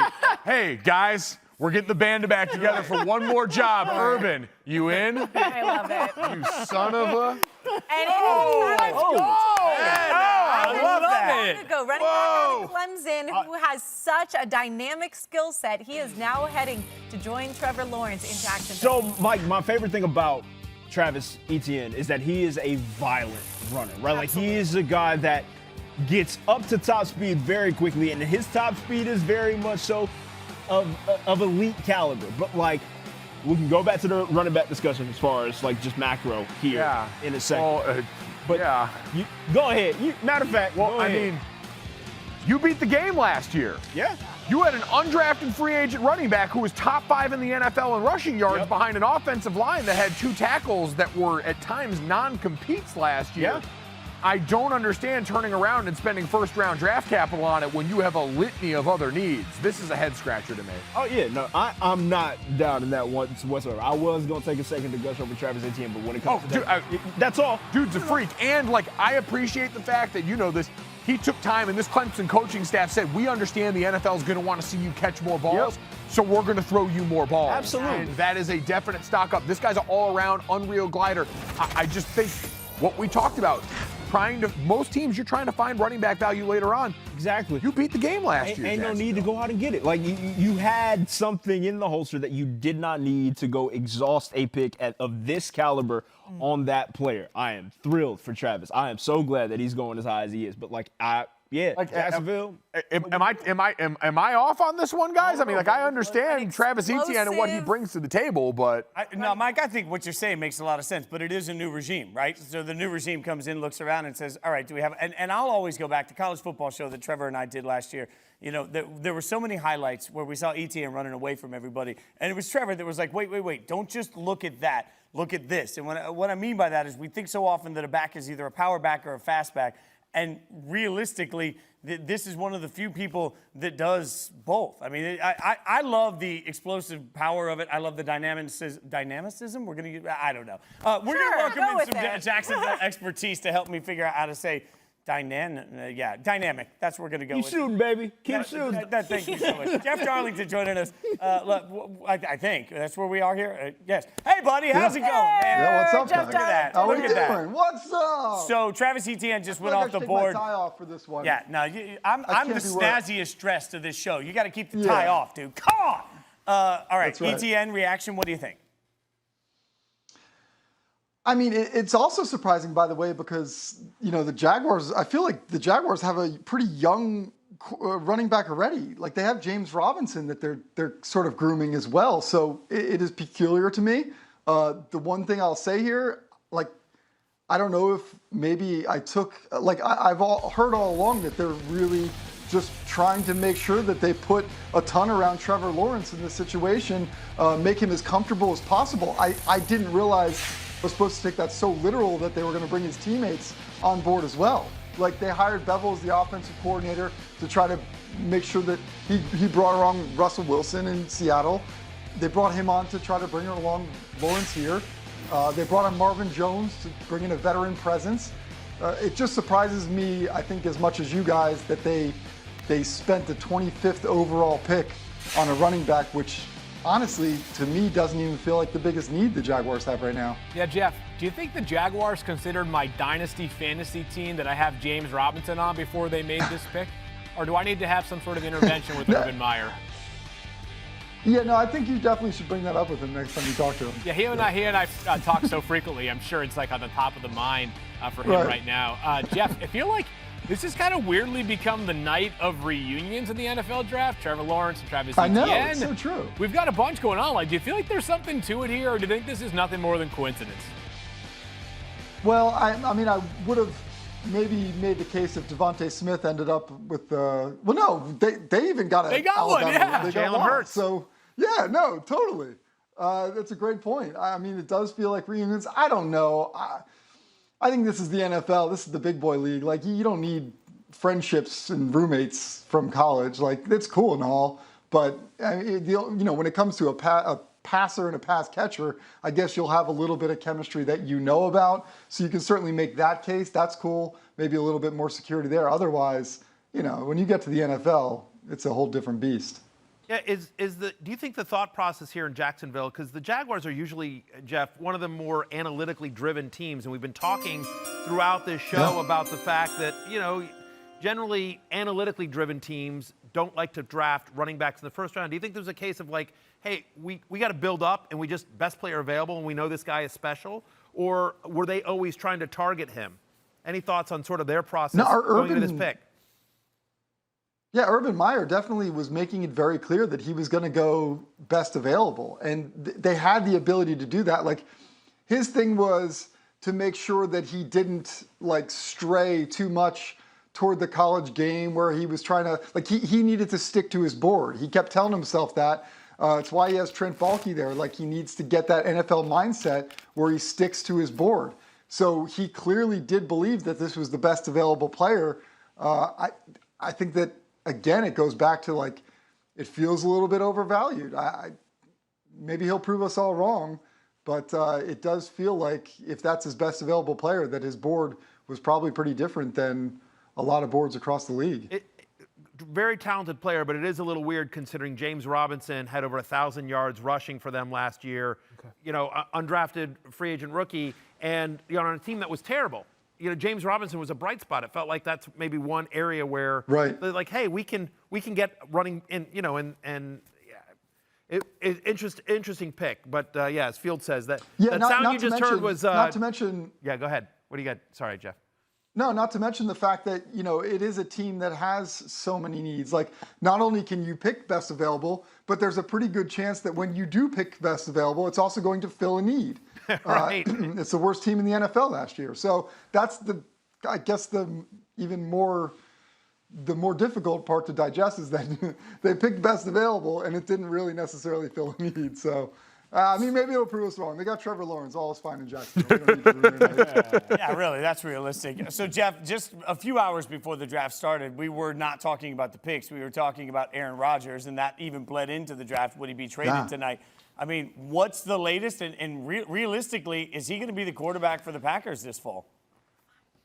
So, what fascinates me about this is that Schefter's report comes out hours before the draft, and to me, it was like, okay, is that basically Aaron and his side saying, like, this needs to get done now? It didn't, right? Like, now teams aren't going to have the ammunition to make that trade for this draft, very clearly, with the first round about to be over. So all of a sudden, the question is, like, what was that about? It almost feels like it's Aaron saying, this is the way it's going to be now. And he is a stubborn man. So when that guy puts his heels in, I believe it. This is going to get ugly. And it's very interesting that I'm sure you guys have heard he's going to be at the Kentucky Derby this weekend. And I maybe won't be afraid to be vocal. I just, if they couldn't get it done, and that's what eventually led to Aaron's distaste for the situation enough where they just decided, and he's a very strategic person, that decided that, hey, let's get it out there. I want out. This is going to get ugly. This is not going to end well. That was the surprise before the draft, Jeff. Have you seen anything so far that's stunned you in the draft? No, maybe the fact that I love the Justin Fields to Chicago thing. That was fun because it feels like Ryan Pace was just dead in the water at the quarterback position. It just felt to me like he couldn't get the Russell Wilson thing to happen. Deshaun Watson, a guy that he probably would have made a play for, obviously. There's just too much there to question to make that move.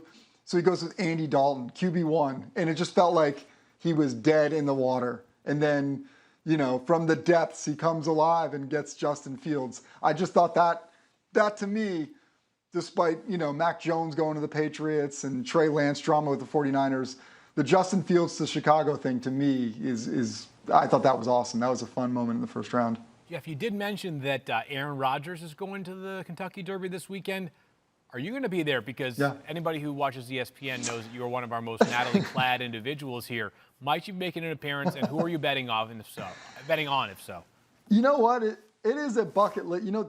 Kentucky Derby and the Masters are both like bucket list things for me, and neither one has happened in my life. I'm doing something wrong here, guys. Yeah, and I got to we got to make that happen, but I don't think this is the weekend for it.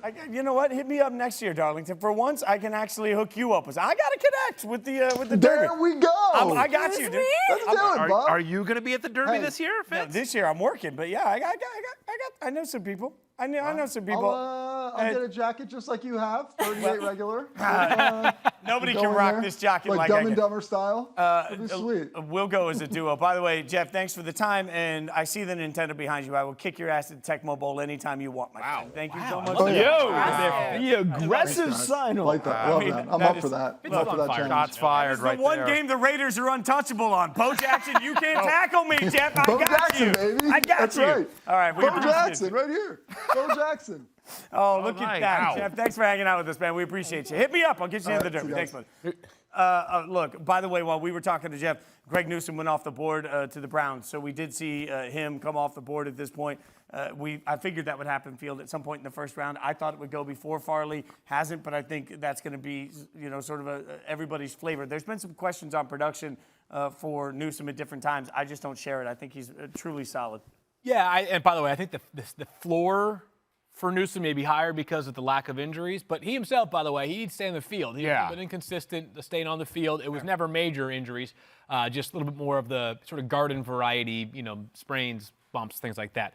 That being said, super speedy athlete, very competitive. I call him a see-ball, get-ball cornerback. If the ball's in his area, he's going to be somewhere. He's going to be ready to make a play on it. And, we were talking about this earlier with Chris Ballard, the Colts GM, just like makes good moves. Andrew Berry, Browns GM. Congratulations, by the way. Had a child this morning. Congratulations. Wow. Very cool. Love it. Congratulations to the Berry family. Good. Yeah. Right. Cousin Andrew. That's right. Good football business. Andrew Berry just gets it. It's sound. It's fundamental. It's usually well reasoned. I don't feel like he ever overreacts. He's not one of those individuals that sees an opportunity and strikes just because the opportunity presents itself. He's going to be calculated and meticulous and patient. That's shown itself time and again. I feel like tonight was another example. And you just think about need, right? The Browns last year gave up 20 touchdowns to wide receivers. That was tied for 5th most in the NFL. They were bottom 10 in terms of both catches and yards allowed to wide receivers. So clearly feels a need here for Cleveland, which, obviously had a great season last year. It looks like Cleveland's doing good things. Ashley, what do you guys got going on over there? Well, first, I'm just trying to figure out where's my connection to the Kentucky Derby. I want to go. I want to go with Jeff Darlington because Jeff seems like the kind of guy that goes to the Kentucky Derby and you do not see one damn horse the entire time you're there. You're in the infield. You might pop the top. Like I said, I'm trying to be like Wes Welker out there. Oh, dude. I have seen Darlington work at parties. That guy is hooked up. So what we need to do here is what we need Fitz to do is we need Fitz to say, listen, Darlington, I got your hookup for the Derby, but you have to take Gojo, Ashley, Matthew, Trevor. Field can come along as well. It's fine, I'll come with the outfit. Yeah. We have a dang good time. I will drink my mint julep head off. And he's like, oh, Tom Brady, it's good to see you. Haven't seen you since last week. He just has all the connections and friendships that we're Darlington is the man. By the way, shout out on Tecmo Bowl. My dad was basically unstoppable. I Rashod love Bateman. this There it pick. is. There it is. Yes, past game was tragic for him. Very clearly. Mark He Jackson's needed weapons. He "Help me." needed a big target. Yeah. This is the cat that will go up, use his hands, and go get that football. Rashod is just really fun to watch. And the Moss potential factor, that's what you look for with Rashod Bateman. And this is taking into account, too, sorry, Ashley. This is taking into account, too, a couple of things. One, you've got the Saints on the clock now who might have been looking wide receiver here. Rashod Bateman, someone you make sure doesn't end up there. And then the Ravens are picking again at the bottom of the first round. We know they just sent Orlando Brown to the Kansas City Chiefs. Tevin Jenkins still on the board from Oklahoma State. And if you're looking for the teams in between them right now, I'm not seeing, and let me check right here, you got Green Bay, who, man, if they don't take a weapon with this pick, you want to already say where the panic mode is at an all-time high. We're at threat level midnight in Green Bay with Aaron Rodgers right now. If that's not Elijah Moore coming off the board for them, you have to imagine that only gets worse. I have a feeling Tevin Jenkins might survive down to 31 if Baltimore wants to back end this thing. Okay. Yeah, the thing I was going to talk about with Rashod Bateman was just his route running skills and how everyone has really emphasized that he's quick, makes smart decisions, and can really just break on through. So Rashod Bateman, the wide receiver, heading to Minnesota. What do you guys think about this, Fitz? Well, first and foremost, I think for some of us, when we saw Kadarius Toney go off the board, it's a little bit of surprise it wasn't Bateman, and Bateman is somebody that different type of player, for absolutely. Sure. But I agree though. But a player that dominated. I mean, just simply dominated at the college level. So first of all, shout out to all of our friend Mina Kimes, who of course have been on the show a couple of times tonight. She's been talking about how much she'd love to see this for like weeks now. We had a long conversation about it on her most recent podcast during our mock draft. Rashod Bateman is not the fastest, definitely not the biggest, not the most explosive wide receiver. I'm not sure anybody just got open and just made plays more consistently than him. And I said all those things about not being the biggest, not being the fastest, not being the most sudden, and he averaged over 20 yards per catch. Every single time he caught the ball, 20-plus yards put in the bank. A guy who opted out of the season when the Big Ten called off their fall, opted back into the season when the Big Ten decided to play ball, had a little bit of an abbreviated year. The quarterback play for him relative to some of the other top wide receivers, right? I mean, Jamar Chase played with Joe Burrow, first overall pick. Devonta Smith, Jaylen Waddle played with Mac Jones, 15th overall pick. Rashod Bateman, obviously a different level of quarterback play. Minnesota's quarterback not going to be first or second round pick most of them, right? So could Kyle Trask, Kadarius Toney. Trask could hear his name called somewhere in the day 2 range. So just a baller, a certified baller. And the Ravens needed something different here. The Ravens needed somebody who could make plays over the middle of the field and not be so reliant upon their tight ends to do all that for them, especially because that tight end depth got thinned out with A, the trade of Hayden Hurst last offseason, and then B, the injury to Nick Boyle really made them feel very thin in the middle of the field.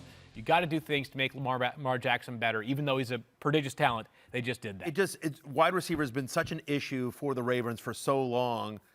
Literally the last 1,000-yard receiver drafted by the Ravens was Torrey Smith. Yeah. Like that's how far back you have to go. And so, listen, they signed Sammy Watkins, and we know about the talent with Sammy Watkins, but staying healthy and on the field for Watkins has been a struggle. Hollywood Brown came into the pros with some injury concerns. He got a little bit banged up last year as well. You mentioned the tight end position. So, again, as we sort of talked earlier in the show about like you're in win now mode, you have Lamar Jackson on a rookie contract. Like, you've got a window here. And so, the Ravens are close, but that's been an issue for Baltimore for years in terms of just trying to get the wide receiver position right. So, love the pick, great fit, and fantasy-wise, very possibly he's the highest ranked fantasy. Jamar Chase, what am I kidding? But, you know what I mean? Yeah. But He'll be up there. One up. He'll be one up. He will absolutely be he will be a rookie wide receiver that makes a fantasy impact this year, no question. Now, the Saints pick is in. Quickly, this is our annual reminder that there should be some activity right now. There's a lot of phone calls going on because you get an extra year in the first round. So for anyone that doesn't know, you have a 5th-year option for first-round draft picks. So that means if you're picking at the top of the 2nd round and you're in love with somebody, it's a good opportunity to try and move up. So you never know what phone calls are being fielded here. But let's ask you about the Saints as the pick is in. And obviously the Saints are in a weird spot. It's been a long time. I want to educate the people on the. Yeah, so the Saints, their pick is in. We'll get it in just a moment here. The Saints were a team that we talked about as a potential move-up candidate. They've been sort of scouring the cornerback board throughout the pre-draft process. The problem is right now you saw the top 4 go off the board. Caleb Farley, as we know, went 22, and then most recently Greg Newsome. After the top 2 guys, Patrick Surtain and Jaycee Horn went 10th and 8th. Did I have that number correctly? 9th and 8th, respectively. So the Saints probably not going to go cornerback based off of the value of players right here. If you think about the Saints offseason, though, it's been one where they've kept some pieces for sure, but they've had their share of losses. They have to find a way to reinforce the defensive line once again, and then the Saints, they're a wild card quarterback team at some point in the draft. Yeah, it's interesting. Like, would not mind seeing them take Elijah Moore or something like that. Take a wide, after Michael Thomas, who obviously had a tough year last year with his injury. Emmanuel Sanders is no longer there. And they haven't had a secondary wide receiver really emerge. It was one of the reasons they made the deal for Sanders in the first place. And so, they got Traquan Smith and they got some guys. But honestly, wouldn't mind, especially now that you don't have Drew Brees to bail you out of stuff. Wouldn't mind seeing, whether it's Elijah Moore, Rondale Moore, listen, I'm a fantasy guy, but give me a weapon here for whoever, whether it's Taysom Hill or Jameis Winston. Ashley, I think it's a fair point. You know, there's no Drew Brees now, so they have to reevaluate the way they do business. What are you guys thinking over there? Yeah, a lot of things changing. Trev, I want to ask you, my Atlanta fan, what do you think the Saints should do? You know what? See, you set me up too poorly because I was going to put my bias aside, Ashley. I was going to sit here and give y'all some eloquence on the break. Well, I'm just saying, we're going to put bias aside. That's not the show to do that. You know what? Bump the Saints. I'm sorry. No, okay, I'll get that out of the way. But I do love Matthew's idea of Elijah Moore, especially in the slot, the idea of him working opposite of Michael Thomas. And you don't have to force Michael Thomas to run a bunch of slants anymore, right? Like you have a quarterback theoretically that'll put it down the field. This is fascinating. Adam Schefter tweeted earlier today, and I'll toot my own horn on this one because I talked about this kid on the radio on Tuesday, so one to watch out for. Adam Schefter tweeted, one name that was gaining momentum in the defensive end class to be taken in the first round was Houston DN Peyton Turner. I had a chance. I'd spent a lot of games this year on Thursday nights calling games in the MAC, games in the American. And seeing Peyton Turner, he gave me, and it's different because he's going to be an edge guy here. Yep. He gave me big Jerry Tillery vibes as far as tools. Really long limbs and levers here. A guy that took a while to develop when he got to Houston, but now starting to really put it together. You saw him in pass rush situations start to put all those gifts together and really connect. He popped on tape right away as an NFL guy, moving all the way up to a first-rounder guy. Again, kind of a different edge class this year. A lot of imperfect sample size. This is a guy whose trajectory has kept going in a positive direction and now lands himself in a defensive line room, especially with Cam Jordan there. What a great group to learn from and to go in. And we said this last year in the first round when the 49ers were drafting D-line with that top overall pick. To get to go to a defensive line where you're not drawing double teams as a rookie is huge for development. To your point, pass rush win rate was an issue for the Saints. They haven't ranked above 21st in the last 4 seasons. So why not add a guy that you can sort of mold in that defensive line room, get some production out of him?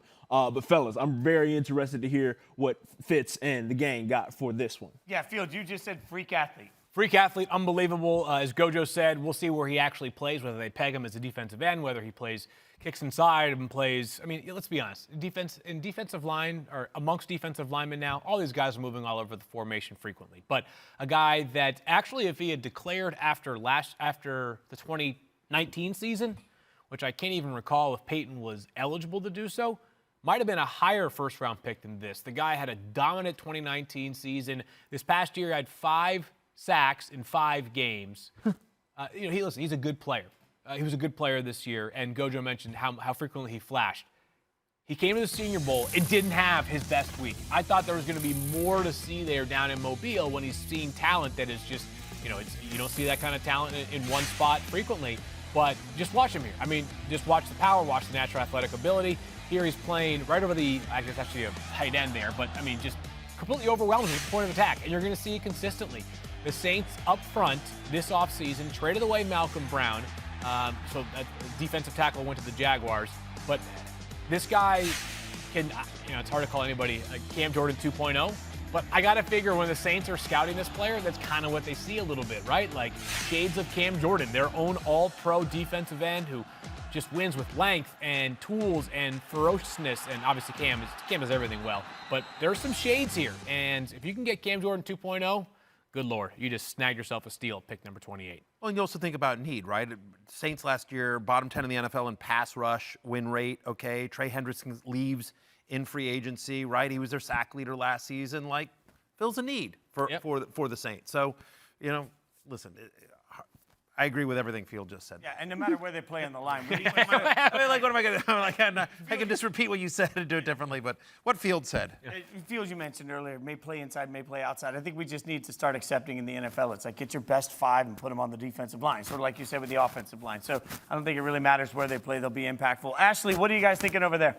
Well, it's just interesting now shifting gears to the Packers because as we saw just a few hours today before the draft began, breaking news, craziness, everything just went out the window when Aaron Rodgers came out and he's through. Adam I'm Schefter out. telling us that Aaron Rodgers wants out. And we don't know what exactly that means for Green Bay and where they go from here and if maybe he will be traded this weekend, or maybe they stay put. They want to keep him happy. I know their GM expressed today, we want him for this next upcoming season. We want to win another championship, but Aaron doesn't want to go. Those fans, bless them, staying there, staying hopeful. But where do you see this going, Trev? I mean, regardless of whether or not you're dealing with the Aaron situation, they could stand to add a receiver. I don't think that's like far out of the question whatsoever. It's Devontae Adams and everybody else in that room right about now. So why not add a little depth to a position that, like, regardless of whether or not Aaron feels good about it, you're at least making a push to add talent in a room that is devoid of it to this point. So picks in, chimes going on. We got the picks in. A wide receiver, please. That's what I'm saying, right? Is. No, choose violence. Draft Javonte Williams. What? They're going defense. That isn't the biggest. That's the jelly of the month club right there. They're just going straight jelly of the month club. Fruit cake for Christmas, Aaron. Fruit cake for Christmas. Yo. Now, this Ron Walker. Go off. Eric Stokes making it into the first round, not crazy surprising. I was hearing like some people talking to people yesterday. People weren't going to be shocked if one or both of the Georgia corners found their way into the first round. But for this team, in the context of this day, in this offseason, with this quarterback, this is an act of war. Yeah. This is a flat-out act of war against Aaron Rodgers. They say you want to go out here and leak all these reports that you don't want to be here. Well, I'll give you a couple more reasons as to why you don't want to be here. You can't fire me. I quit. Same energy. Same exact energy. Shouts to Eric Stokes. Like, I'm thrilled that he gets this early bid. Like, it was one that, to your point, like, I didn't realize that the discussion had picked up surrounding Eric to this level, right? And Fitz can holler at Berry and Field about just how much more value he adds specifically to that side of the ball. Just my question, though, really quick. What is Aaron Rodgers doing right now? Is he Because he's been watching, Ashley? That's my question. Aaron Rodgers has a glass of scotch because we know he's not chugging beers at this point. We've seen that ship has sailed. Right. He's got 3 fingers of scotch right now, and he is looking at, I would imagine, real estate in California somewhere. But I'm telling y'all, though, like, is there not a spot here where we look at the Packers and say, they don't give a damn what Aaron Rodgers They absolutely don't. Like, they told you repeatedly. But like, at what they don't point, care. like, pride comes before the fall, Fitz. At some point, it gets ridiculous. Dan Orlovsky just tweeted this. The Packers' last 9 draft picks are 8 defensive players and the quarterback they picked to replace Aaron Rodgers. Right, you go further back than that, go, Joe. I'll give you a little trivia. Hell yeah. For the past 16 years, who are all the skill players the Packers have drafted in the first round? I'll wait. Aaron Rodgers and Jordan Love. It's crazy. Wait. But let me play the Packers fan part of it.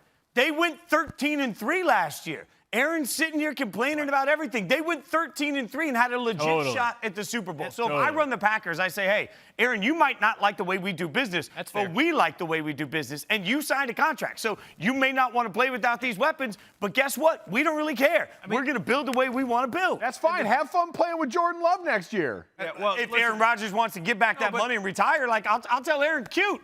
Cool, you don't want to play here? Awesome. Give me a hug. We'll see you in the fall. Or we'll take back whatever money we have the right to take back, and you can just sit on your butt and not play football. They said they were comfortable going with Jordan Love the minute they drafted him. Yeah, 1,000%. Listen, they absolutely do not care about Aaron Rodgers, or if they do, they've mismanaged it horribly, right? But the other thing here is that, listen, could they improve their offensive weapons? Of course they could. But the issue with the Packers last year wasn't their offense. Like, they moved the ball well, and listen, they found something in Robert Tonyan. Like, Alan Lazard and Marquez Valdes-Scantling, stepped up in ways that we didn't expect last year. Like, could you improve that offense? You could, but they signed Aaron Jones. They bring him back on the big deal. It feels like, reading between the lines from what we've seen, Adam Schefter tweet today and the reports that we're hearing, there's just a real distrust and dislike between, Aaron Rodgers' issues go deeper than a contract, deeper than drafting Jordan Love in the first round last year. Like, there's a lot there, there's a lot there, it feels like, to unpack. Well, Ashley, and I don't know if drafting a wide receiver, drafting Elijah Moore here would have fixed that. Right. Actually, the one thing we know is that Jeopardy ratings would have gone up. But they're going to go up. It's a really good point, though, by Matthew, is that, ultimately, we don't think that the Aaron Rodgers Packers drama goes away because of Elijah Moore versus Eric Stokes. My thought is and I feel like we saw this before some of the legal things came to the surface with Deshaun Watson, that it was baby steps, right, to sort of repair the relationship. The team at one point seemingly told Deshaun they wanted him to have a voice in the coach and general manager search, and then ignored the suggestions that he had, most notably Eric Bieniemy for the head coaching search. So for Aaron Rodgers, it's not that this pick dictates everything, but it's there's small signs, small olive branches being extended to Aaron Rodgers. You feel bad for a kid in Eric Stokes, who, by the way, good player, freakishly fast, a guy who, again, you play in the SEC every Saturday is literally prep for Sundays. You're playing Devonta Smith and Jaylen Waddle, and you're playing against Jamar Chase and unbelievable wide receivers everywhere. And this is, by the way, it's all brought on by the Packers themselves. It's all brought on by themselves. But just real quickly about your point about Eric Stokes. Here's a kid that has trained his entire life to reach this moment, right? Yep. I want to, he's a little kid running around in the backyard. I want to be in the NFL, right? And it finally comes, you are a first-round pick in the NFL. And all anyone's going to talk about is, why aren't you a wide receiver? It reminds me of the Edelman retired a couple weeks ago, and it's he's not going to the Hall of Fame. It's I don't care. It's who cares, right? Yeah. It's anyway. That's how it goes. You feel bad for Eric. That's a tough spot for Eric Stokes. Tough spot till he goes 13-3 and goes to the playoffs. Ashley, take it from here. Yeah, guys, we got the Buffalo Bills. Their pick is in, but while we wait, we're going to take a look at some of the best players available. So I do want to get those guys on the screen. Our guy Jeremiah Owusu-Koramoah still on the board. You got Elijah Moore, the wide receiver out of Ole Miss. He was the 16th ranked prospect here. The first available, you got Christian Barmore. What do you guys think? Who are you surprised by? I guess that's left. Certainly Wu being up there is pretty wild. Trayvon Merrigan, especially in a safety class that's not considered extraordinarily deep beyond him, seems pretty interesting. And we'll see now Gregory Rousseau. This is interesting. Okay. Buffalo wanted to get more production out of its four-down pass rush. Gregory Rousseau is one of the ultimate one-year wonders in this draft. Was an opt-out of this season for Miami. 15.5 sacks going back to the 2019 season for the Hurricanes. Now, some questions about the way those sacks came about. He wasn't always the first guy to the quarterback. A lot of these were when he was lined up on interior players, which, by the way, was a criticism at times of Myles Garrett when he was coming out of Texas A&M. So I just want that as background. Perspective. But this is a guy, big frame, big body, 6'7", showed up, I believe, a little bigger than when he was playing at Pro Day. And so just a lot of questions. There was an insane amount of production. But again, we know that that's not always the greatest predictor of what success you're going to have, especially going to the NFL. And I think a large part of those questions come up schematically because of who replaced him and who had a similar or even larger amount of production in lieu of Gregory Rousseau sitting the season out, right? That's where those questions come in as to how and why he got those numbers that he did in that 2019 season. Looking at a frame and betting you can turn this player into something because, again, you didn't see a lot of polish on him. This wasn't a guy that was getting home on moves because of outstanding pass rush ability. He was matched up with inferior athletes and found his way to matriculate past them. Impressive physical tools, there's no doubt, Jason, but the production he experienced in the ACC, in college, again, largely in the circumstances we just described, certainly going to be a big difference making the move to the next level. In my mind, Rousseau is one of the most impacted athletes from the opt-out because, to your point, Mike, you mentioned he came into his pro day a little heavier. 20 pounds. He came into his pro day 20 pounds bigger in a good way. It's not like he came in 20 pounds out of shape. But the thing is, when you're talking about an edge rusher, we have no idea what that 20 pounds actually looks like on his frame to the point of when he plays. So there's a real conversation about the unknowns with Rousseau, plus some of the success that Miami had as a defensive line without him, too. So I think there are great question marks, but also tremendous production. Field, I don't know how you would scout this kid. This is just one of those moments where if I was a GM or a scout, I'd throw my hands up and say, I'd love to draft you. I just don't know if I can. Well, for the Bills, another example of a player sort of falling into their lap at pick 30. If you look at Buffalo right now, what's their biggest need? And I think you could make the case that pass rush was near the top of their needs, but it wasn't necessarily a glaring need. They've got some good veteran players in Jerry Hughes and Mario Addison. They had found an excellent rusher last year, or excellent value, I should say, in A.J. Epinesa from Iowa in the second round. So they were kind of in this spot where they could draft sort of a luxury dynamic. And you got to have an excellent scouting report on this player based off of the medicals. That's a huge part of this with the player who opted out this past year. We talked about how his 2019 season was full of sacks, even if they weren't the most impressive sacks you'll ever see. One thing I'll say, though, is that I went to the Senior Bowl, and Greg Rousseau was not eligible to be there. He was not a senior. He showed up to the game anyways. He came with Drew Rosenhaus, his agent, and he was up in the stands. And when I first caught sight of him, I was like, who is this? This dude, I mean, these are all athletes. They all look ridiculous compared to my 175-pound frame. But Greg Rousseau, he's just cut from a different cloth, man, athletically. And the guys talked about how he's put on weight. You talked about it yourself, Fitz. That's the question the Bills have to answer is it better to cut that weight back off and be a little more explosive, or do you keep it on and try to win with more power? But good value here for the Bills and another front office that just sort of does things the right way consistently. Yeah, and listen, it's what they want to do. They pressured quarterbacks at the 5th highest rate last year in the NFL. So adding another guy that can help them out there, obviously, 2019. Chase Young had more sacks than him. That's it. That's it. Literally it. That's the list of guys in college who had more sacks than him. Chase Young. Wow. That's the entire list. Yeah, that's stinking. By the way, Ravens back on the clock, Ashley, so we'll see what to expect. They were just on, took Bateman. We all loved it. Ashley, what are you guys thinking they're going to do here? Well, I think we're going to check in with Sal Paolantonio, who is standing by. We're going to chat with him. Not yet, but he will be joining us. The best, Sal Pal. And I was going to say, we're excited to check in with Sal Pal, Ashley, especially, I mean, your pal, my pal, Sal Pal, well known at Wawa's around Philadelphia. So anyone's going to be able to weigh in on the receiver that the Eagles managed to pick up. I feel like Sal's going to be a great guy for Absolutely. But let's shift here towards Baltimore and what they can do here with the 31st overall pick, a team with what needs? Where are we looking? So I would say Rashod Bateman was their pick with the first pick that they had in the first round. Understandable. Go with wide receiver. Felt we were all a big fan of that pick. We talked about it then. You traded Orlando Brown to the Kansas City Chiefs. Tevin Jenkins is sitting right here, a guy who did actually play right tackle, which sometimes can be a discrepancy for people. We know that was a discrepancy for Orlando Brown. You're going to get Ronnie Stanley back healthy here.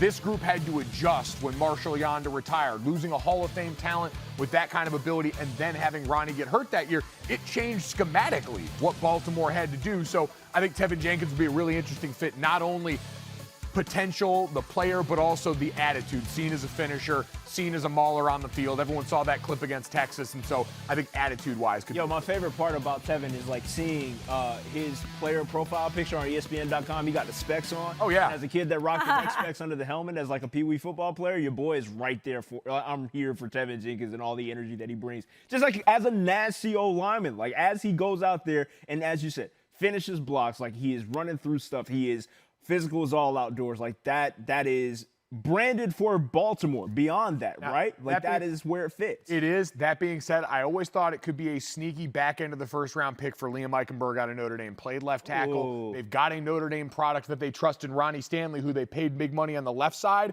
Sure products, sure technique coming out of Notre Dame in that position room. So looking at Liam, right, like one of the things that I noticed in the couple of clips that we had of him, right, like he works well in tandem as a part of the unit with the offensive line. We're talking like when blitz back, like games and stunts by the defensive line, he's great about attaching to the hip of the lineman next to him, expecting something to come back around, and he's right there to make the play. And look, I fully admit the bias here, but this group of Notre Dame offensive linemen coming out were some of the last group to have Harry Hiestand there. Jeff Quinn's done a great job continuing the tradition in that room. You're going to get guys that are as technically sound as any players from any line in the country. And so if you want to lock that down, listen, Liam is not the greatest athlete in the world. No one's going to confuse him with that. He's not the biggest guy in the world. But again, technically, long arms. He's a puncher, not a grabber, which is going to maximize on the edge your ability to kind of mitigate the loss in that spot. When a lot of people think length, all of those things you normally associate with tackles, I think this could be a really interesting spot going from left to right. Which of these two do you think plays better within the run-heavy scheme for Baltimore, right? Like, which of these two do you believe fits better with the ideals of playing downhill at all times, a lot of movement on the line when it comes to being able to pull, wrap around in different schemes? Which of these two tackles fits better with that? Again, this is part where it's probably bias leaking through. I would say trust Liam a little bit. And I like Tevin. I thought Tevin should have gone a lot earlier in this draft. And now that we're sitting down here, maybe I'm thinking of it in a different way relative to where we found ourselves. So it probably should be Tevin Jenkins, but like the thing I'll say for Liam Eichenberg, we're going to see Robert Hainsey go later in this draft, who is their right tackle, who's probably going to play on the interior. You're going to get really clean prospects. Right. Like these guys, like him and Rob specifically, are going to be 10-year pros. Like you're going to have Aaron Banks, who's going to go in there as a guard, who's probably in the same thing. Bigger guy. He's the physically impressive one of the bunch. But when we're talking about this group of guys, the word I'm always going to use is clean, because they're going to be where you need them to be. There's great pedigree in that offensive line room. They understand the standard is otherworldly there. And they would bring that to a place where if you're Baltimore and you're Eric Dukoski, you already know you brought one in and paid him franchise left tackle money in Ronnie Stanley. And I'm sure he's been whispering in their ear, hey, I got a guy. I know a guy. I love it. We also know a guy. His name is Sal Paolantonio. We call him Sal Pal. He covers the Eagles as well as pretty much every team in the NFL. But the Eagles, I want to start with, because they're the team that really started to shake things up in this draft with that 10th overall pick. They decided to go with Devonta Smith, the wide receiver out of Alabama, and really threw a lot of people off. What did you make of that pick and how it really all came together with what they did with the Cowboys? Well, I predicted that they would take Devonta Smith if they were sitting down near that part of the draft. I knew that Jalen Hurts was whispering in Howie Roseman's ear. In fact, I think he was banging the table to get the Heisman Trophy winner from Alabama, get him some help on offense. He wanted to be reunited with his Alabama teammate. And all the scouts were telling Howie Roseman that Devonta Smith was going to be a perfect match with Jalen Hurts. And I was told that Howie Roseman was at his son's Little League game on Wednesday night, and he was out in the left field stands by himself so that no one would hear him on the phone. I reported this morning on SportsCenter that he was on the phone trying to figure out how to get back into the top 10, knowing that the Giants were very interested in a wide receiver, either Waddle or Devonta Smith, and that he would have to go back up into top 10 to maybe leapfrog over the Giants, and that's exactly what happened. When both Jaycee Horn of South Carolina and Patrick Surtain II, the two corners, were off the board when the Cowboys were picking at 10. No one saw that coming, but when the Cowboys were picking at 10 and the Cowboys really wanted a corner, they were ready to dump out at 10, and the Eagles leapfrogged over the Giants. And Howie Roseman probably held his nose, knowing that he's going to get a lot of backlash from Eagles fans that he traded with the Cowboys, gave him a third-round pick in the process in order to get Devonta Smith. So it was a decision that he decided to make, and he made it. And they did give the Cowboys a third-round pick, and the Cowboys went back and got Micah Parsons, a linebacker who they hope won't terrorize Jalen Hurts for the next 5 years. All right, Sal, let's go from the NFC East to the AFC North. The Baltimore Ravens just came off the board. Their last pick, the second pick they had in the first round, and they go with Jason Owe, the defensive end out of Penn State, a guy who was a late bloomer, didn't start playing football until his junior year of high school.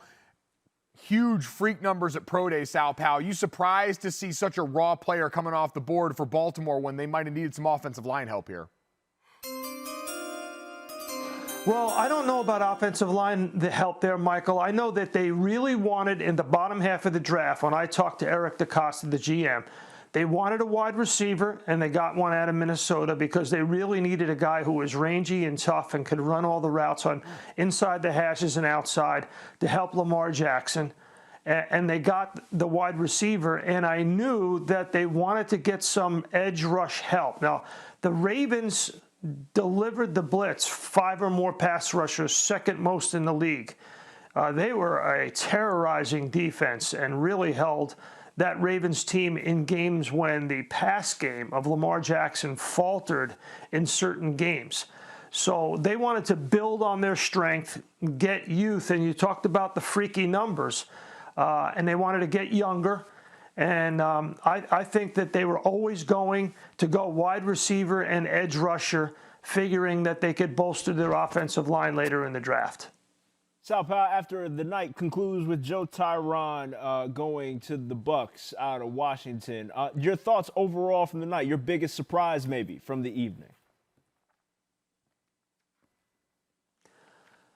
Well, my biggest surprise from the evening was the Jets deciding to go from 23 to 14 to take an offensive lineman out of USC. I'm never in favor of making that kind of move over that length of the draft for a player that you probably could have gotten further down. I thought the Jets would have been better served to get Zach Wilson, Najee Harris. They could have stayed at 23 and got Harris before the Steelers got him. I think Harris is a total home run for the Steelers. And I'm surprised that the Jets went all the way up to 14. I realize they got to protect Zach Wilson, but to me, they really needed to get some balance on offense. That offense was an unwatchable nightmare last year. Only scored 15 points, 15.2 points per game, last in the league. They needed guys who could get into the end zone. I know they did some things in free agency, but Harris, every time you turn on the tape, he is finding ways to get into the end zone, finding ways to get 6 points. And I thought he would have really helped Wilson with play action pass. That would have mitigated the pass rush. With RPOs, that would have mitigated the pass rush. The wheel routes, getting him out of the backfield, that would have mitigated the pass rush.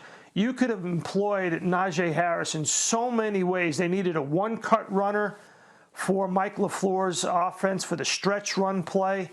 I mean, they really could have used Najee Harris or Travis Etienne, who was taken not soon after by Jacksonville. And I thought that was a terrific pick by Jacksonville, getting Trevor Lawrence and Etienne back on the same team after playing in college with so much success together. So I was surprised the Jets did that. I really was.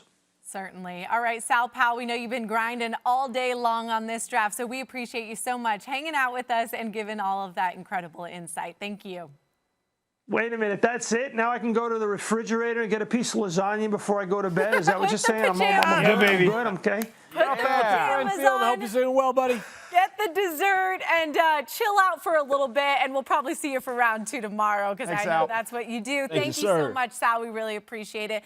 Guys, want to end with you, and we'll go over to the other side as well, but final thoughts and maybe the biggest thing that stuck out to you guys in this draft? No, man, I appreciate all the therapy from the crew here. You're welcome. Sort of talking me through the idea of Kyle Pitts being good for the Atlanta Falcons. I understand the logic behind it, right? But, I done been in this chair, in this figurative chair of being a Falcons fan for entirely too long to be hype about some stuff that I shouldn't be hype about anymore because, again, we are not a tight end away. I don't mean to end on a bad note, but your boy is just kind of hurt by that. It's fine. You know what? We know that Fitz is going to end on a far more negative note than any predictor for the future in this. So I'll go on the good side of things. Chicago, huge winner tonight, trading up, mortgaging their future, getting Justin Fields, who fell down to them. And then the Patriots getting to do the most Patriot thing possible, sit quietly at 15 after we all thought, man, are they going to finally move up? Are they going to have to finally be aggressive? And they get a guy that we were mocking to them months ago all along. Bill Belichick still playing 4D chess. What about you guys, Jason? Well, I'll say, I think Chicago going up and being aggressive tonight is an incredible move for the Bears. Bears fans should be absolutely stoked. And really, when you start to look at the board, guys, there's so much talent left that is a talent we thought could be in the first round. I think tonight the phones are going to be ringing off the hook with people trying to figure out a way to move up to the top of the second round. I think the movement is just getting started, but it's been a really incredible first round. We weren't sure what to expect, and I think it actually came out gold for most teams. Yeah, I wrote down 4 winners. I'm going to add a 5th, and I try to, when I do my winners, I don't look at the top 5 picks. You're all getting great players. Of course, they're those should be home runs, right?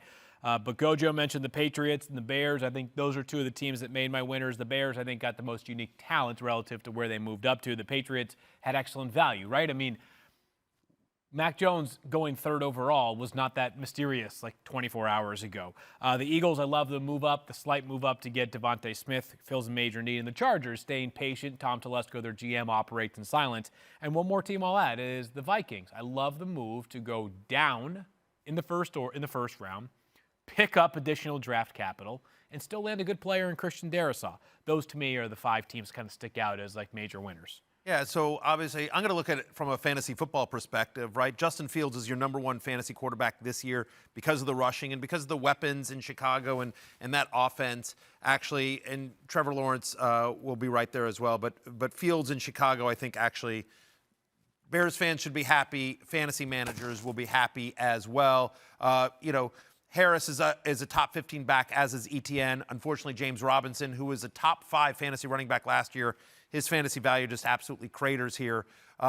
He's basically insurance now if you draft Travis Etienne. And then wide receiver, you mentioned Devonta Smith. Love him, but more importantly, love Jalen Hurts, right? I mean, so like Jalen Hurts last year in his final 4 games that he started with everyone around him injured and with a coaching staff that was under fire, like kind of a mess, Jalen Hurts was a top 9 fantasy quarterback on a points per game basis and total over those 4 games. And now you just added Devonta Smith and a full year with a new coaching staff that has been told make Jalen Hurts work. So I'm all in on Jalen Hurts. Bateman lands in a great spot as well with a wide receiver needy Ravens. Totally. And I think a fascinating storyline to be watching will be the Patriots. We all mentioned Mac Jones, but they just paid Cam Newton, what, $14 million? Well, it can be, if he hits every incentive, it's $14 million, but he's only guaranteed $3.5. So the question is, and if he's not the starter, it's a $3.5 million deal.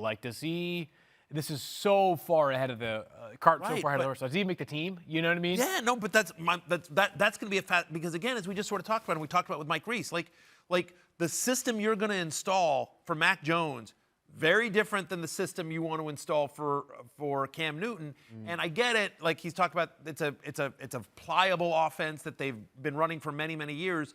But still, like if Mac Jones is your guy, you want to be running, these are the plays we're going to be running, here's the packages we're going to be running, and let him get all those first-team reps from moment one. So anyway, the Patriots quarterback situation is going to be a fascinating storyline to watch. No doubt. The most interesting quarterback situation outside of Green Bay, maybe. Well, the one thing I noticed, Field, is you didn't list my beloved Raiders. We'll talk about that later. Yeah, we'll talk about All right, this is it for us thrilled tonight. with Washington taking the linebacker. If there's anything that I can tell you is that we will be here for every single pick that's going to be happening throughout the duration of the NFL draft. So we are just getting started. We'll be back tomorrow night. We'll be back Saturday. Do it again. Obviously, this is just us, but also Ashley, Trevor, Mike, Field, Matthew. I'm Jason. Run it back, baby. There's also a ton of people behind the scenes we can't thank enough to help make this show possible. They made us smart throughout this entire process. Thank you so much for hanging out with us. Come back tomorrow. The energy's not going anywhere. Let's stinking go. Woo! Love it. Thanks for hanging, everyone. It's been a pleasure and great work by everybody. Deuces.